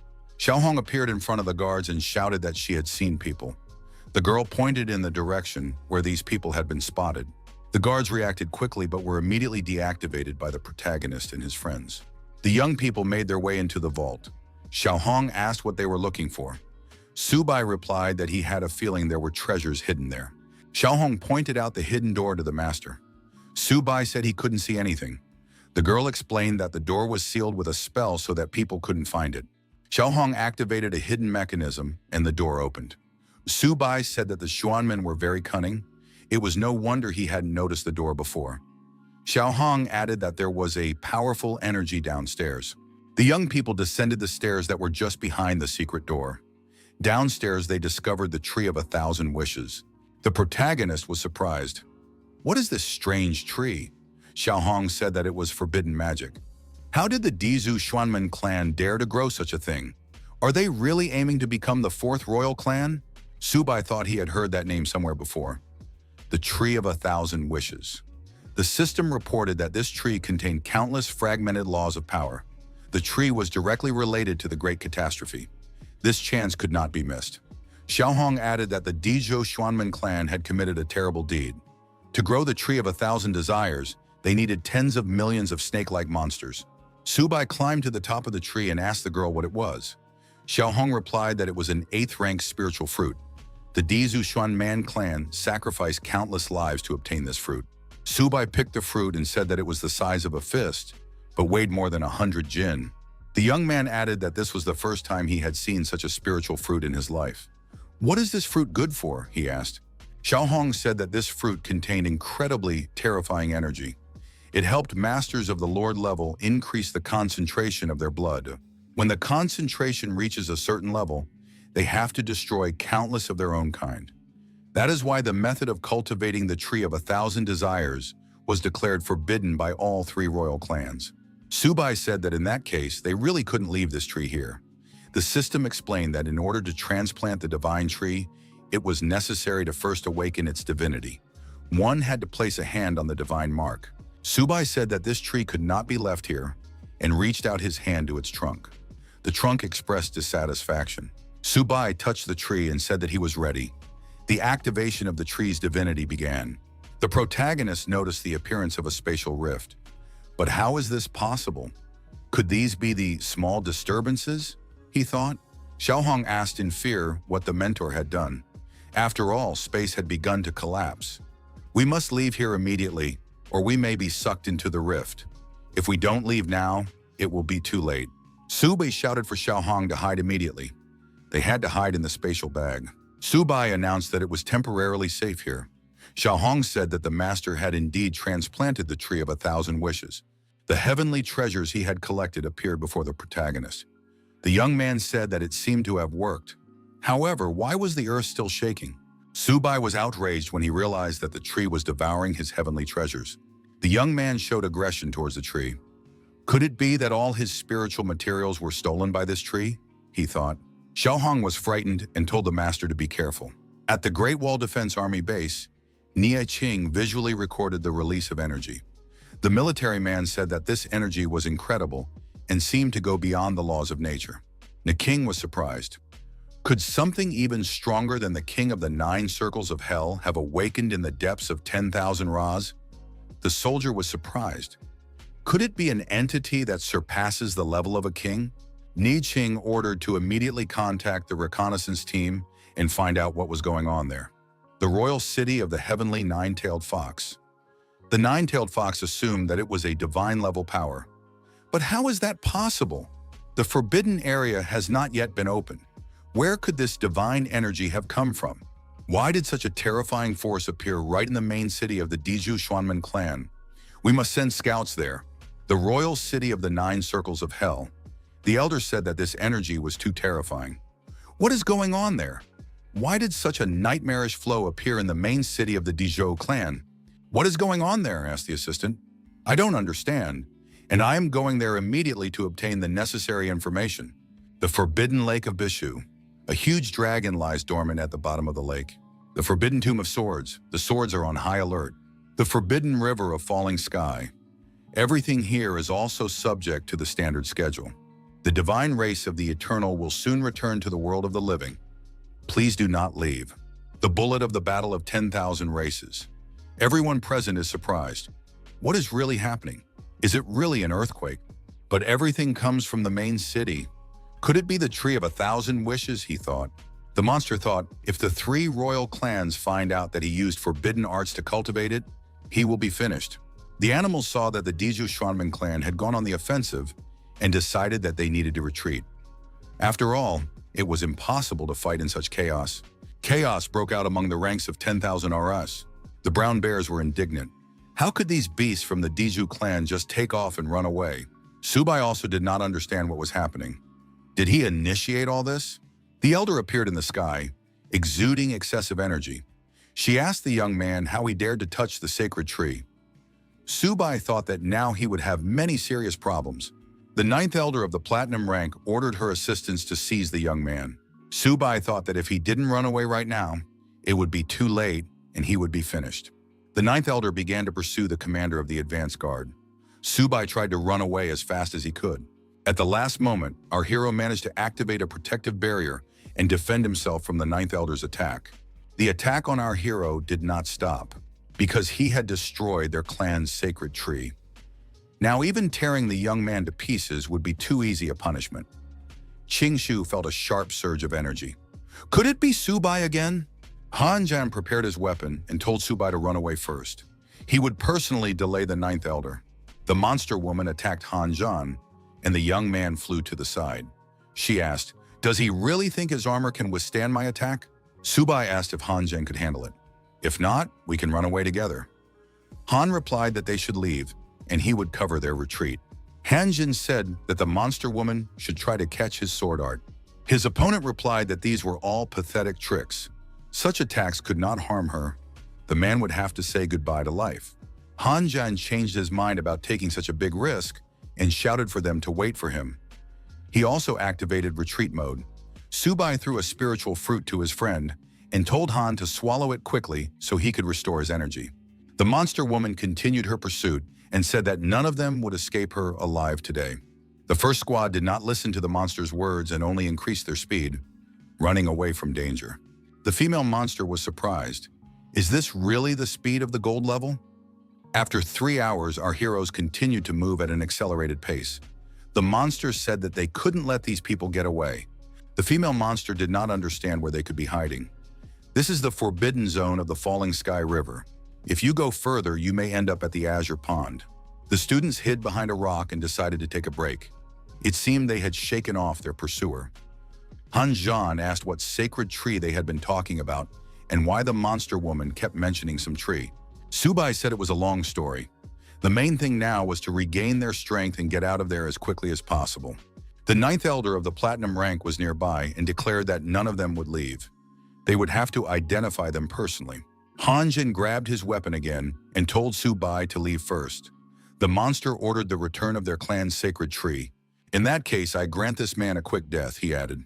There was a powerful explosion, and Han Zhan was thrown far back by the shockwave. Subai was surprised. How dare they call this tree of desires sacred? The young man added that he had rid them of this evil. The ninth elder said he would see how long this man could hold out. Han Jin once again said to leave this monster for him. He added that he was not joking. It is better to leave one than to perish all at once. The victory of humanity is what matters most. Subai and Qingshu, running away, said they would wait for Han nearby. The ninth elder rushed after them and asked, "Are these people still trying to escape?" Han Zhang appeared in front of the huge snake and said that he was his enemy today. The ninth elder threw Han Zhang far away and declared that this man was overestimating himself. His life is not worth the life of an insect. Han Zhan jumped to his feet and grabbed the snake by the tail. The young man declared that he was not finished yet. The ninth elder swung his tail and threw the man far away again. Han Zhang fell to the ground again, and this time blood flowed from his mouth. Subai and Qingshu managed to reach the Azure Pond. Subai was surprised. Why is it so quiet here? Is the Azure Dragon not at home? At the edge of the forbidden area, the monster asked its mistress, "Why is it so strange here?" Usually, any living creature that enters the forbidden area is immediately attacked. The monster said that their sacred tree was still in the hands of the fugitives. Under no circumstances can we let them go. Suddenly, the sky darkened, and a huge dragon appeared in the air. It was the Azure Dragon, and the monsters decided to retreat immediately. Subai treated his tame animals to crystals and told them to eat as much as they wanted. Qingshu was surprised. How can Subai eat so calmly? The pursuers could appear at any moment. Subai was surprised. Does Qingshu still not understand? This is our forbidden zone. They wouldn't dare come here. Otherwise, those two elders of Zhuanling would have been here long ago. The protagonist noted that in any case, they couldn't stay here for long. They had to decide where to go next. Qingshu suggested returning to the Misty Mountains and joining up with the main forces. Subai replied that they had already caused too much commotion on foreign territory. If they moved back, they might encounter the Zhuanling clan.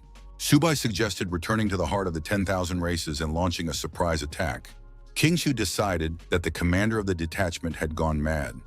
There would be not 2 platinum masters hunting them, but many more. The protagonist said that this time they would take a different route and make a small detour. Qingshu asked if Subai knew the way. Subai replied that he knew the way. Besides, they could always try to find Hanzhong. Trees die if they stand still, but people live as long as they keep moving. Subai said that they were about to set off and that the assistants should hurry up. Subai told his colleagues that he had recently realized something. If you encounter an opponent of platinum level or higher, you can forget about fighting. The only thing that makes sense is to use your strength to speed yourself up and slow down your enemy. In that case, there may be a chance to escape. Qingshu agreed. The gap between the gold and platinum levels was too great. Moving through the forest, Subai held back his friend and told him to be careful. Movement has been detected on the right. The young men noticed wild beasts leading a captive, and that captive was Han Zhan, his hands tied behind his back. The beast claimed that no one could save this man now. Subai said that if they rushed in recklessly, Han Zhan would be in serious danger. First, they needed to calculate everything. Qingshu asked what Subai was up to again. The protagonist replied, "One clever move can decide the outcome of the whole day." Hanjin said that these beasts were behaving like true savages. Their behavior violated all conventions. The beast declared that he was ready to destroy this man right here and now. Suddenly, two young men in dark robes appeared in the nearby forest. They demanded that the wild beast stop immediately. "What is he doing here anyway?" they asked. The wild beast reported that he was acting on the orders of the 10th elder and was escorting the man back to the clan's territory. Han Zhan was delighted. "Have they really come for me?" Subai hit the prisoner on the head with his hand and told him to be quiet. Subai clarified, "Is this the escort squad? They are tasked with supervising the transport of the prisoner and collecting military supplies from the Cat clan." The beast said that the supplies had already been delivered. The envoy noticed that the transmission was crackling, so a new batch was needed. Subai was surprised. "Does this guard dare to question the clan's orders?" The beast replied that it was an honor for him to serve the messengers. The guard, the messengers, and the prisoner arrived at the territory of the Ghost Cat clan. Subai said that he would interrogate the prisoner himself and that the guard should immediately summon the clan elder. The elder arrived and apologized. He had not known about the messenger's visit in advance. Subai stated that they had come for supplies and spiritual materials. The elder was surprised. The last shipment had been delivered only 10 days ago. Why again?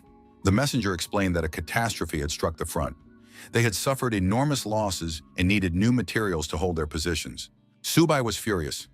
After so many years of war, isn't every single clan out of 10,000 races teetering on the brink? When the king of the 9 circles of hell gave the order, the Dezhou Xuanmen clan threw all its skilled fighters into battle. Subai continued, "Now the Cat clan is unable to spare even a handful of supplies." The elder said that these words opened his eyes. "If so, our clan will give all our supplies, 10,000 units of low-level spiritual materials." The messenger said he would report this to the king of the 9 circles of hell, and the clan would be recognized for its merits and awarded an honorary title. The elder told the messengers to follow him. In addition to the low-level materials, their clan had prepared spiritual stones for the respected messengers. Subai expressed his immense gratitude to the elder and promised to report this to the king. The envoy ordered the elder to prepare provisions. The interrogation of the prisoner would begin right there. Hanzhong demanded to be untied, adding that there were only a few cat demons here that could be easily deactivated. Subai replied that if they did so, where would Han Zhan get the spiritual fruits to heal his wounds? He asked his colleagues if they felt anything strange in this cave. Subai added that he felt as if someone was sucking his energy. Hanjin agreed. His strength was also fading. The protagonist pointed to a recess in the cave and said that the influence was coming from there. Now it became clear why the Grand Elder had left so calmly. Something was clearly hidden in the depths. The young people decided to go on a reconnaissance mission. In the next room, they discovered statues of ghostly cats.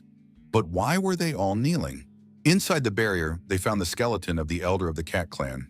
Above the skeleton stood a human statue with a sword in its hands. What could this mean? Subai suggested that this might be a sacred place for the Cat clan. He looked back and shouted that there was danger behind them. At the last moment, our hero activated the protective barrier. No one was hurt. The ghost cat ran deep into the cave. The young people were surprised. Had the statue come to life? All the statues came to life and surrounded the people. The students huddled together, forming a circle of defense. Qingshu declared that he would delay these animals, and the rest should retreat immediately. He activated his unique abilities and used his energy to attack the ghost cats. Han Zhan noticed that the cats had slowed down, so now they could try to deal with them. Subai warned that even at the highest level of the gold rank, these ghost cats could not be defeated. The cave was too cramped, and it was impossible to move. The statue of a man above the skeleton of a ghost cat reached for the sword. The sword was thrown and fell near Han Zhan's feet. Subai said that it was an excellent weapon and perfectly suited to Han Zhang. Han grabbed the sword and declared that he would test its greatness. He swung the sword and prepared to repel the attack of the approaching ghost cat. The cat was struck dead on the spot. Subai noted that the sword possessed incredible power, a real find. Han Zhang said that this alone made it worth coming here. The young man with the sword suggested breaking through and getting out of the cave. Our hero noticed something and ran alone in the opposite direction. The elder of the ghost cats exclaimed that they were unscrupulous thieves. They pretended to be members of the Dizhu clan to deceive him and desecrated the clan's sacred lands. For this, they must pay with their lives. The elder gave the order, destroy these 3 people and do not let them leave. The ghost cats rushed at the heroes. The elder shouted that he would tear their bones apart and flood the mountain ridge with their blood. Hinanjin said that there were too many of them and it would be impossible to break through. Qingshu asked what to do. Subai replied that it was his business. Subai called on Xiaoba, Xiaobai, and Xiaohong for help. He ordered them to work as a team of 3. The elder of the ghost cats declared that the first thing to do was to deal with the summoner. Subai told his assistants not to hold back and to destroy all the ghost cats. Qingshu was attacked but said he was alive. Subai suggested eating a spiritual fruit to restore strength and acid-alkaline balance. Subai reiterated that everything was up to him. They had managed to escape from the capital of the Dizhu clan and were certainly not going to get stuck in a tiny village of ghost cats. All the assistants divided up the roles and prepared for a synchronized attack. Subai said he would start with the biggest enemy. He added that he was only facing a gold rank. How dare he be so insolent? The elder's time is up. The elder did not expect this. He declared that his opponent had activated the sacred weapon of the beast. This could not be. Subai told his friends that they needed to leave immediately. Xiaobei and Xiaohong would cover their rear. Han Zhan picked up the wounded Qingshu and carried him out of the danger zone. Subai said that first they had destroyed the capital of the Dizhu clan, and now they had crushed the cat tribe. This campaign would be considered legendary, and their blood would illuminate the future of the human race. Qingshu told them to stop their pompous speeches and continue to act. Far away from the cat demon tribe, the monster was surprised. What is that light in the sky? It's coming from the village of ghost cats. Everything must be carefully checked. The leader of the 9 Circles of Hell clan analyzed the information and realized that it was the sacred weapon of the beast. Could this be the work of the human race? The clan elder ordered 2 diamond-ranked warriors to be sent immediately to the Cat Demon Mountains to destroy Subai. The adjutant reported to Lord Nichin that 2 diamond-level experts had been spotted ahead, rapidly moving towards the Ghost Cat clan. Niking realized that they were talking about the students, Subai and his colleagues. The elders issued an order to send 2 diamond experts to the Demon Cat Mountains to support Subai. Niching said that the Golden Fire Cavalry must also be sent there immediately. Subai must be saved. They could be surrounded by millions of enemy troops. Our heroes, continuing to flee, finally managed to break away from the pursuit of the demon cats. Subai said that they couldn't stop yet. It wasn't safe here either. Suddenly, the monster woman appeared in the sky again and said that she had finally found them. The monster woman was aggressive and declared that they had nowhere to go now. Today, she would skin them, tear out their veins, grind their bones, and scatter their ashes. The monster woman summoned the giant snake again. The snake attacked the humans and said that this opponent was only gold-ranked, yet he had survived her attack, so he knew how to do more than just run away. Qingshu and Han Zhan were not so lucky. They couldn't stay on their feet and were thrown far back. The monster woman told Lao Shu to release a poisonous mist, blocking the retreat. If these 3 escaped and others found out, they could be ridiculed. She didn't want to lose face. Subai said that he would no longer run away and was ready to fight back decisively. Subai activated his sword and declared that he was not afraid of such enemies. At the same time, wings appeared behind our hero. The female monster noted that this guy was able to activate the sacred beast artifact again in such a short time. However, it was useless. However, the protagonist managed to neutralize the monster's attack. The woman became angry. How was he able to repel her blow? The confrontation continued. Qingshu, watching the fight, said that their friend's gold level was putting pressure on the two platinum levels. Han Zhan said that if he had been told about this earlier, he would never have believed it. The woman said that this young man was worthy of being called a sacred beast artifact, the greatest innate technique, but he must not be allowed to become stronger. Laoshi began to blow poisonous green mist again. Subai wondered what the two were up to this time. The monster woman was forced to admit that her opponent was strong, but he was only at the middle gold level. His body had not even been tempered to its limit. The monster woman became even more terrifying and said that today, this young man was doomed to die. Subai noticed that she had become very ugly. No one would want her. The female monster said she wanted to see how long this boy's arrogance would last. The young man was attacked, but he managed to activate his protective barrier in time and was not hurt by the blow. The next moment, a scarlet phoenix bird pounced on the monster. It screamed loudly and flapped its wings intensely. The female monster shouted that even the flames of the demonic phoenix were no match for them. Subai declared that the two platinum rivals were quite annoying. The protagonist continued to swing his sword. The young man did not believe that they were impossible to destroy. The female monster declared that today they would fight to the bitter end. Humans could not harm them. However, looking back, the monster saw that the diamond expert was approaching them. This was not good. The female monster thought that if she had a little more time, she would wear the young man down to death. The protagonist spat blood, but continued to stand bravely on his feet. The female monster declared that this man had destroyed their clan's sacred tree. Even if she fell today, she would drag the man down with her. The monster woman screamed that this boy would now die along with their sacred tree. Qingshu was surprised. Had this monster swallowed Subai? This would not end well, because she wanted to blow herself up along with him. An explosion did occur, but not the one that was expected. Hanjin suggested that General Lin had appeared. Could it be that he had saved Subai? General Lin, standing behind a protective barrier, asked the young man if he was okay. Subai replied that he was unharmed. But why was Uncle Lin here? General Lin thought that in order to get the two platinum-ranked elders of the Black Python clan to blow themselves up, there must be someone else here. General Lin said that these young people had done a great job forcing their two opponents to blow themselves up. Now they had to return to base quickly. They couldn't be late. Two shadows appeared in the air. One of them said it was already too late. The other shadow added that they had finally found these people. They were the Diamond Expert of the Black Python clan and the Diamond Expert of the Great Bear clan. The Bear clan expert was surprised. Could Lin Zhengnan be here too? The battle continued on the battlefield. A huge flash on the horizon was visible from afar. The Supreme Elder said that a mountain of demon cats was attacking them.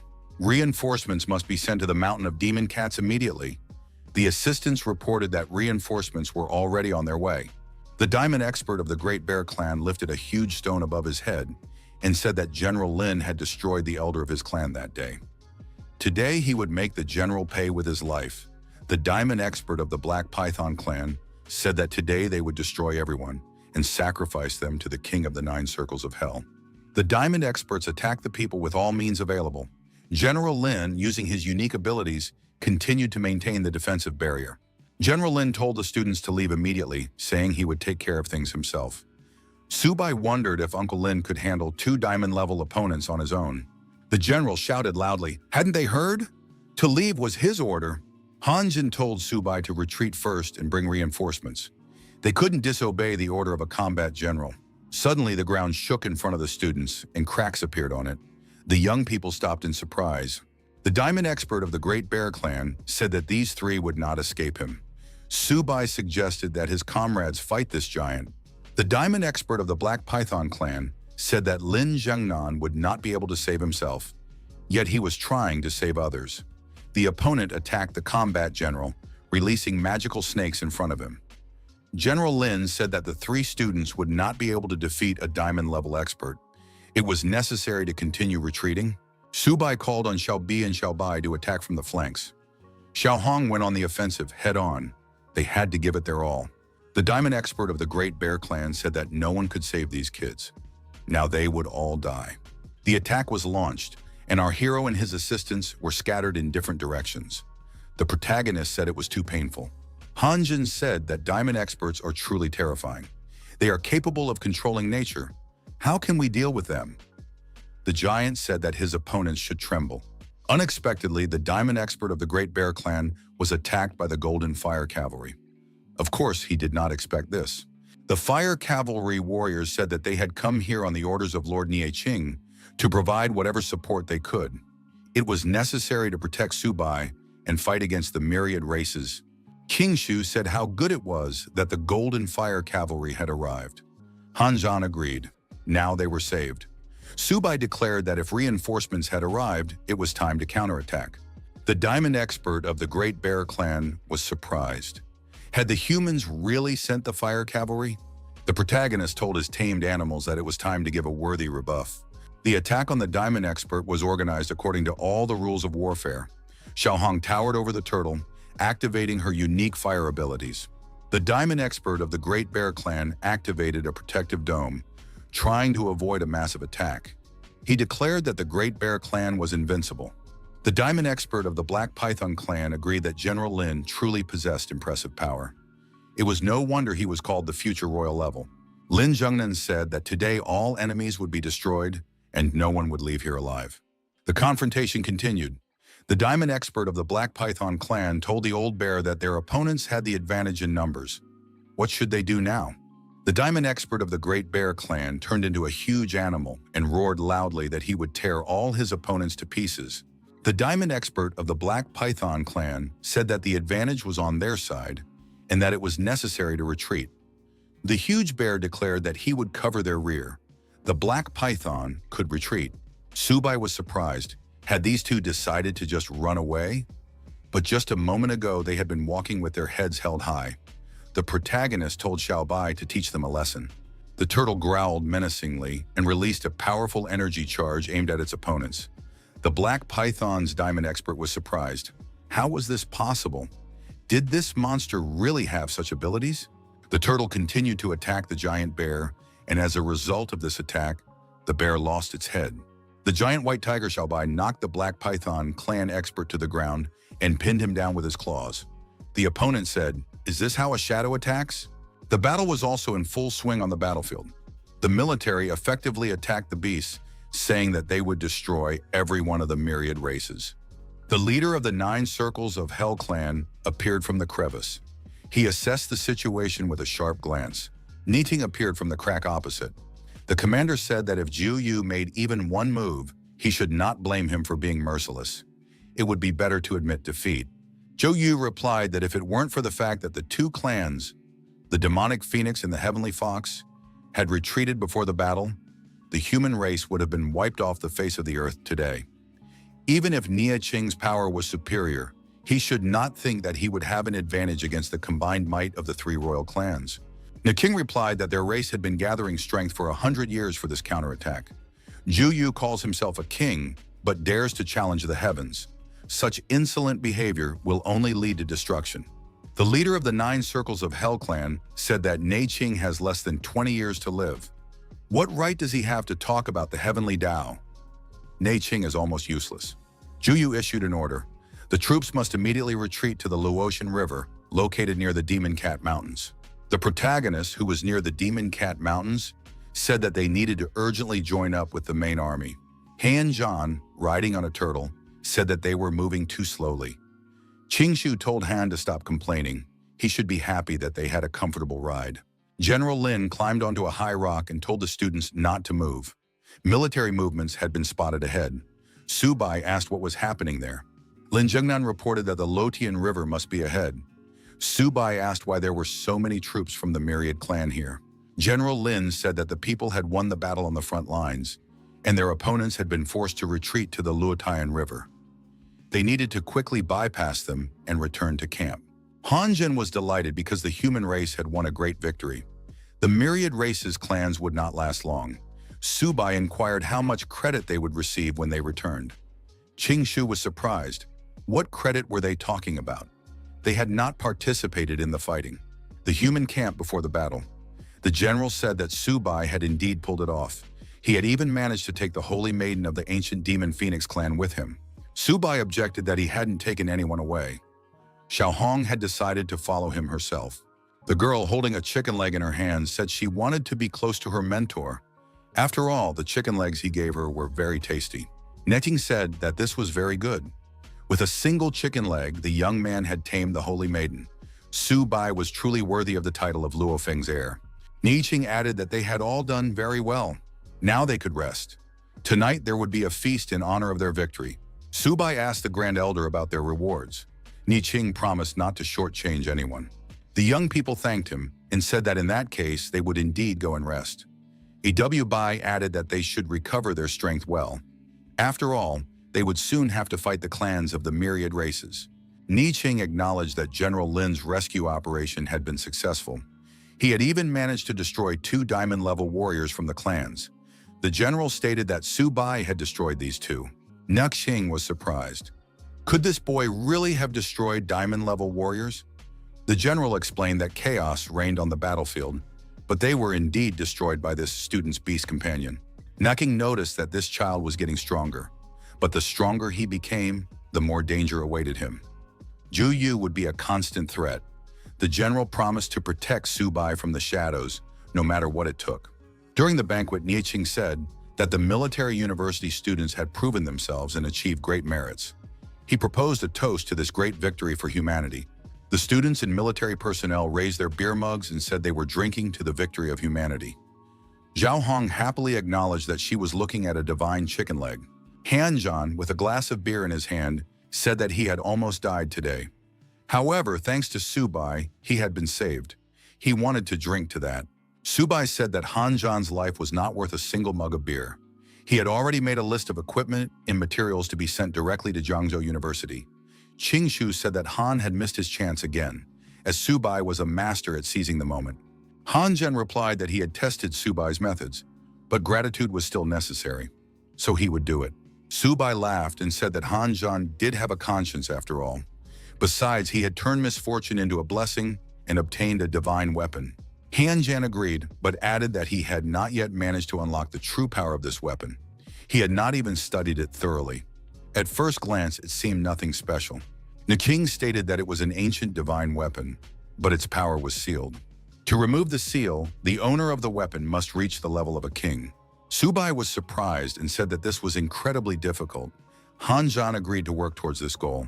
Now he needed to reach the level of a king as soon as possible. The young people drank to Han Zhan's speedy ascension. The next day arrived, the Great Wall. The students said that Director Zhou had not slept for 3 days. The director noted that the battlefield was not at all like an arena. Su Bai and Hu Qingshu had gained real combat experience. Representatives of the Golden Cavalry returned and reported that humanity had won. 800,000 enemies had been destroyed, and the clans of the myriad races had been pushed back to the Luodian River. It was a great victory for humanity. 3 days passed. The leader of the 9 Circles of Hell clan, Zhu Yu, told Lord Biyan that he did not expect him to come in person this time. Under Biyan's command, humanity would surely come to an end. Bai Yan, the 2nd royal level, said that he was facing a useless fool. He had sent Zhu Yu here so long ago, but not only had he failed to capture this planet, he had also lost troops and supplies. Zhou Yu replied that the seal was weakening day by day. They had almost no time left. With this battle, he had tested the strength of humanity. Their next target was Shanhai Pass. Zhu Yu added that humans had captured the sacred maiden of the Demon Phoenix clan. He intends to go to the ancient royal city of the clan. Biyan was surprised. Did humans dare to touch the sacred maiden of the Demon Phoenix clan? Bai Yan remarked that he had specially brought a drop of sacred blood for this mission. This time, they would eradicate humanity once and for all. Nu Qing gave a report and said that the armies of countless races were gathering together, but their intentions were not yet clear. What did Huanshan think about this? Hanshan replied that if he were King Zhu Yu, he would send a detachment to capture Tianhe Fortress before humanity finished strengthening its defense systems. He would distract their troops and then break through to Shanhai Pass with all his might. Ni Qing pointed out that if the Shanhai Pass fortress fell, the consequences would be catastrophic. It was necessary to order the 200,000-strong army to move to a permanent base at Jiangzhou to prevent any surprises.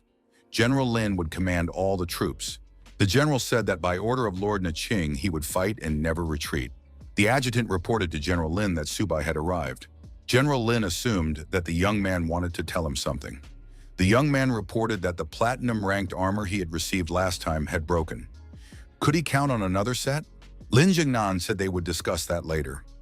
Right now, he was interested in another question. Did the young man like his daughter, Yanzhan? Su Bai was surprised. Why was the general asking about this?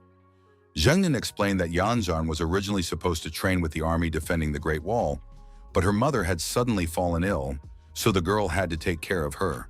Su Bai told Uncle Lin not to worry. He would definitely take care of his daughter. General Lin thanked the young man and added that he had not been mistaken about him. Zheng Nan noted that the young man would soon be leaving to defend Shanhai Pass.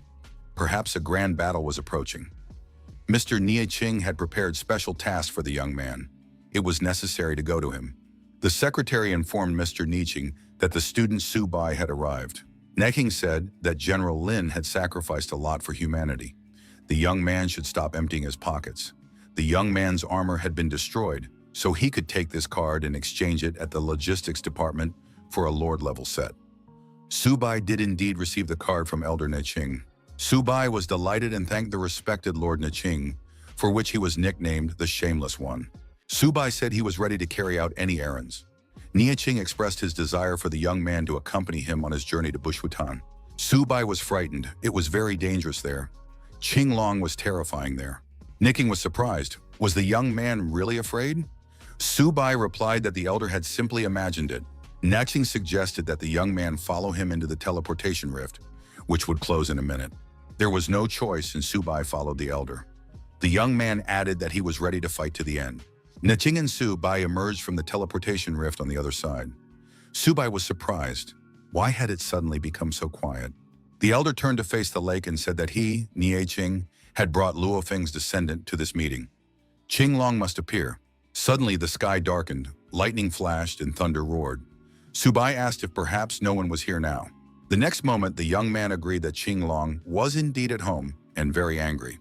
A huge water dragon rose above the surface of the lake. The elder repeated his words. Su Bai was frightened because the dragon was rushing straight at them. What should they do? Neching said they would have to dodge. The elder ordered the young man to immediately activate the resonance of the source and not show fear. Su Bai concentrated, gathered his thoughts, and said that he would try to do it now. The protagonist succeeded. Qing Long stopped nearby and looked at these people with surprise. Was this really the resonance of the source? But where was Luo Fen? Niching told Qing Long that Luo Fen had already fallen. This was his heir and successor, Su Bai. The young man greeted them. Qing Long said that he had already sensed this young man's aura earlier. Su Bai assumed that he was looking at Luo Feng's former beast companion and asked if he could help with anything. Qing Long said that the young man was not strong enough. He was not yet worthy. Su Bai admitted that he was still very weak and was no match for the respected Luo Fen. Qing Long said, 3 drops of blood essence, and at the decisive moment, he will lend the young man his power once. Nie Qing asked if Qing Long could withstand it. The dragon said that blood essence is different from the rest.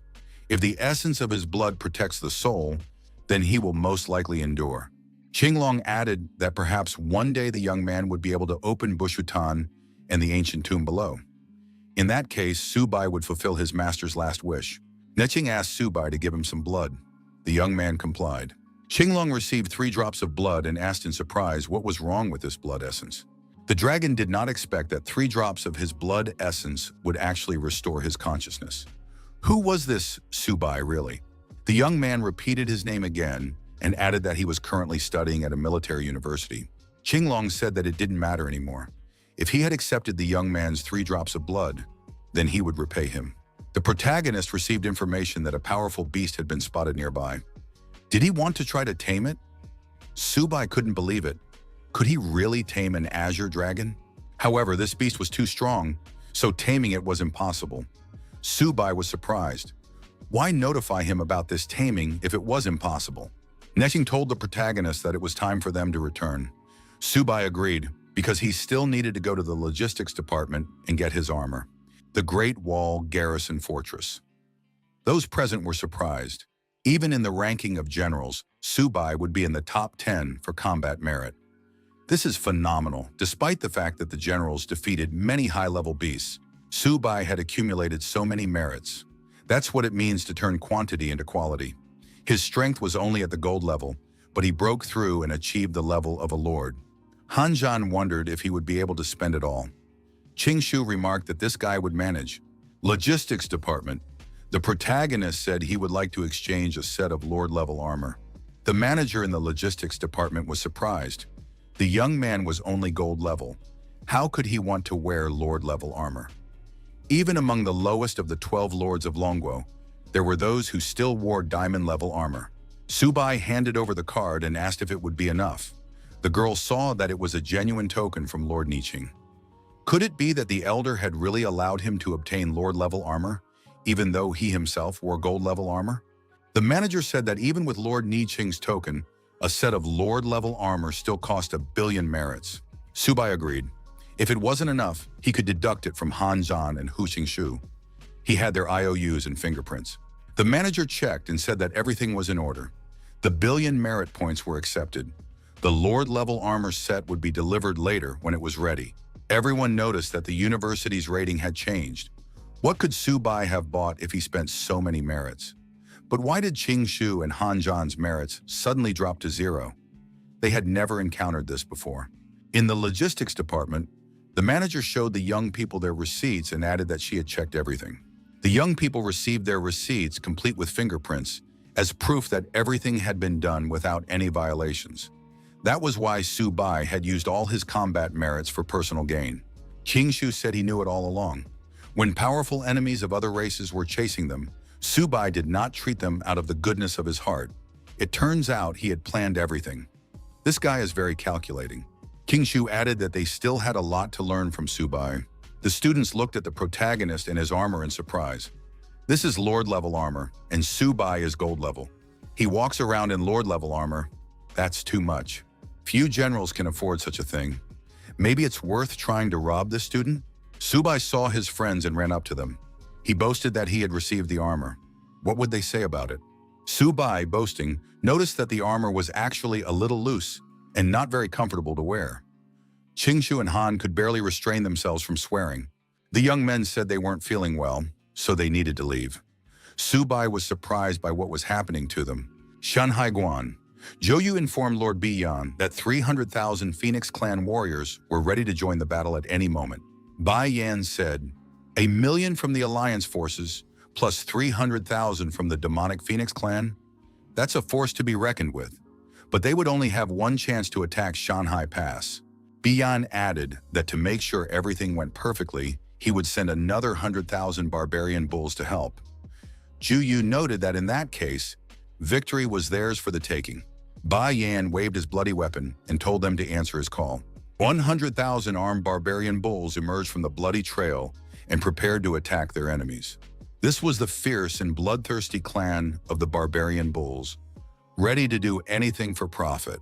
Zhu Yu thanked Lord Biyan for his generous help. With the additional strength of the ferocious bull barbarian generals and beasts, victory was assured. Bai Yan said that they would storm Shanhai Pass and called on everyone to follow him. It was necessary to devour people and put an end to their legacy. The bull barbarians swore by the will of the king to follow Lord Biyan. In the war against humanity, they would crush everyone. Zhou Yu ordered his army to advance on Shanhai Pass.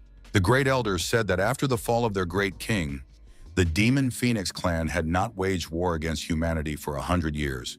However, humans are holding their Holy One captive. This insult cannot be overlooked.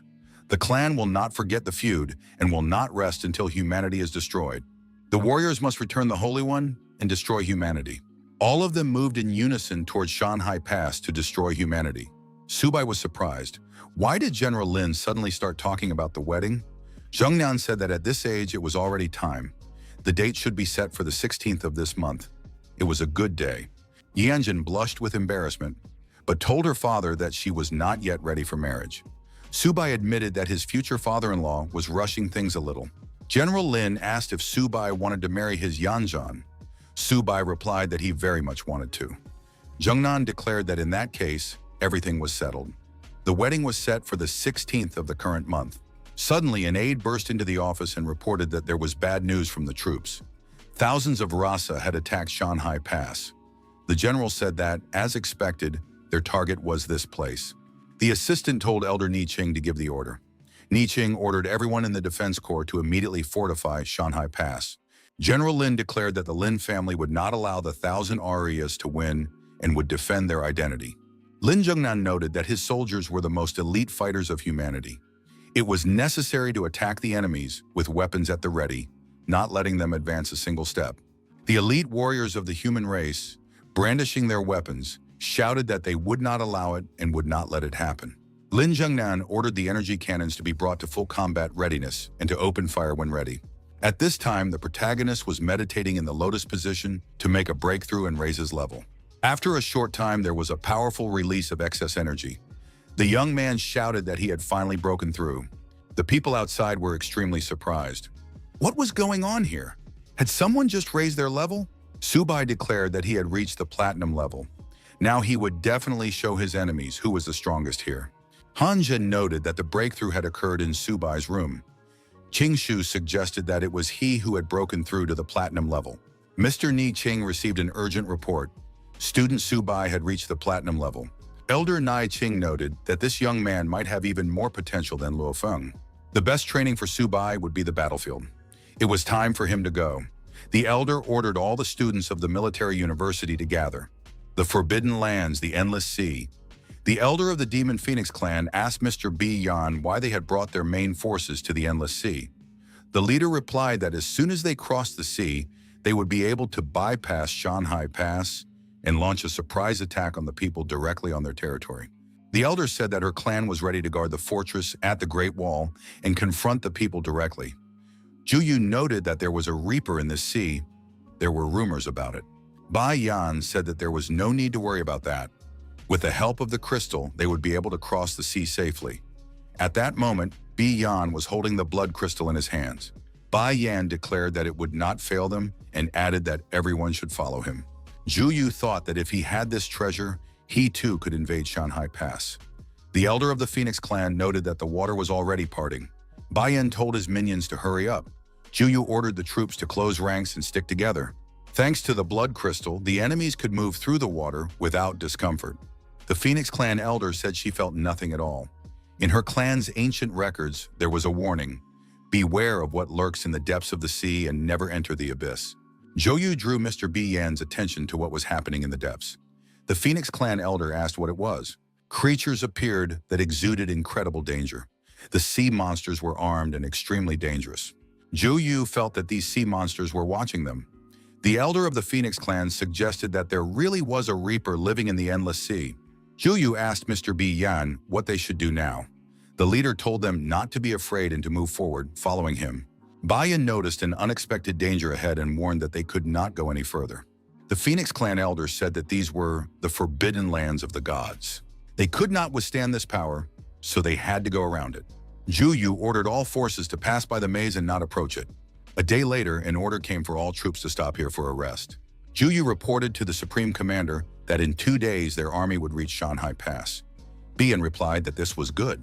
No one had yet managed to invade Shanghai Pass, as it was protected by mountains, thousands of ridges, and the endless sea.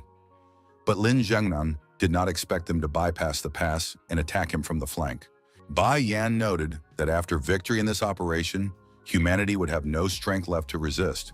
Zhou Yu added that by that time, humanity would already be seeking reinforcements. In that case, he and Bi Yan would deal with Niqing. The Phoenix clan elder said she would follow this plan. All this was for the sake of bringing back the saint. Bai Yan declared that in 2 days humanity would come to an end. Night fell. Shanghai Pass. The enemies arrived at the outskirts. Zhu Yu noted that it was now the darkest hour before dawn. At this time, people feel most tired. Now is the best time to attack. Bai Yan ordered the attack to begin and Shanhaigan to be destroyed. Zhu Yu ordered all armies to listen to his command. Shanghai Pass must be destroyed. Hordes of enemies rushed at the peacefully sleeping people with the aim of destroying Shanghai Pass and all of humanity. The guards were surprised. This was not their army. Was it just their imagination? The guards determined that thousands of creatures were approaching them. How was this possible? The beast broke into the garrison and began to destroy everything around them. The alarm sounded, enemy attack. This must be reported immediately to General Lin Zhengnan. Thousands of RAs are attacking from the pass. The officers said it was necessary to remain calm and not panic. The artillerymen had to adjust the positions of the energy cannons. It was also necessary to beware of attacks from above. The wounded should be taken to shelter. The warrior looked up at the sky and wondered, "What is that?" The elder of the Phoenix clan demanded the return of their saint. There was a powerful explosion. The shock wave scattered many soldiers in different directions. The soldier helping the wounded shouted that the situation must be reported to the general immediately. Juyu laughed and said that the result was worth the long journey across the endless sea. "It's just amazing." Juyu asked Mr. B. Yan whether it was worth destroying some of the diamond-level experts defending the fortress while they still had reinforcements. The leader replied that there was no need to rush. The bigger fish hadn't taken the bait yet. The trap he had set was not only aimed at taking Shanhaiguan. The big fish was Ni Qing. General Lin Zhengnan ordered all units to prepare for defense and bring the energy cannons to full combat readiness. The military reported that 1,000 RAS had launched a surprise attack from the pass, and all the shells for the energy cannons had been destroyed by the ferocious creatures. General Lin saw that the King of the Nine Circles of Hell had come in person. He approached the enemies and asked if they agreed to fight him personally. Lin Zhenan said that the King of the Nine Circles of Hell was afraid to fight him face to face and had resorted to such shameful tactics. Juyo declared that all means were acceptable in war. Without the support of this fortress, the people would not be able to hold out. Zhou activated his enormous energy sword and said that humanity's defeat would be sealed today. Zhengnan could prepare for his demise. The general was attacked, but managed to use his sword to block his opponent's attack. Explosions rang out everywhere. Lin Zhengnan strained with all his might and shouted that humanity would not lose. The enraged general ordered, "You scoundrels from the 1,000 races, get out of here!" Chuyu was surprised. Did the general use a bloody energy explosion against him? Chuyo wondered, was General Lin going to take him with him to the grave? Bai Yan noticed that this man did not know his own mind. The leader of the villains said that if the general was tired of living, he would send him to his grave. General Lin Zhengnan was treacherously attacked. Huge clouds of smoke rose from the site of the explosion. The soldiers were worried. What was happening to their general? When the smoke cleared, it became clear that the general was wounded. Lin asked Bian who he was. Juyu apologized to Mr. Bian.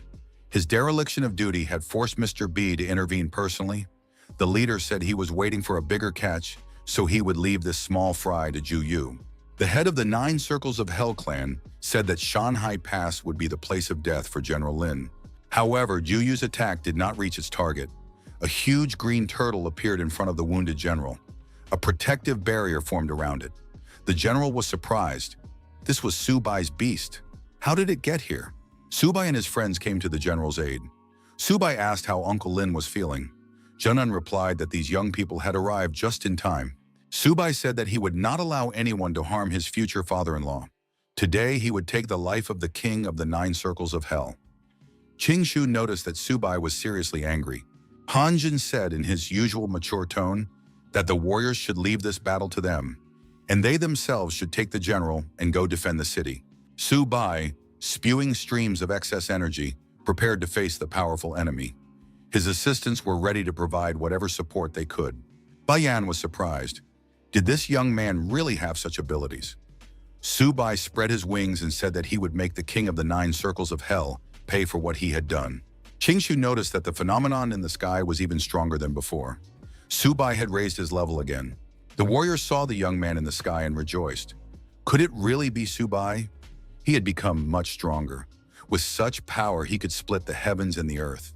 Subai declared that the king of the Nine Circles of Hell would be destroyed and rushed to attack him.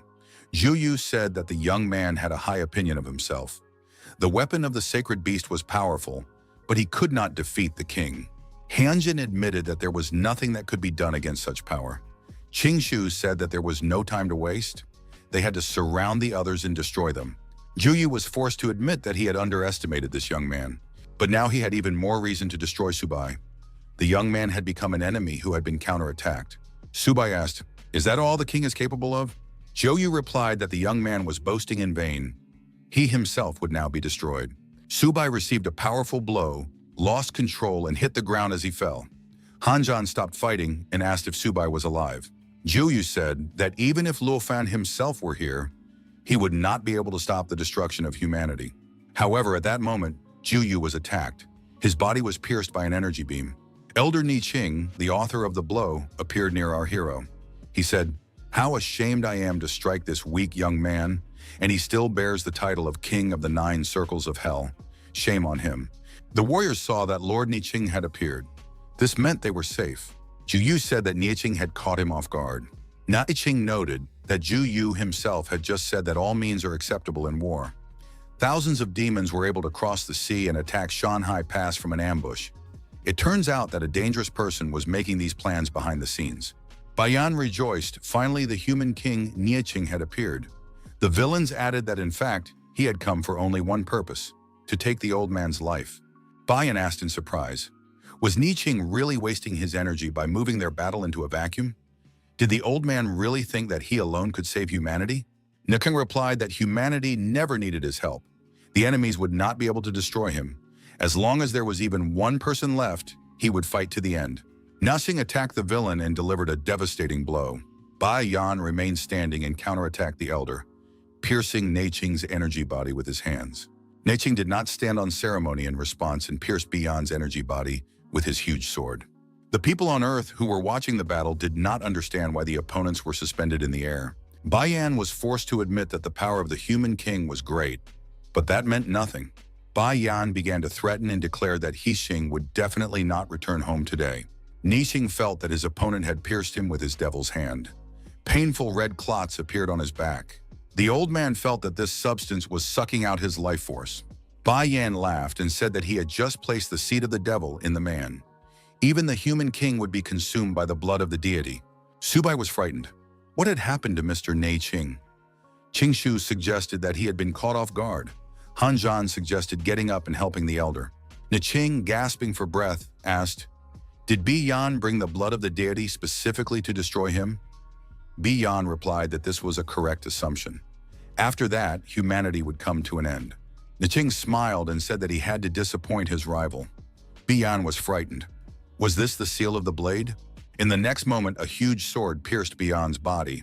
The villain exclaimed, when did Niqing have time to do this?